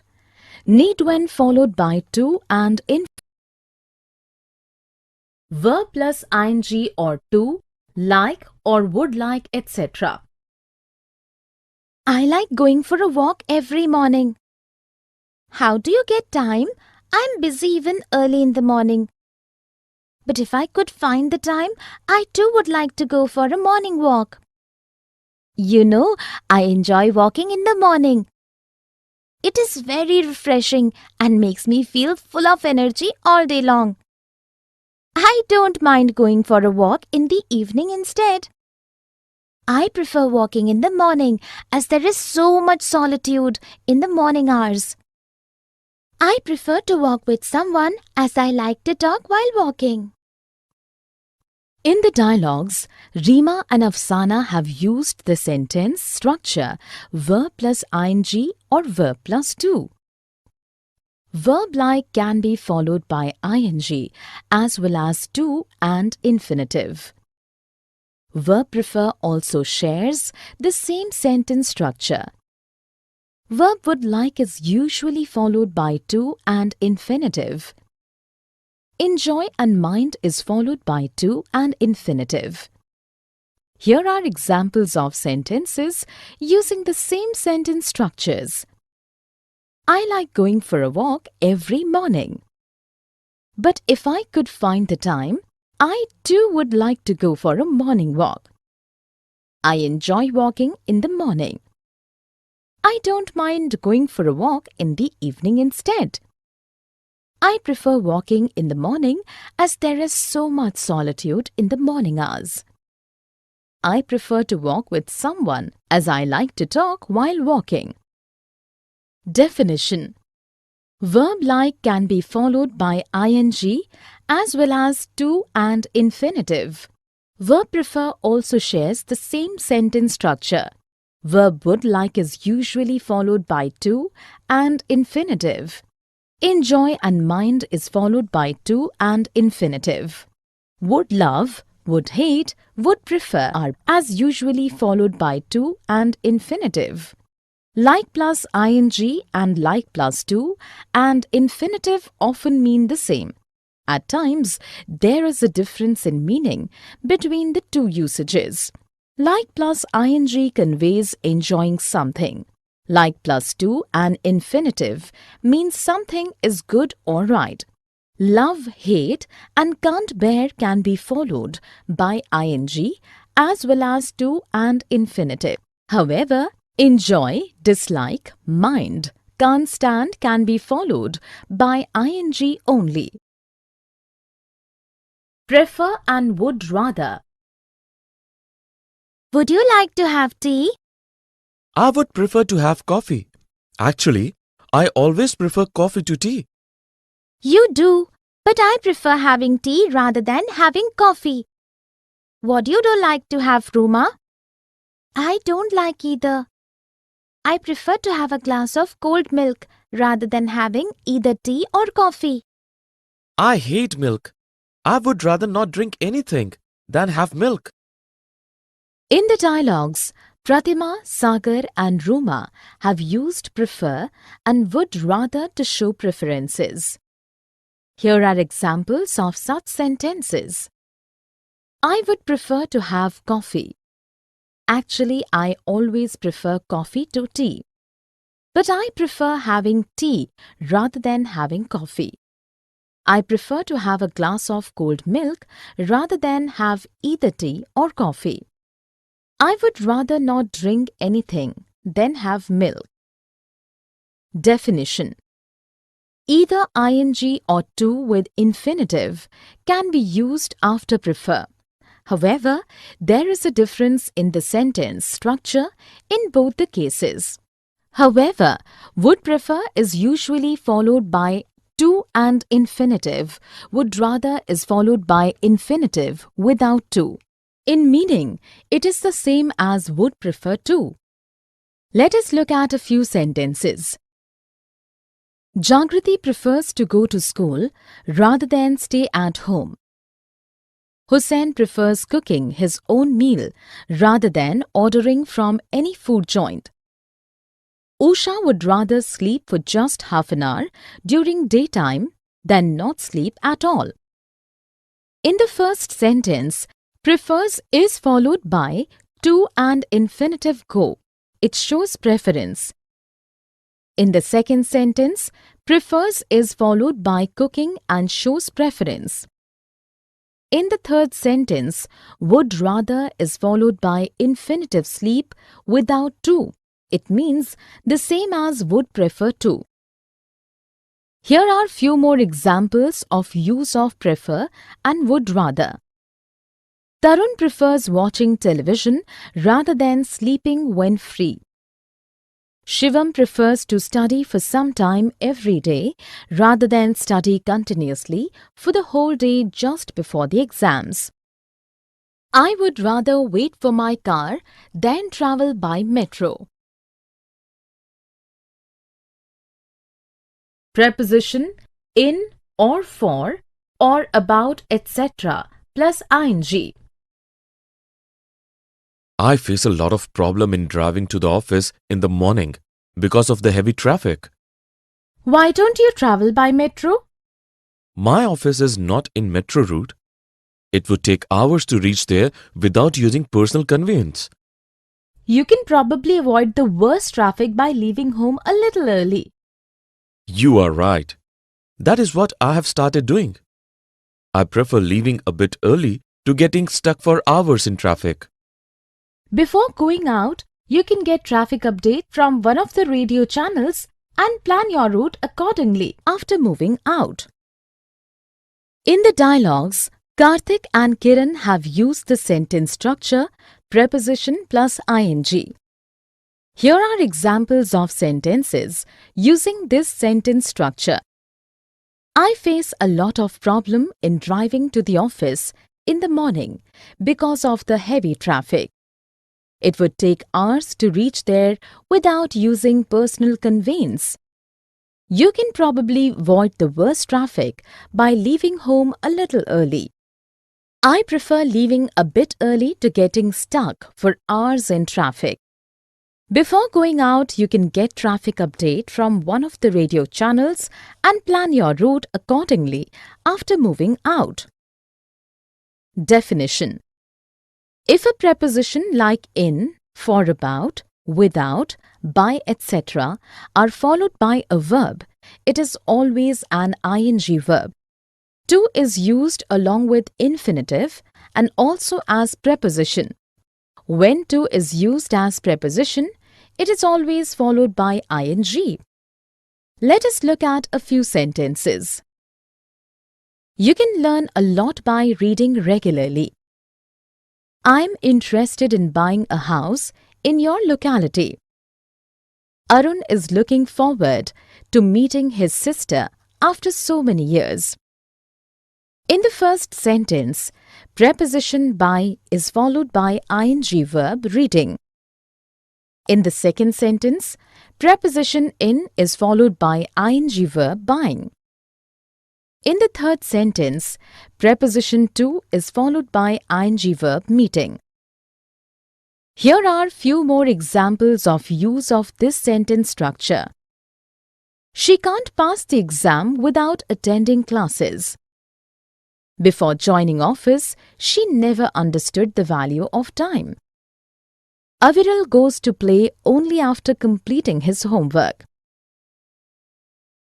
Be or get used to something. I'm used to. I'm not used to walking such long distances. We generally have to walk quite a lot here. We don't get conveyance very easily. I have now got used to it. When I was at home, my father used to drop me to college. But here in the hostel, we are on our own. I too was not used to moving around on my own, and that too on foot. But I have developed the habit in 6 months. I guess I too will get used to it soon. In the dialogues, Rakhi and Kakuli have used the sentence structure be used to something or get used to something. However, used to also used in the dialogues is entirely different in meaning. Here are examples of sentences using this sentence structure. I'm not used to walking such long distances. I have now got used to it. I too was not used to moving around on my own and that too on foot. I guess I too will get used to it soon. Definition. Be used to something means that something is familiar and not new or strange. Get used to something means that one gradually becomes familiar with something with the passage of time. Be or get used to are very diverse in usage, from used to both in terms of meaning and structure. Used to is used for past discontinued habit. It cannot be used for the present at all. It is always followed by the infinitive. However, be or get used to is not followed by infinitive, as to here is a preposition and not a part of the infinitive. Be or get used to is followed by ing. Let us look at a few sentences. Jay is used to sleeping early. Jamal has got used to cooking food himself. Sameer used to smoke a lot during college days. In the first sentence, is used to is followed by ing sleeping. It means that sleeping early is a habit that is not new for Jay. In the second sentence, got used to is followed by ing cooking. It means that Jamal has developed the habit of cooking on his own. In the third sentence, used to is followed by the infinitive smoke and is very different in meaning from the first two. Verb plus preposition plus ing. I suspect Anupam of damaging my science model. Are you sure? Yes, I am. I wouldn't dream of accusing someone without proof. Did you confront him? Yes, I warned him against messing with my things again. Do you think you can ever forgive him? I can never forgive him for spoiling my work and have decided against speaking to him ever again. In the dialogues, Barkha and Kavya have used the sentence structure verb plus preposition plus ing object or verb plus object plus preposition plus ing. Here are examples of sentences using such structures. I suspect Anupam for damaging my science model. I wouldn't dream of accusing someone without proof. I warned him against messing with my things again. I can never forgive him for spoiling my work and have decided against speaking to him ever again. Definition. Sometimes the sentence structure is verb plus preposition in or for or about, etc. plus object. When the object is another verb, its ending is ing and the sentence structure becomes verb plus preposition plus ing object. Such structure can be found with succeed in, dream or approve or think of, decide against, looking forward to, feel like, etc. In some sentences, the structure becomes verb plus object plus preposition plus ing. This can be found with accuse or suspect of, congratulate on, stop or prevent from, warn against, thank or forgive for, etc. Let us look at a few sentences. Hina congratulated Himani on getting a promotion. Jaya succeeded in achieving her target for the month. Nina thanked me for helping her with the homework. I feel like dancing.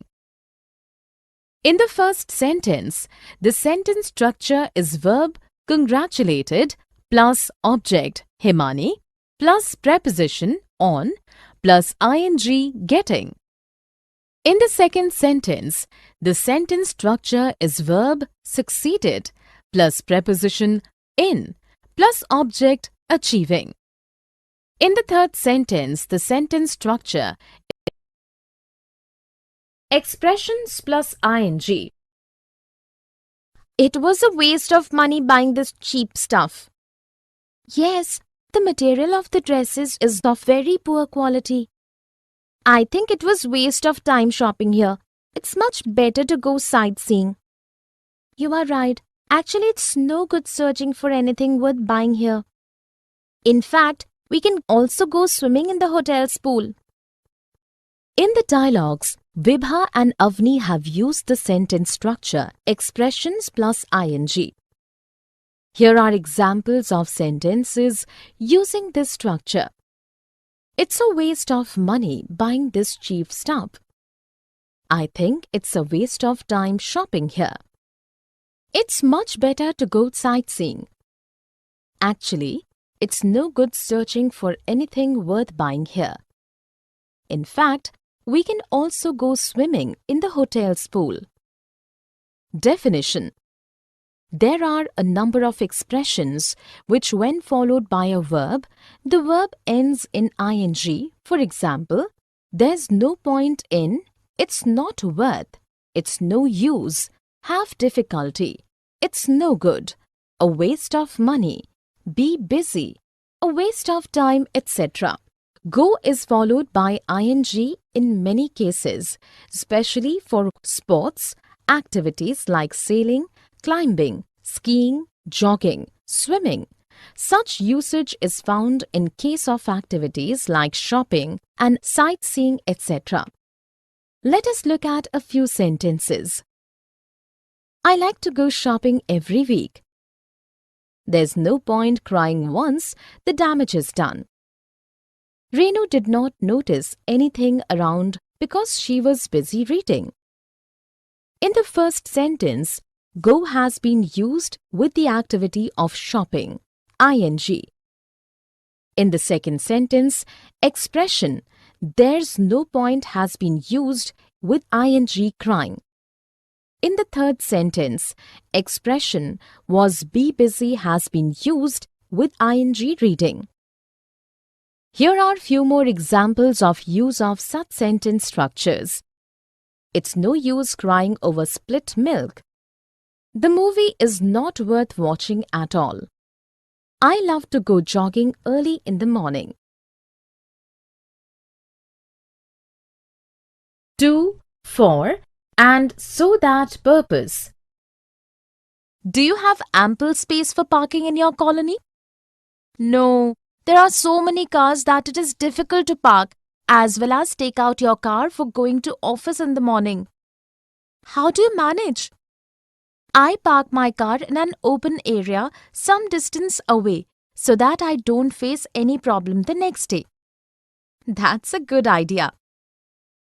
In the dialogues, Catty and Rubina have used to, for, and so that for purpose. Here are examples of sentences using to, for, and so that. Do you have ample space for parking in your colony? No, there are so many cars that it is difficult to park as well as take out your car for going to office in the morning. I park my car in an open area, some distance away, so that I don't face any problem the next day. Definition: to is used to express why that is the purpose of a particular action. However, with to the infinitive is used. For is used for general purpose, but is followed by ing. So that is also used for purpose when it negative. Let us look at a few sentences. We built a new garage to park our car. Sherry goes for swimming every evening. I started late from home so that I wouldn't get stuck in rush hour traffic. In the first sentence, to has been used to express purpose and is followed by infinitive part. In the second sentence, for has been used to express purpose and is followed by ing swimming. In the third sentence, so that has also been used for purpose, but it expresses purpose through a negative statement. I wouldn't get stuck in rush hour traffic. Here are few more examples of use of to, for, and so that to express purpose. She went to the market to buy clothes. Lata was awarded the Best Employee Award for working sincerely and with complete dedication. Tanu called parents regularly while traveling so that they wouldn't worry. Adjective plus 2. Isn't it exciting to go for a holiday together? I'm delighted to go with friends. We shall be the first to go on such a trip. We are sure to have lots of fun. Yes, I'm certain everyone will enjoy a lot. In the dialogues, Asif and Shashi have used the sentence structure adjective plus 2. Here are examples of sentences with this structure. Isn't it exciting to go for a holiday together?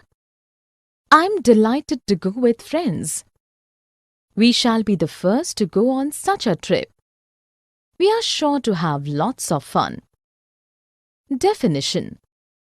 The sentence structure adjective plus 2 can be used in many ways. For instance, with adjectives like expensive, hard, cheap, difficult, dangerous, safe, easy, impossible, nice, interesting, exciting, etc. This structure can also be used to express a person's reaction to another person. Adjectives that can be used in this manner are glad, pleased, sad, happy, unhappy, amazed, astounded, surprised, disappointed, and so on. To can also be used after adjectives like first, second, third, and also after next, last, and so on. In using adjectives like certain, likely, sure, bound, etc. to follows. Let us look at a few sentences. The lesson is difficult to explain. It is dangerous to try that stunt. I was delighted to receive an honor on Teacher's Day. Shruti was the last to leave the party. She is bound to fail if she doesn't study. In the first sentence, adjective difficult is followed by to. In the second sentence, adjective dangerous is followed by to. In the third sentence, adjective delighted is followed by to. In the next sentence, adjective last is followed by to. In the last sentence, adjective bound is followed by to. Here are few more examples of use of adjective plus to. It is impossible to reach school on time when it rains. The game is easy to learn. I'm sorry to hear this. Articles and nouns. I want to eat an apple for breakfast. I don't have apples. You can have a banana instead. Can you make a glass of banana shake for me? Pour it in the glass gifted by my friends. Would you like to have an omelette also? No, I'm getting late for college. I have a presentation today. That is why you were studying the whole night yesterday? Best of luck. In the dialogues, the boy and the mother have used words that give information about the nouns that follow and make it clear whether something general or specific is being mentioned. The words a, and the are examples of articles.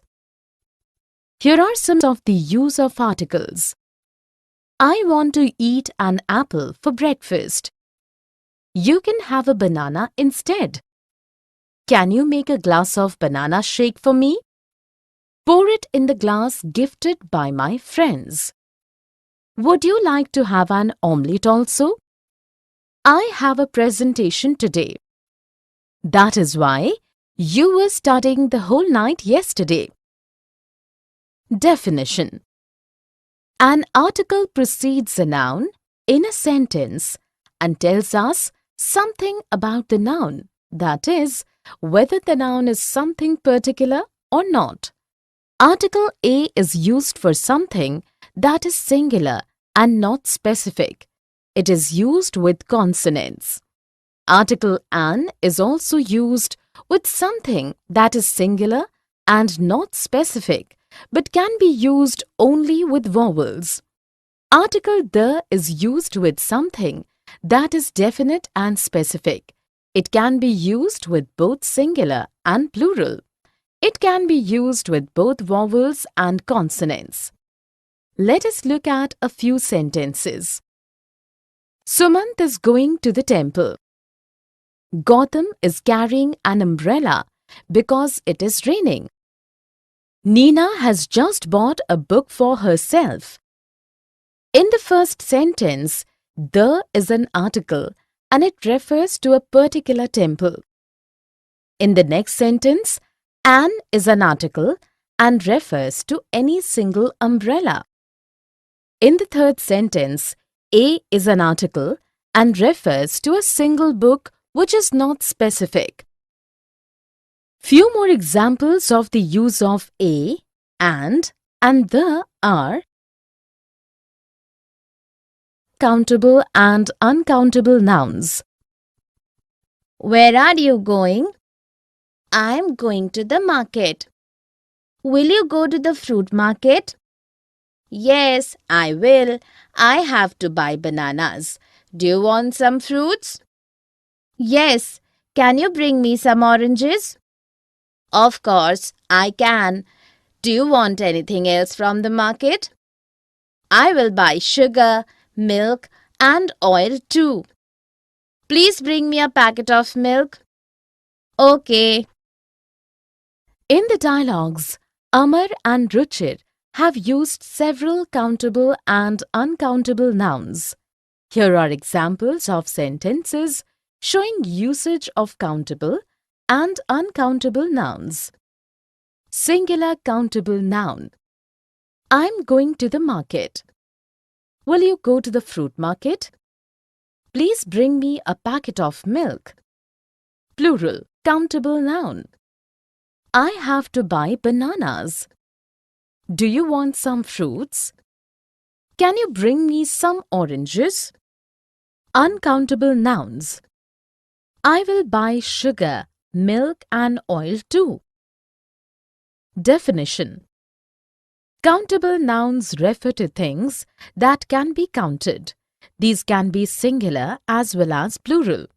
Uncountable nouns refer to quantity, material, liquid, which cannot be counted separately. Anything that cannot be counted is an uncountable noun. Uncountable nouns are always regarded as singular, and thus singular verbs must always be used with uncountable nouns. Let us look at a few sentences. I love eating rice. She gave me a bouquet of roses. The water in the bucket is dirty. In the first sentence, rice is an uncountable noun. In the second sentence, bouquet is a singular countable noun and roses is a plural countable noun. In the third sentence, water is an uncountable noun and bucket is a singular countable noun. Here are few more examples of countable and uncountable nouns. Countable. There are many birds on that tree. I have many good friends in school. Uncountable. We should not eat too much salt. I enjoy playing with sand. Countable nouns with a, an, and some. It is raining. I need an umbrella. Are you going out? Yes, I'm going to the library to bring some books. I will come with you. I want to buy some apples. There is a fruit shop near the library. Okay, you can come with me. Do carry a bag so that we can keep everything in it. Okay, I will get one. In the dialogues, Aman and Tanvi have used a, an, and some for different countable nouns. Here are examples of sentences using a, an, and some. I need an umbrella. I'm going to the library to bring some books. I want to buy some apples. There is a fruit shop near the library. Do carry a bag so that we can keep everything in it.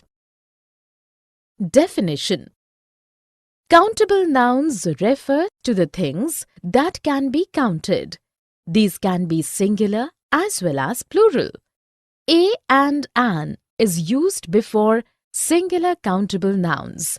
An is used before singular countable nouns beginning with vowels, that is A, E, I, O, U.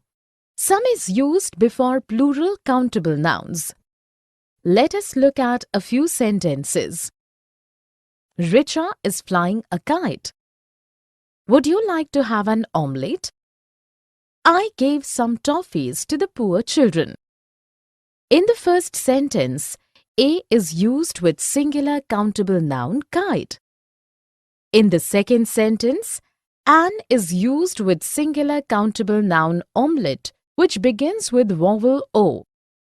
In the third sentence, some is used with plural countable noun toffees. Here are few more examples of use of a, an, and some. Fatima baked a cake on my birthday. I saw an elephant in the zoo. Some children of my class are very naughty. A, an, and the. Can you lend me a pencil? Sorry, I don't have an extra pencil. I have extra pencils. I can give one to you. There were several pencils in my pencil box, but I forgot to bring the box. It is all right. You can borrow from me. But I have forgotten to bring my water bottle. Will you give me some water to drink? You can. Take water from me. I have brought a big bottle today. The water in her bottle has already been used up. In the dialogues, Ratna, Taruna, and Kapil have used articles with countable and uncountable nouns. Here are examples of sentences showing usage of articles with countable and uncountable nouns, and also showing usage of nouns without articles. Can you lend me a pencil? Sorry, I don't have an extra pencil. I have extra pencils. There were several pencils in my pencil box, but I forgot to bring the box. Will you give me some water to drink? You can take water from me. I have brought a big bottle today. The water in her bottle has already been used up. Definition: a, an, and the are articles in English. Countable nouns refer to things that can be counted. Uncountable nouns refer to quantity, materials, liquid, which cannot be counted separately. A and an imply a single thing and are placed before a single countable noun. An is placed before words which begin with vowels, that is A, E, I, O, U. These articles cannot be used before plural countable nouns or uncountable nouns. The can be used before both singular and plural countable nouns and also before uncountable nouns. Sometimes no articles are used before plural countable nouns as well as uncountable nouns. Let us look at a few sentences. I'm going to buy a gift for my friend. My mother gave me the school, children, The children. I'm going to school. Where are you going? I'm going to the hospital to visit my aunt. She was admitted in hospital yesterday due to knee injury. We have parent-teacher meeting today. The principal has asked all the children to come with their parents. Yes, I know. My father will reach the school at 11 a.m. I will come directly from the hospital. My father says children must always obey their teachers. In the dialogues, Sumant and Asha have used the when speaking of particular things and when attending a particular place as a visitor. This can be compared to dialogues where the has not been used for same person or places because of general usage. Here are examples of sentences using the in such a manner and sentences without using the. I'm going to school. I'm going to the hospital to visit my aunt. She was admitted in hospital yesterday due to knee injury. The principal has asked all the children to come with their parents. My father will reach the school at 11 a.m. from his office. I will come directly from the hospital. My father says children must always obey their teachers. Definition: when we are thinking of something as a general idea, we do not use the. And also when a child goes to school as a pupil, we do not use the. Same is the case with prison, hospital, university and church. When we are thinking about the general idea of these places and what they are used for generally, we do not use the. Article the is used when we speak about particular places, things or people. We say a child goes to school or is at school as a pupil.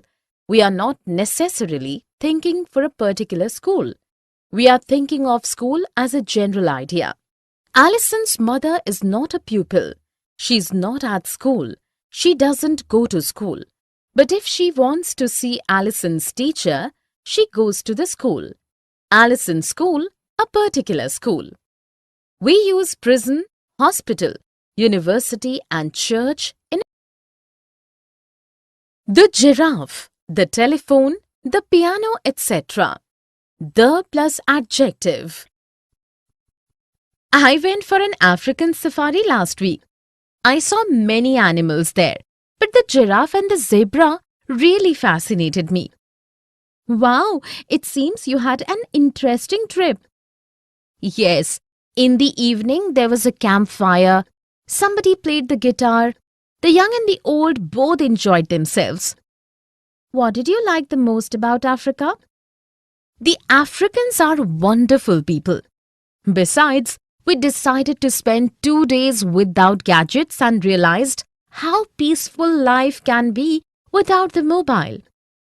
You must have come back rejuvenated. Yes, also I'm trying to keep away from the telephone and spending some time creatively, trying to learn the piano. In the dialogues, Hema and Kamini have used the with giraffe, zebra, guitar, piano, mobile, telephone, Africans, and also with some adjectives like young and old, even though here the is not used for a particular person or object. Here are examples of sentences using the. I saw many animals there, but the giraffe and the zebra really fascinated me. Somebody played the guitar. The young and the old both enjoyed themselves. The Africans are wonderful people. Besides, we decided to spend 2 days without gadgets and realized how peaceful life can be without the mobile. Also, I'm trying to keep away from the telephone and spending some time creatively trying to learn the piano. Definition: Here, the is not used to indicate one particular thing.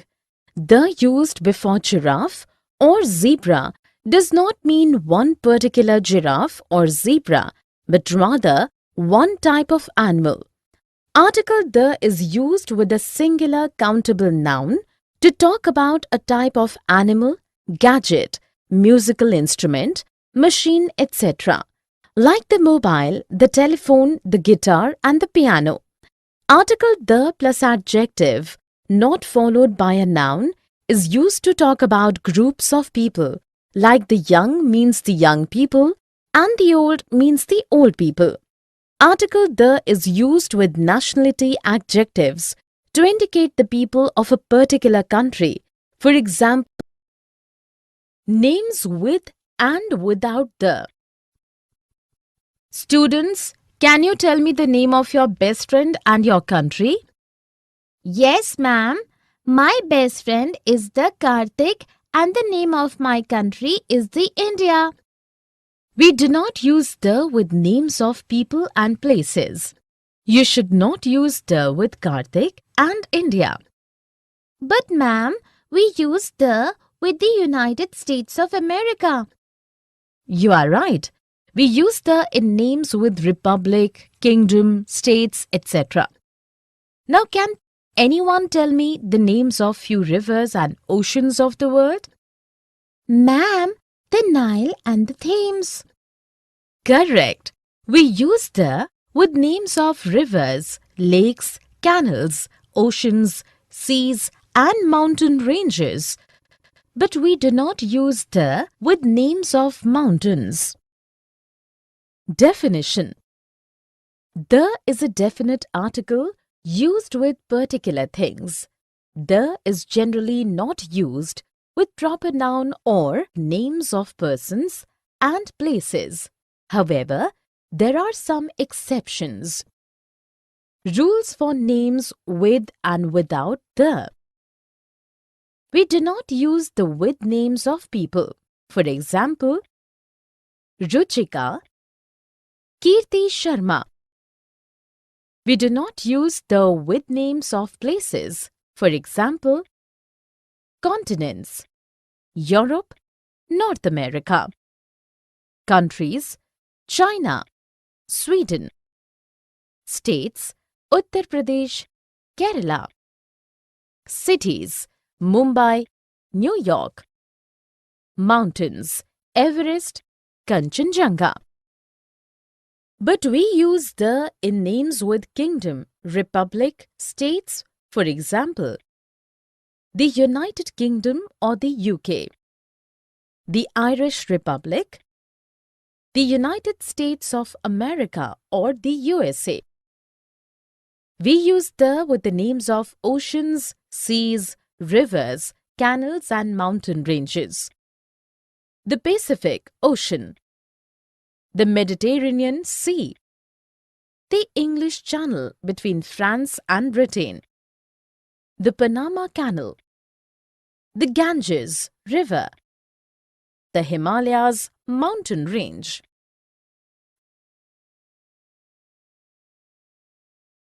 Singular and plural. There is a man at the door. He has a parcel to deliver. Yes, I had ordered books on personality development. The courier boy must have brought the books. So, should I take the parcel? Yes, please do. Father, please give me a pen to sign the form. The boy does not have a pen. Take the black pen on the table and keep the book safely. I'm going out for an interview. In the dialogues, Karan and father have used a, an, and the with singular and plural nouns. Here are examples of sentences using articles with singular and plural nouns. There is a man at the door. He has a parcel to deliver. The courier boy must have brought the books. So should I take the parcel? Father, please give me a pen to sign the form. The boy does not have a pen. Take the black pen on the table and keep the book safely. I'm going out for an interview. Definition. Singular means a noun that is one in number and plural means more than one in number. The word the should be used with a noun indicating a particular item or group of items. It can be used with plural as well as singular nouns. A is used with nouns that are not specific. Also, A is used to refer to a single item or category and cannot be used with plural nouns. An is also used for single, non-specific nouns. However, an is used when the word which follows this article begins with any one of the vowels A, E, I, O, U. Let us look at a few sentences. Can you lend me a bag for one day? Reena ate an ice cream after dinner. Atul goes to the park near his house every evening. Kanan bought all the dresses that were on sale. In the first sentence, A is used with bag to indicate a single bag, singular. It is also not a specific bag. In the second sentence, an is used with ice cream to indicate a single, singular, non-specific ice cream. An here has Pronouns and determiners. There is a beautiful dress on sale in my shop. I have to buy a dress for a friend of mine. Will medium size be fine for this friend of yours? No, it will be small. I can buy it for myself. You can come to my shop tomorrow. Should I pick you up? No, I will come on my own. See you tomorrow. Bye. In the dialogues, Abhishek and Toril have used some pronouns and determiners to express themselves. Here are examples of sentences using pronouns and determiners. There is a beautiful dress on sale in my shop. I have to buy a dress for a friend of mine. Will medium size be fine for this friend of yours? I can buy it for myself. You can come to my shop tomorrow. Should I pick you up? No, I will come on my own. Definition. A pronoun is a word which is used in place of a noun. Determiners are placed before nouns to give specific meaning to the nouns. A determiner functions to provide particular details about the noun that follows it. Let us look at a few sentences. Madhu is a good friend of mine. I will reach the station by myself. There is a superb restaurant nearby. In the first sentence, friend of mine has been used to indicate a particular person. In the second sentence, by myself has been used to mean doing an action on one's own. In the third sentence, there has been used to speak about a thing for the first time to tell that it exists. Here are few more examples of use of pronouns and determiners. Every mother protects her child. It is a new beginning for the whole family. My daughter went to Jaipur on her own.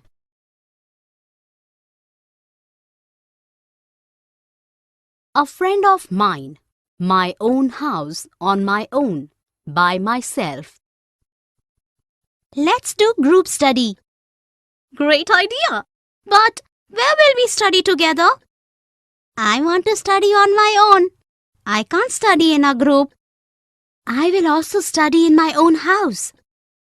My parents will not allow me to go anywhere.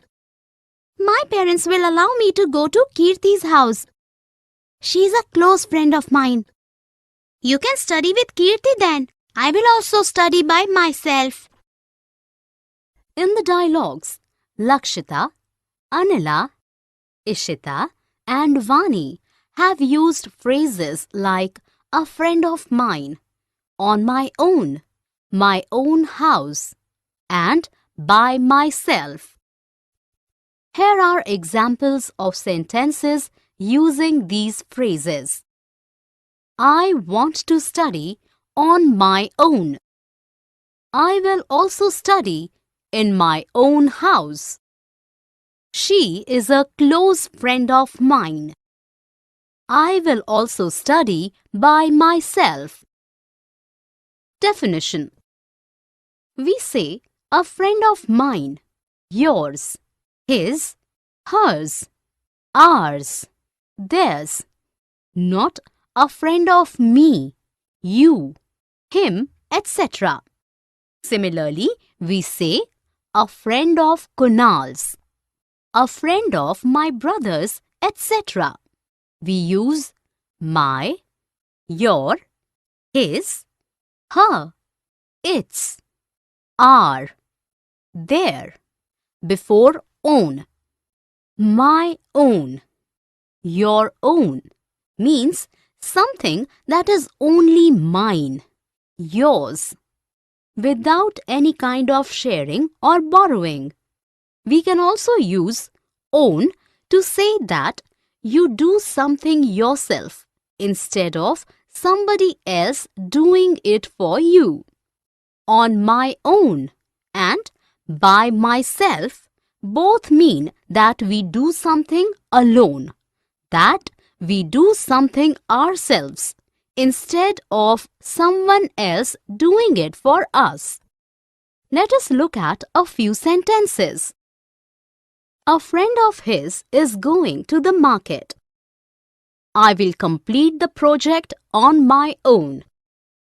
I prefer to spend some time by myself.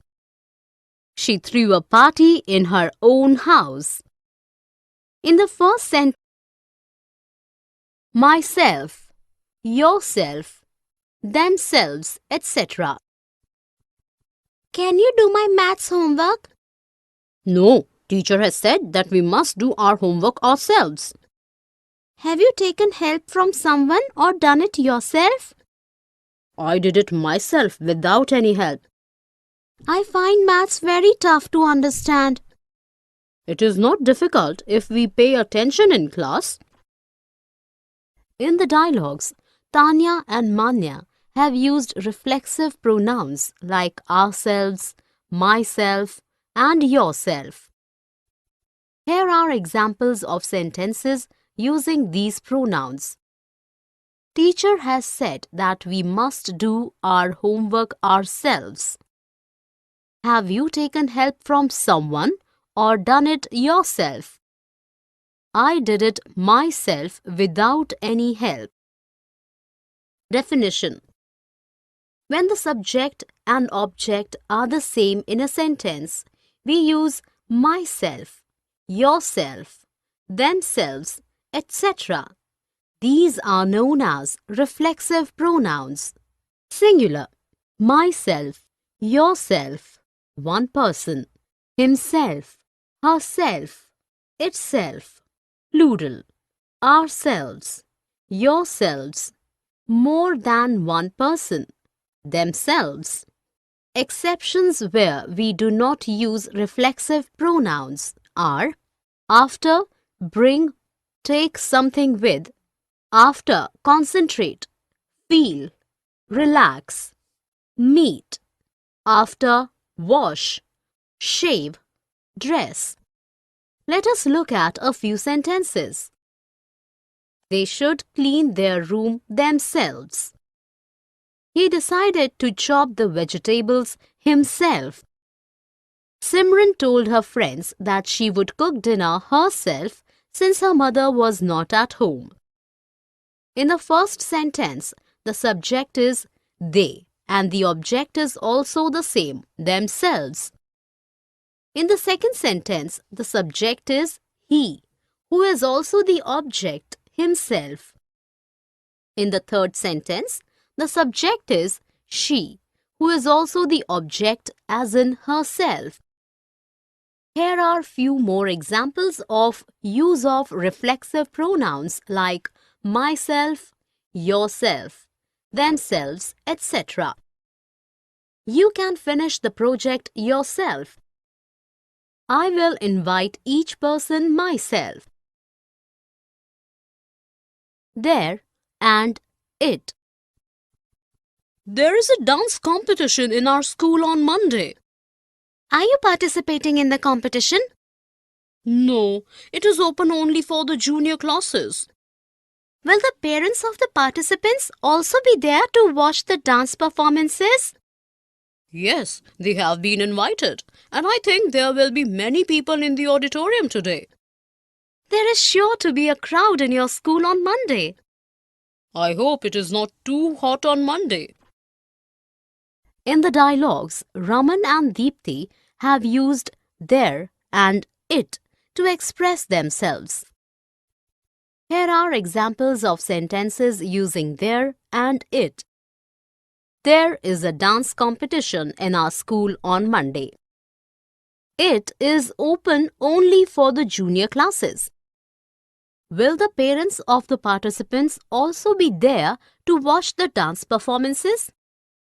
They have been invited, and I think there will be many people in the auditorium today. There is sure to be a crowd in your school on Monday.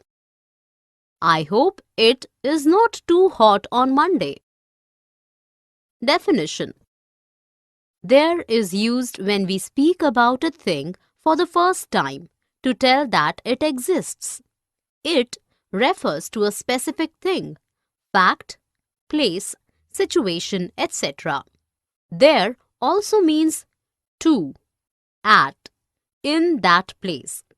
There is also used with will be, must be, used to be, etc. There can be used to say there is sure, certain, likely to be something.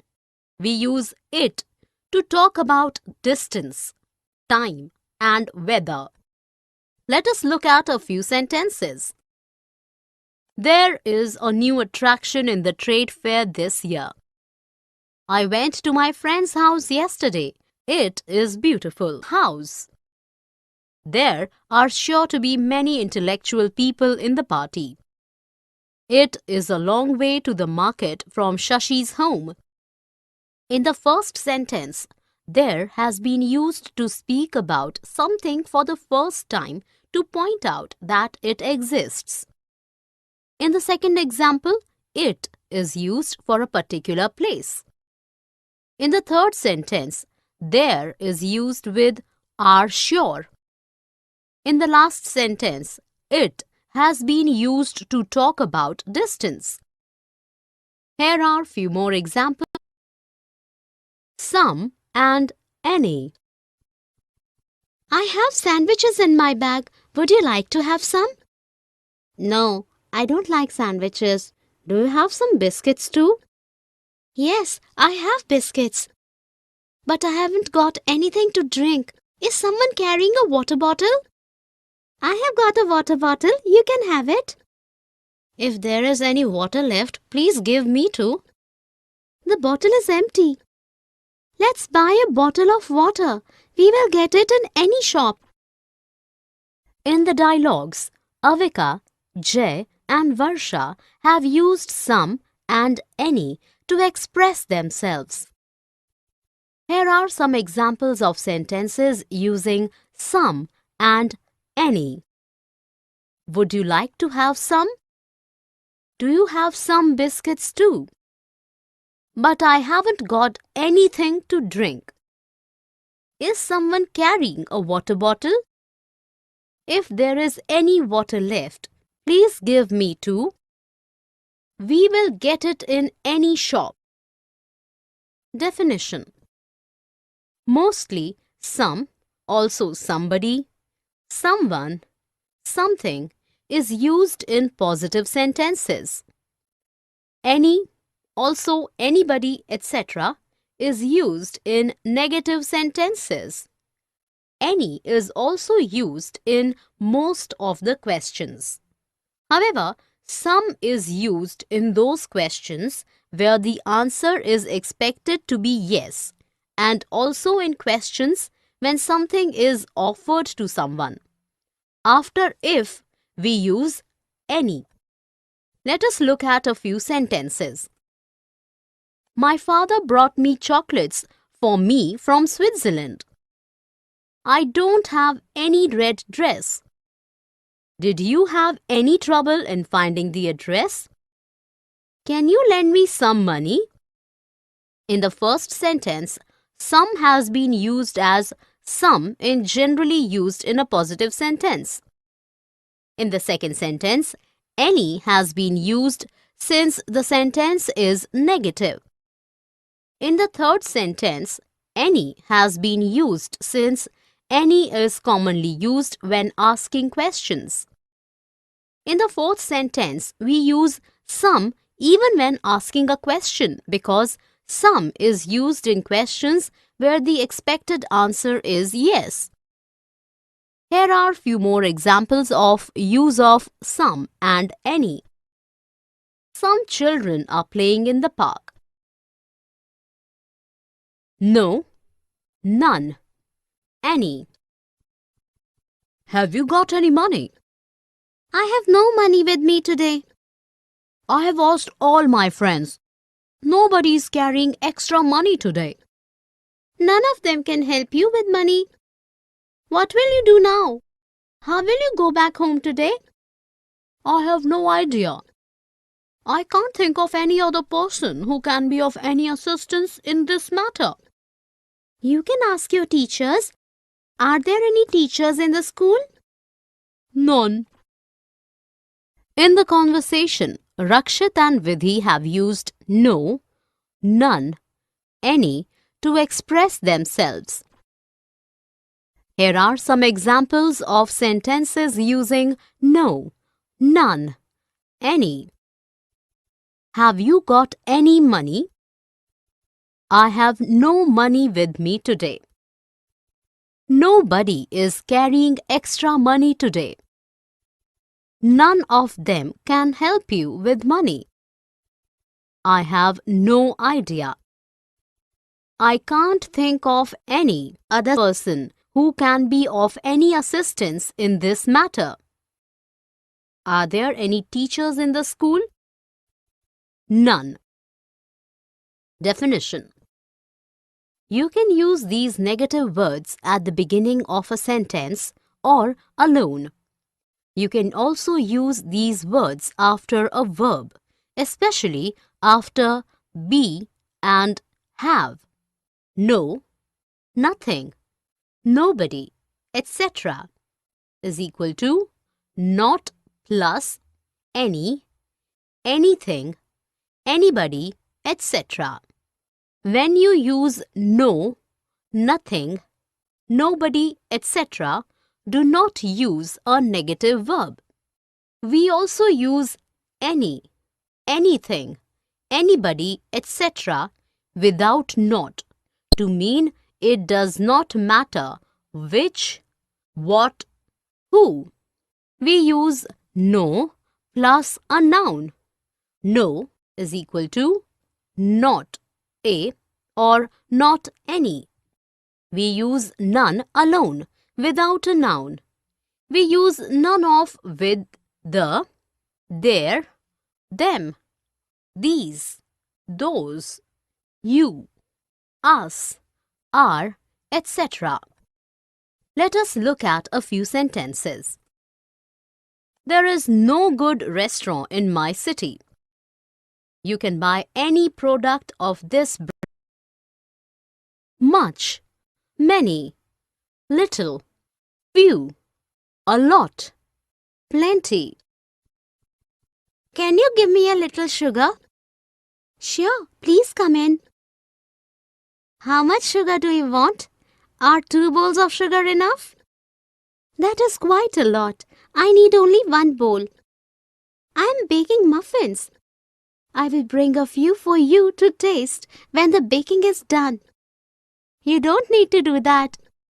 You will not be able to bake too many with just 1 bowl of sugar. I can give you more sugar if you want to make some more muffins. No, this much is sufficient. I will be able to bake plenty of muffins with this bowl of sugar. Thanks a lot. In the conversation, Chandra and Mohini have used much, many, little, few, a lot, plenty to express themselves. Here are some examples of sentences using much, many, little, few, a lot, plenty. Can you give me a little sugar? How much sugar do you want? This is quite a lot. I will bring a few for you to taste when the baking is done. You will not be able to bake too many with just one bowl of sugar. This much is sufficient. I will be able to bake plenty of muffins with this bowl of sugar. Thanks a lot. Definition. We use much and little with uncountable nouns. We use many and few with plural nouns. We use a lot of, lots of, plenty of with uncountable and plural nouns. We use much, many, especially in negative sentences and questions. A lot of is also possible. In positive sentences, a lot of is more usual. Much is unusual in positive sentences in spoken English. You can use many in positive sentences, but a lot of is more usual in spoken English. We use too much and so much in positive sentences. Little and few without a are negative ideas, means not much, not many. A little and a few are more positive. A little means all of, most of, no, none of, etc. All students have to bring money for a magic show tomorrow. Most of the students have already given the money. Yes, most have given, but all of them need to do so. Teacher has said that no student will stay in school alone. So all students who come to school on the day of the magic show will have to go to watch the show. None of them will be allowed to stay back in school. No, none will be allowed as per the teacher. In the dialogues, Jasmine and Kamna have used all of, most of, no, none of to express themselves. Here are examples of sentences using all of, most of, no, none of. All students have to bring money for the magic show tomorrow. Most of the students have already given the money. Most have given, but all of them need to do so. Teacher has said that no student will stay in school alone. So all those students who come to school on the day of the magic show will have to go to watch the show. None of them will be allowed to stay back in school. None will be allowed as per the teacher. Definition. All, most, and no can be used with nouns, but the usage all of cars, most of people, none of books is incorrect.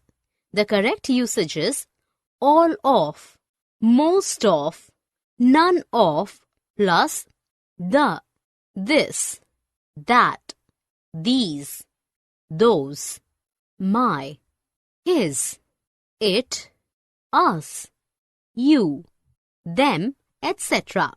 All, most and none can also be used alone, without a noun. Let us look at a few sentences. All books in the library need to be arranged properly. Most books in the library need to be arranged properly. No books in the library need to be arranged properly. All of you must work hard for the exams. Most of the students both of, neither of, either of. Which one of these books should I take from the library? You can take either of them. Both books are very interesting. Neither of the books I took last time were interesting. Neither were the ones I took last time. But this time, I hope you are right. If either book is not to my taste, I will be very disappointed. I have read both this one and the other one too. You will enjoy both. In the conversation, Lakshmi and Kamya have used both of, neither of, either of to express themselves. Here are some examples of sentences using both of, neither of, either of. You can take either of them. Both books are very interesting. Neither of the books I took last time were interesting. Neither were the ones I took last time. If either book is not to my taste, I will be very disappointed. I have read both this one and the other one too. You will enjoy both. Definition: both, neither and either can be used for two things when there is a choice. These words can be used with a noun.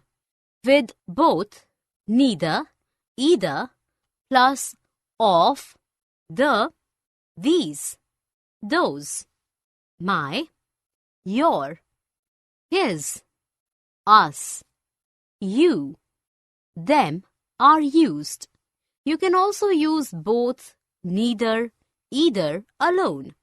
You can say both and neither, nor, either, or. Let us look at a few sentences. Both Anu and Farida are going to Germany. Both of them are going to Germany. Tickets were not available for either of the movies. Neither Rama nor Sheena completed the work. In the first sentence, both has been used with and in the same sentence to speak about two persons. In the second sentence, both of has them after it to speak about two persons. All, every, and whole. All of us are going for a picnic tomorrow.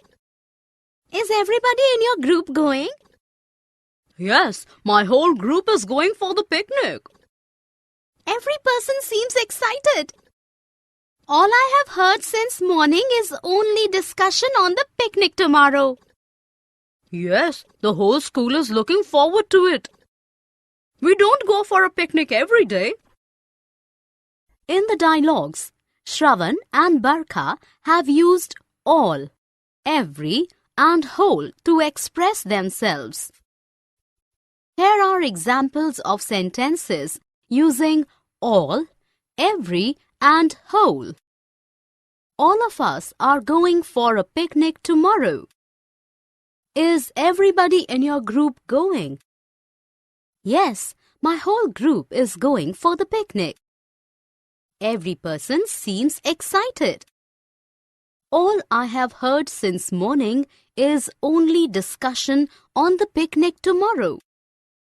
Yes, the whole school is looking forward to it. We don't go for a picnic every day. Definition: we do not normally use all to mean everybody or everyone.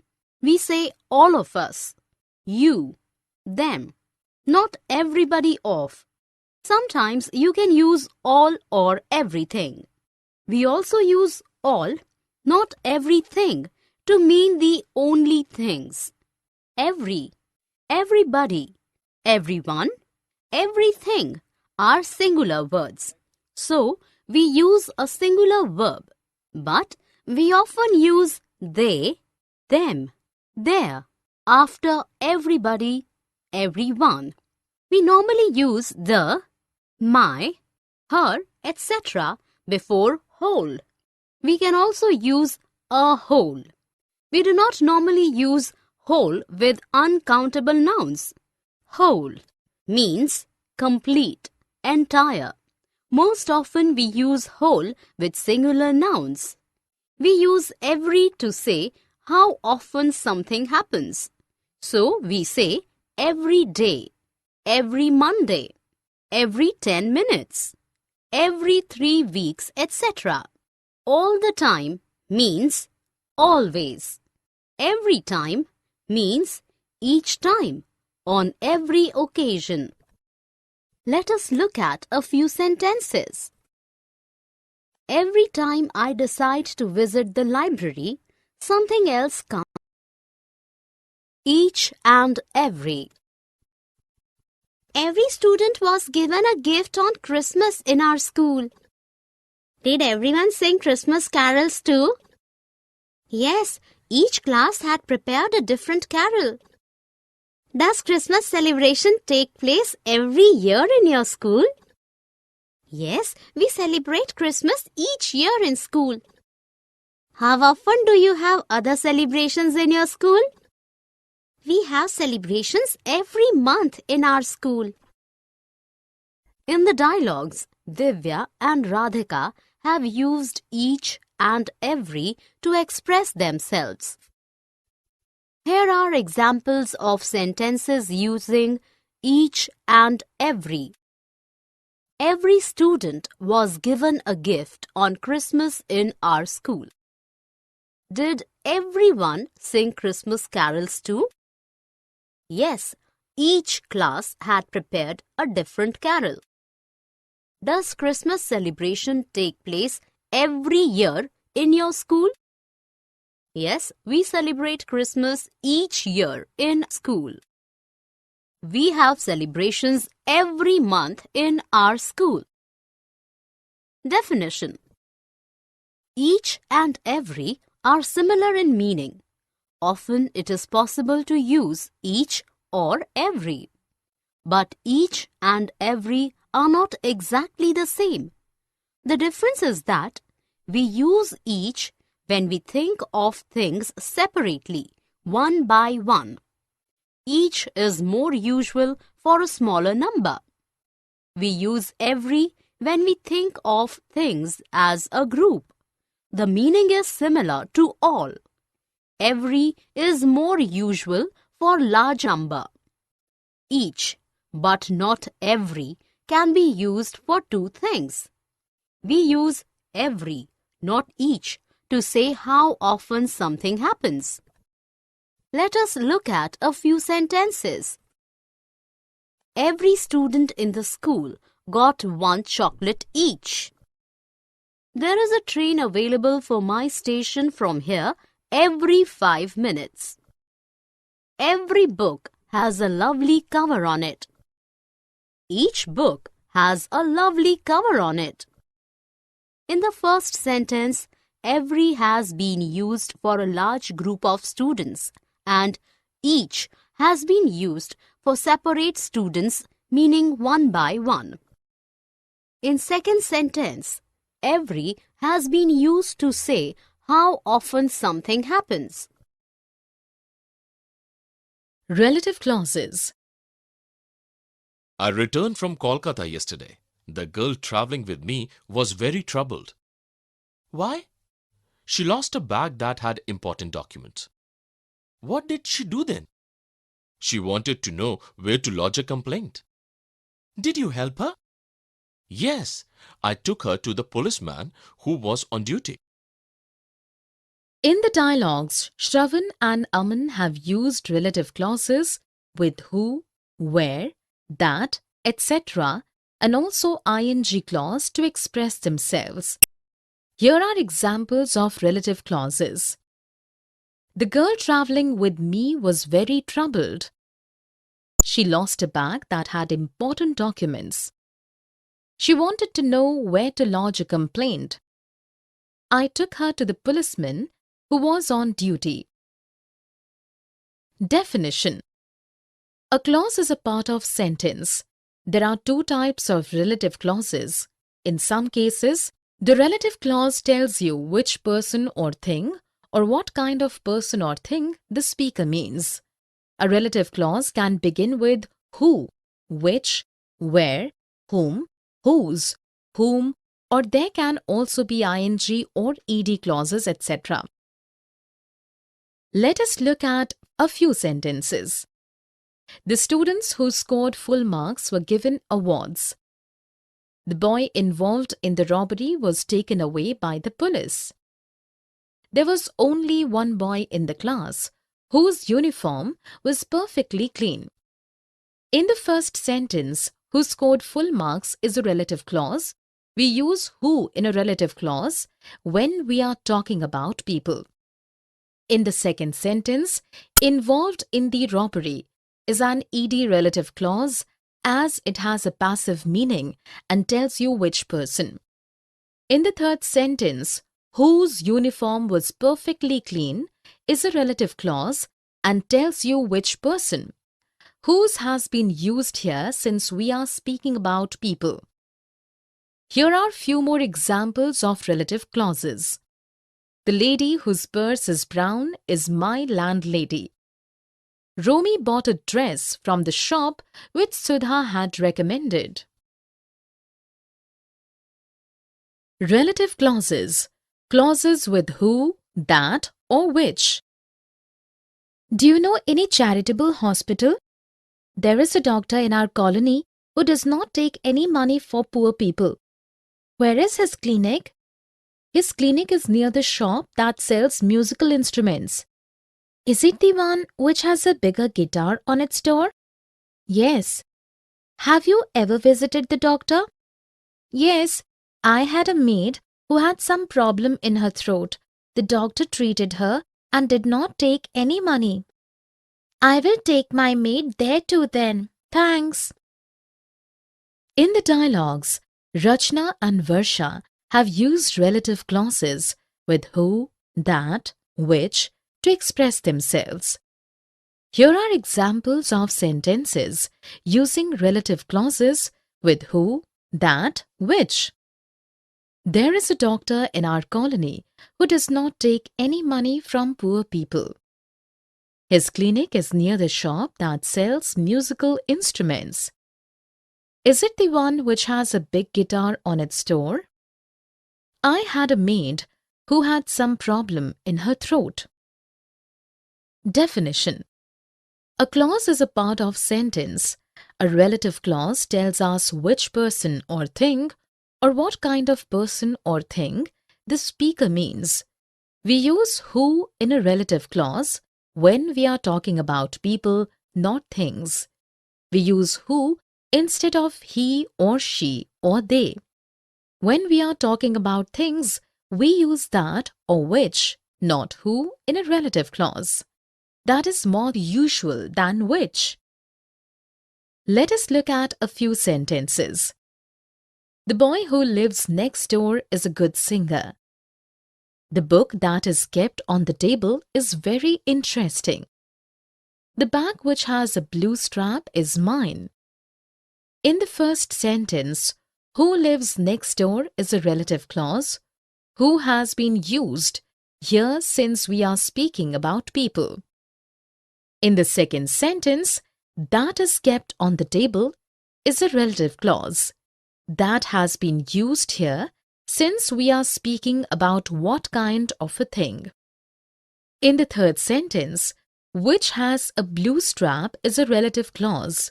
Which has been used here since we are speaking about what kind of a thing. Here are few more examples of use of relative clauses with who, that, which. The girl who is serving food is very beautiful. The rest relative clauses, extra information clauses. The girl who was giving the lecture is a doctor. The lecture that she delivered was very interesting. What was the topic? The topic was new medical practices, which everyone found informative. All the medical college students who attended the lecture really liked it. In the dialogues, Hina and Rama have used two types of relative clauses to express themselves. Here are examples of two types of relative clauses. The relative clause tells you which person or thing, or what kind of person or thing the speaker means. The girl who was giving the lecture is a doctor. The lecture that she delivered was very interesting. The relative clauses that gives us extra information about the person or thing. The topic was new medical practices, which everyone found informative. All the medical college students who attended the lecture really liked it. Definition. A clause is a part of a sentence. There are two types of relative clauses. In some cases, the relative clause tells you which person or thing, or what kind of a person or thing the speaker means. In other sentences, the relative clauses do not tell you which person or thing the speaker means. We already know which thing or person is meant. The relative clause is these sentences give us extra information about the person or thing. Let us look at few sentences. The name of the girl whom I like is Cindy. My sister Avni, who is a surgeon, practices in Mumbai. In the first sentence, whom I like is a relative clause, where whom is used for a person and is used as an object of the verb. In this case, the relative clause tells you which person or thing or what kind of a person or thing the speaker means.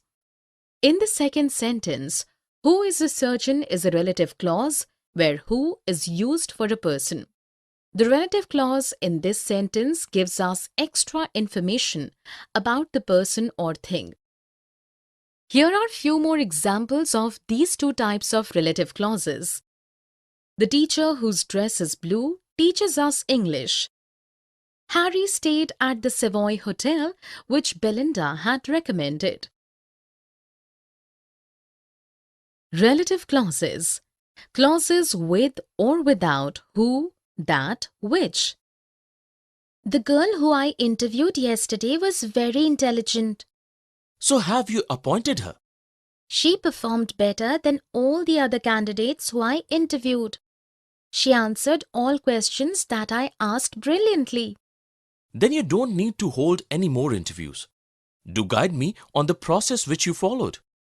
I will surely help you. In the dialogues, Shraddha and Anup have used relative clauses with or without who, that, which to express themselves. Here are examples of sentences using relative clauses with who, that, which, and the same examples of relative clauses without who, that, which. The girl who I interviewed yesterday was very intelligent. The girl I interviewed yesterday was very intelligent. She performed better than all other candidates who I interviewed. She performed better than all other candidates I interviewed. She answered all questions that I asked brilliantly. She answered all questions I asked brilliantly. Do guide me on the process which you followed. Do guide me on the process you followed. Definition. A clause is a part of a sentence. A relative clause tells us which person or thing, or what kind of a person or thing the speaker means. You must use who, that, which when it is the subject of the relative clause. Sometimes who, that, which is the object of the verb. When who, that, which is the object, you can leave it out. Let us look at few sentences. The girl whom my brother likes is extremely pretty. The girl my brother likes is extremely pretty. The book that I'm reading is very interesting. The book I'm reading is very interesting. I gifted the bed cover which I bought last week to my friend. I gifted the bed cover I bought last week to my friend. In the first sentence, who my brother likes is a relative clause. Who has been used here since we are speaking about people. Here who is the object of the verb, so it can also be left out in the clause as in the second sentence. In the third sentence that I'm reading is a relative clause. That has been used here since we are speaking about what kind of a thing. Relative clauses, extra information clauses 2. Kajal, to whom I spoke last night, showed much interest in our project. What did she say? She wanted to know more details. Man, who she works for can provide us with requisite finances. Also, the place to which she belongs is perfect for our project. So, did you give her the details? Fortunately, I had our project papers without which things could not have moved in our favor. That is excellent news. In the dialogues, Shubham and Vani have used relative clauses which provide extra information to express themselves. Here are examples of sentences using relative clauses which give extra information. Kajal, to whom I spoke last night, showed much interest in our project. The man who she works can provide us with requisite finances. Also, the place to which she belongs is perfect for our project. Fortunately, I had our project papers, without which things could not have moved in our favor. Definition: a clause is a part of a sentence. A relative clause tells us which person or thing or what kind of a person or thing the speaker means. Some relative clauses gives us extra information. In extra information clauses, you can use a preposition before whom for people and which for things. So you can say to whom or with whom, about which or for which, etc. In spoken English, we often keep the preposition after the verb in the relative clause. When we do this, we normally use who, not whom, for people. We can say all of or most of, etc. plus whom or which. In the same way, you can say none of or neither of or any of or either of plus whom, people. None of or neither of or any of or either of which, things. Some of or many of, much of, a few of plus which, things. Some of or many of or much of or a few of whom, people. Both of or half of, each of or one of or two of, etc. plus whom, people. Both of or half of plus each of plus one of or two of, etc. plus which, things. Let us look at a few sentences.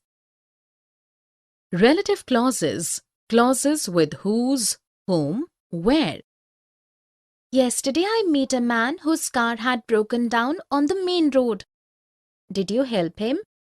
I guided him to the garage where you got your car overhauled last week. That garage is very far away. You could also have sent him to the man whom we took our bike to when it broke down suddenly. Do you mean the man whose automobile repairing shop is just round the corner? Yes. I did not know he repaired cars too. I thought he repaired only bikes. In the dialogues, Tulika and Jasmeet have used relative clauses with whose, whom, where to express themselves. Here are examples of sentences using relative clauses with whose, whom, where. Yesterday I met a man whose car had broken down on the main road. I guided him to the garage where you got your car overhauled last week. You could also send him To the man whom we took our bike to when it broke down suddenly. Do you mean the man whose automobile repairing shop is just round the corner? Definition. A clause is a part of a sentence. A relative clause tells us which person or thing or what kind of a person or thing the speaker means. We use whose in relative clauses instead of his, her, their. We use whose mostly for people. Whom is possible instead of who when it is the object of the verb in the relative clause.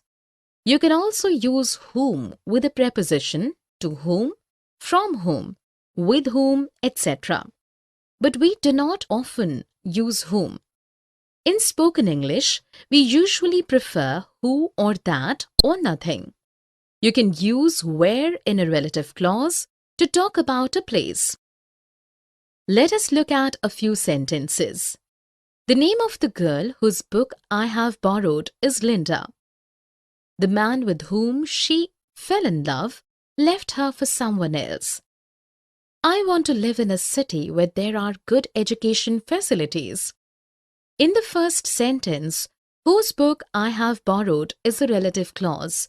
Whose has been used here since we are speaking about people and using it in place of her. In the second sentence, whom she fell in love is a relative clause. Whom is used here with the preposition with. In the third sentence, where there are good education facilities is a relative clause.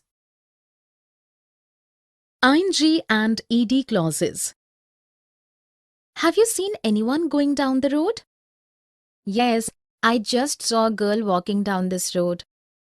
Did she take a taxi from that corner? Yes, and the taxi hired from that corner was white in color.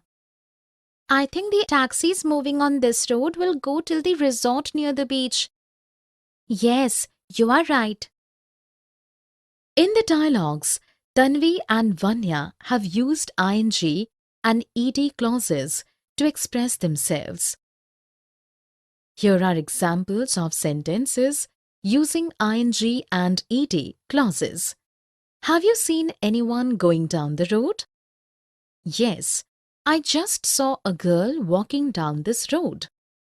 Yes, and the taxi hired from that corner was white in color. I think the taxis moving on this road will go till the resort near the beach. Definition. A clause is a part of sentence. Some clauses begin with ing or ed. We use ing clauses to say what somebody or something is doing or was doing at a particular time. When you are talking about things and sometimes people, you can use an ing clause to say what something does all the time, not just at a particular time. Ed clauses have a passive meaning. Let us look at a few sentences. All the boys working in the library were given small gifts by the principal. Vehicles moving on this street are always struck in a jam. All the people involved in the accident were not seriously hurt. In the first sentence, working in the library is an ing relative clause as it tells what somebody is doing at a particular time. In the second sentence, moving on this street is again an ing relative clause as you can use an ing clause to say what something does all the time, not just at a particular time. In the third sentence, involved in the accident is an ed relative clause as it has a passive meaning. Here are few more examples of use of ing and ed clauses. The boys riding on those fast bikes met with an accident. The goods manufactured in her factory are of poor quality. Adjectives and adverbs. The book I'm reading is interesting. You can read it later. Let's go for a long walk. I don't like to walk in this cold weather. Will you enjoy if we walk slowly, enjoying thoroughly our surroundings? I like to walk fast. Let's go for a quick jog. Okay, I will really enjoy that too. In the dialogues, Savi and Atul have used adjectives and adverbs to express themselves. Here are examples of sentences using adjectives and adverbs. Adjectives. The book I'm reading is interesting. Let's go for a long walk. I don't like to walk in this cold weather. Let's go for a quick jog. Adverbs. You will enjoy if we walk slowly, enjoying thoroughly our surroundings. I like to walk fast. I will really enjoy that too. Definition. Adjectives are describing words. Adjectives are added to nouns to state what kind, what color, which one or how many. Adjectives are said to modify nouns and are necessary to make the meanings of sentences clearer or more exact. An adverb is a word used to modify a verb, an adjective, or another adverb. When an adverb modifies a verb, it usually tells us when, where, how, in what manner, or to what extent the action is performed. Let us look at a few sentences. Harsh is an intelligent student. Anand has 2 cars. Vineet always talks loudly. Martha had bought a very big house. In the first sentence, intelligent is an adjective as it describes the noun Harsh. In the second sentence, 2 is an adjective as it tells us something about the noun cars. It tells us how many of the noun cars Anand possesses. In the third sentence, loudly is an adverb as it modifies the verb talks. It tells us in what manner the action is performed. In the fourth sentence, big is an adjective as it describes the noun house. Very is an adverb as it modifies the adjective big. Here are few more examples of use of adjectives and adverbs. Namita likes to keep her house spotlessly clean. Vani bought a red dress. Adjectives ending in ing and ed, boring or bored, etc. My last job was very boring. What about your new one? This one is interesting. I never feel bored. I wish I could get a new job too. My boss is very annoying. Yes, I too used to feel annoyed with the attitude of my boss in my last job. I'm interested in joining your office if there is any vacancy for me. I will find out and let you know. In the dialogues, Tanya and Nalini have used adjectives ending in ing and ed to express themselves. Here are examples of sentences using adjectives ending in ing and ed. My last job was very boring. This one is interesting. I never feel bored. My boss is very annoying. I too used to feel annoyed with the attitude of my boss in my last job. I'm interested in joining your office if there is any vacancy for me. Definition: somebody is bored if something or somebody else is boring, or if something is boring, it makes you bored. If a person is boring, this means that they make other people bored. The ing adjective tells you about the job. The ed adjective tells you how somebody feels about the job. Let us look at a few sentences. The places we visited on our world tour were fascinating. I was fascinated by the beauty of the hills surrounding me. My work in office is tiring. I'm tired after office hours. In the first and second sentence, fascinating is an adjective ending in ing and fascinated is an adjective ending with ed.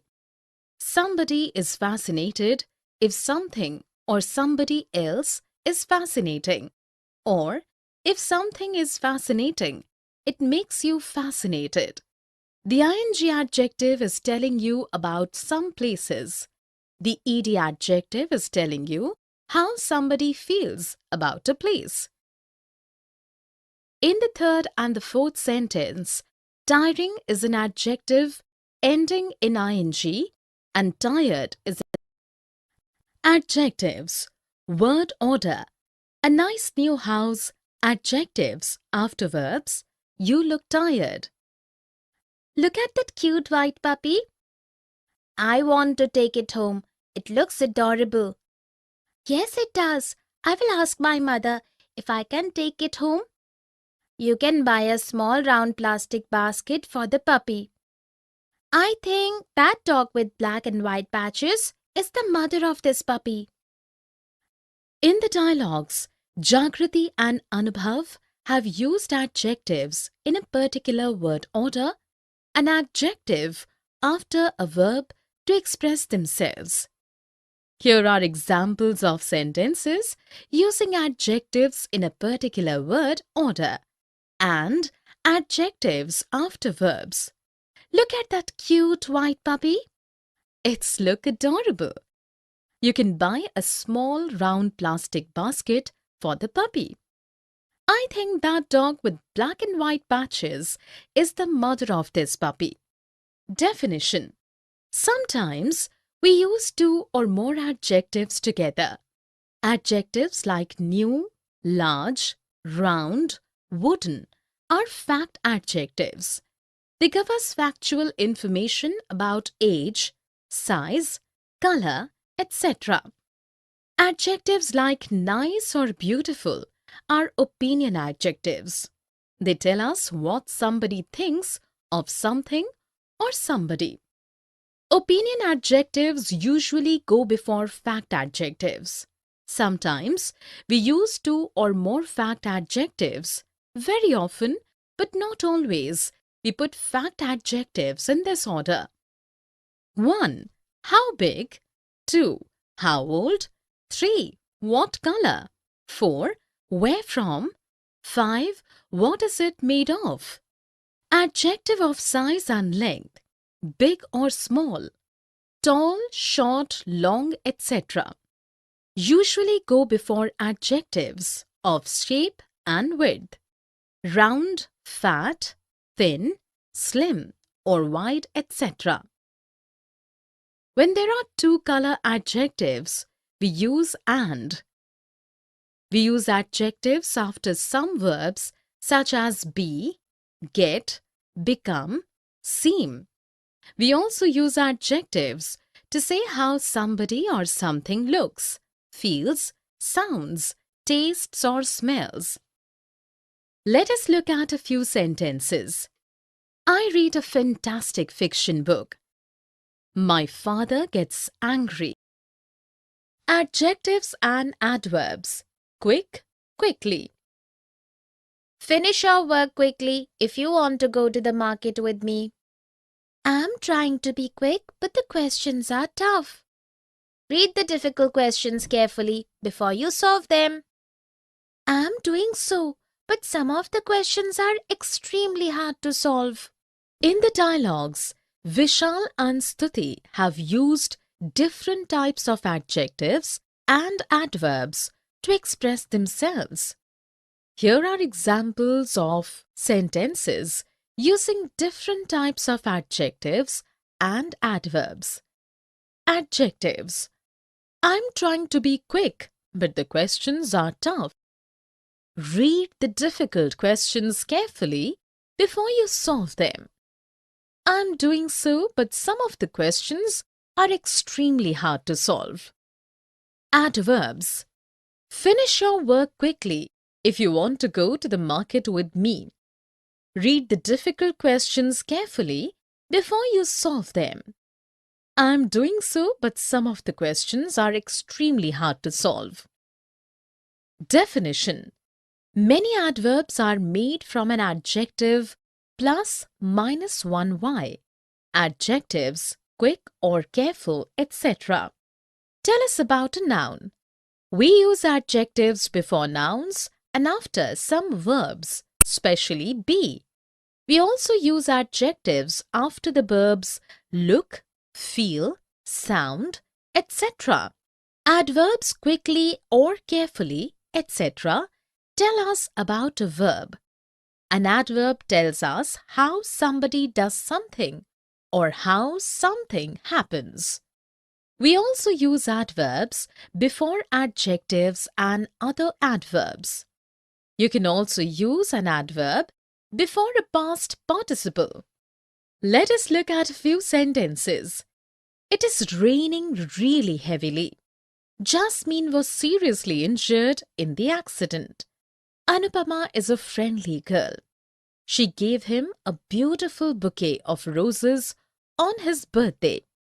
In the first sentence, heavily is an adverb, as it tells us about the verb raining. Really is also an adverb, as we also use adverbs before other adverbs. In the second sentence, seriously is an adverb, as it has been used before past participle. In the third sentence, friendly is an adjective, as it tells us about a noun. Adjectives and adverbs well, fast, late, hard or hardly. Neeta plays the guitar very well. I'm also learning to play guitar. However, I'm not so good. She practices very hard every day. And I hardly practice at all. Neeta is a hard worker. She wakes up till late night for practice. Neeta has been learning to play guitar for 5 years. I joined guitar classes very late. In the dialogues, Mariam and Ananya have used certain adjectives and adverbs to express themselves. Here are examples of sentences using certain adjectives and adverbs like well, fast, late, hard, or hardly. Adjectives, however, I'm not so good. Neeta is a hard worker. She wakes up till late night for practice. Adverbs. Neeta plays the guitar very well. She practices very hard every day. And I hardly practice at all. I joined guitar classes very late. Definition. Good, well. Good is an adjective. The adverb is well. We use well, not good, with past participles, dressed or known, etc. But well is also an adjective with the meaning in good health. Fast, hard, late. These words are both adjectives and adverbs. Hardly. Hardly is very little or almost not. Hard and hardly are completely different. Let us look at a few sentences. Avni is a good student. She performs well in exams. Gagan is a fast skater. Shashi runs very fast. Chetan works very hard in office every day. Suman hardly works in office. In the first sentence, good is an adjective as it tells something about a person. In the second sentence, well is an adverb as an adverb tells us how somebody does something. In the third sentence, fast is an adjective. After certain verbs like be, an adjective is used. Here, fast is used after is and it tells something about a noun. In the fourth sentence, fast is an adverb, as an adverb tells us how somebody does so and such. This house is so big, it is just like a castle. Yes, I have never seen such a big house. I wonder who lives here. They must be so rich. They have such a beautiful garden that I'm speechless. I have never seen such a garden. It has been tended so painstakingly. It has such a lot of flowers and so many birds. In the dialogues, Latika and Kaya have used so and such to express themselves. Here are examples of sentences using so and such. This house is so big. I have never seen such a big house. They must be so rich. They have such a beautiful garden that I'm speechless. I have never seen such a garden. It has been tended so painstakingly. It has such a lot of flowers and so many birds. Definition. We use so plus adjective or adverb. We use such plus noun. We use such plus adjective plus noun. Note that we say such a and such make the meaning of an adjective or adverb stronger. You can use so, that. You can use such, that. We also use so and such with the meaning like this. We say, so long but such a long time. So far but such a long way. So much, so many but such a lot of. Let us look at a few sentences. Anita's voice is so melodious that her songs leave everyone mesmerized. We laughed so much after such a long time. Fardeen reads many books but has never read such an interesting one.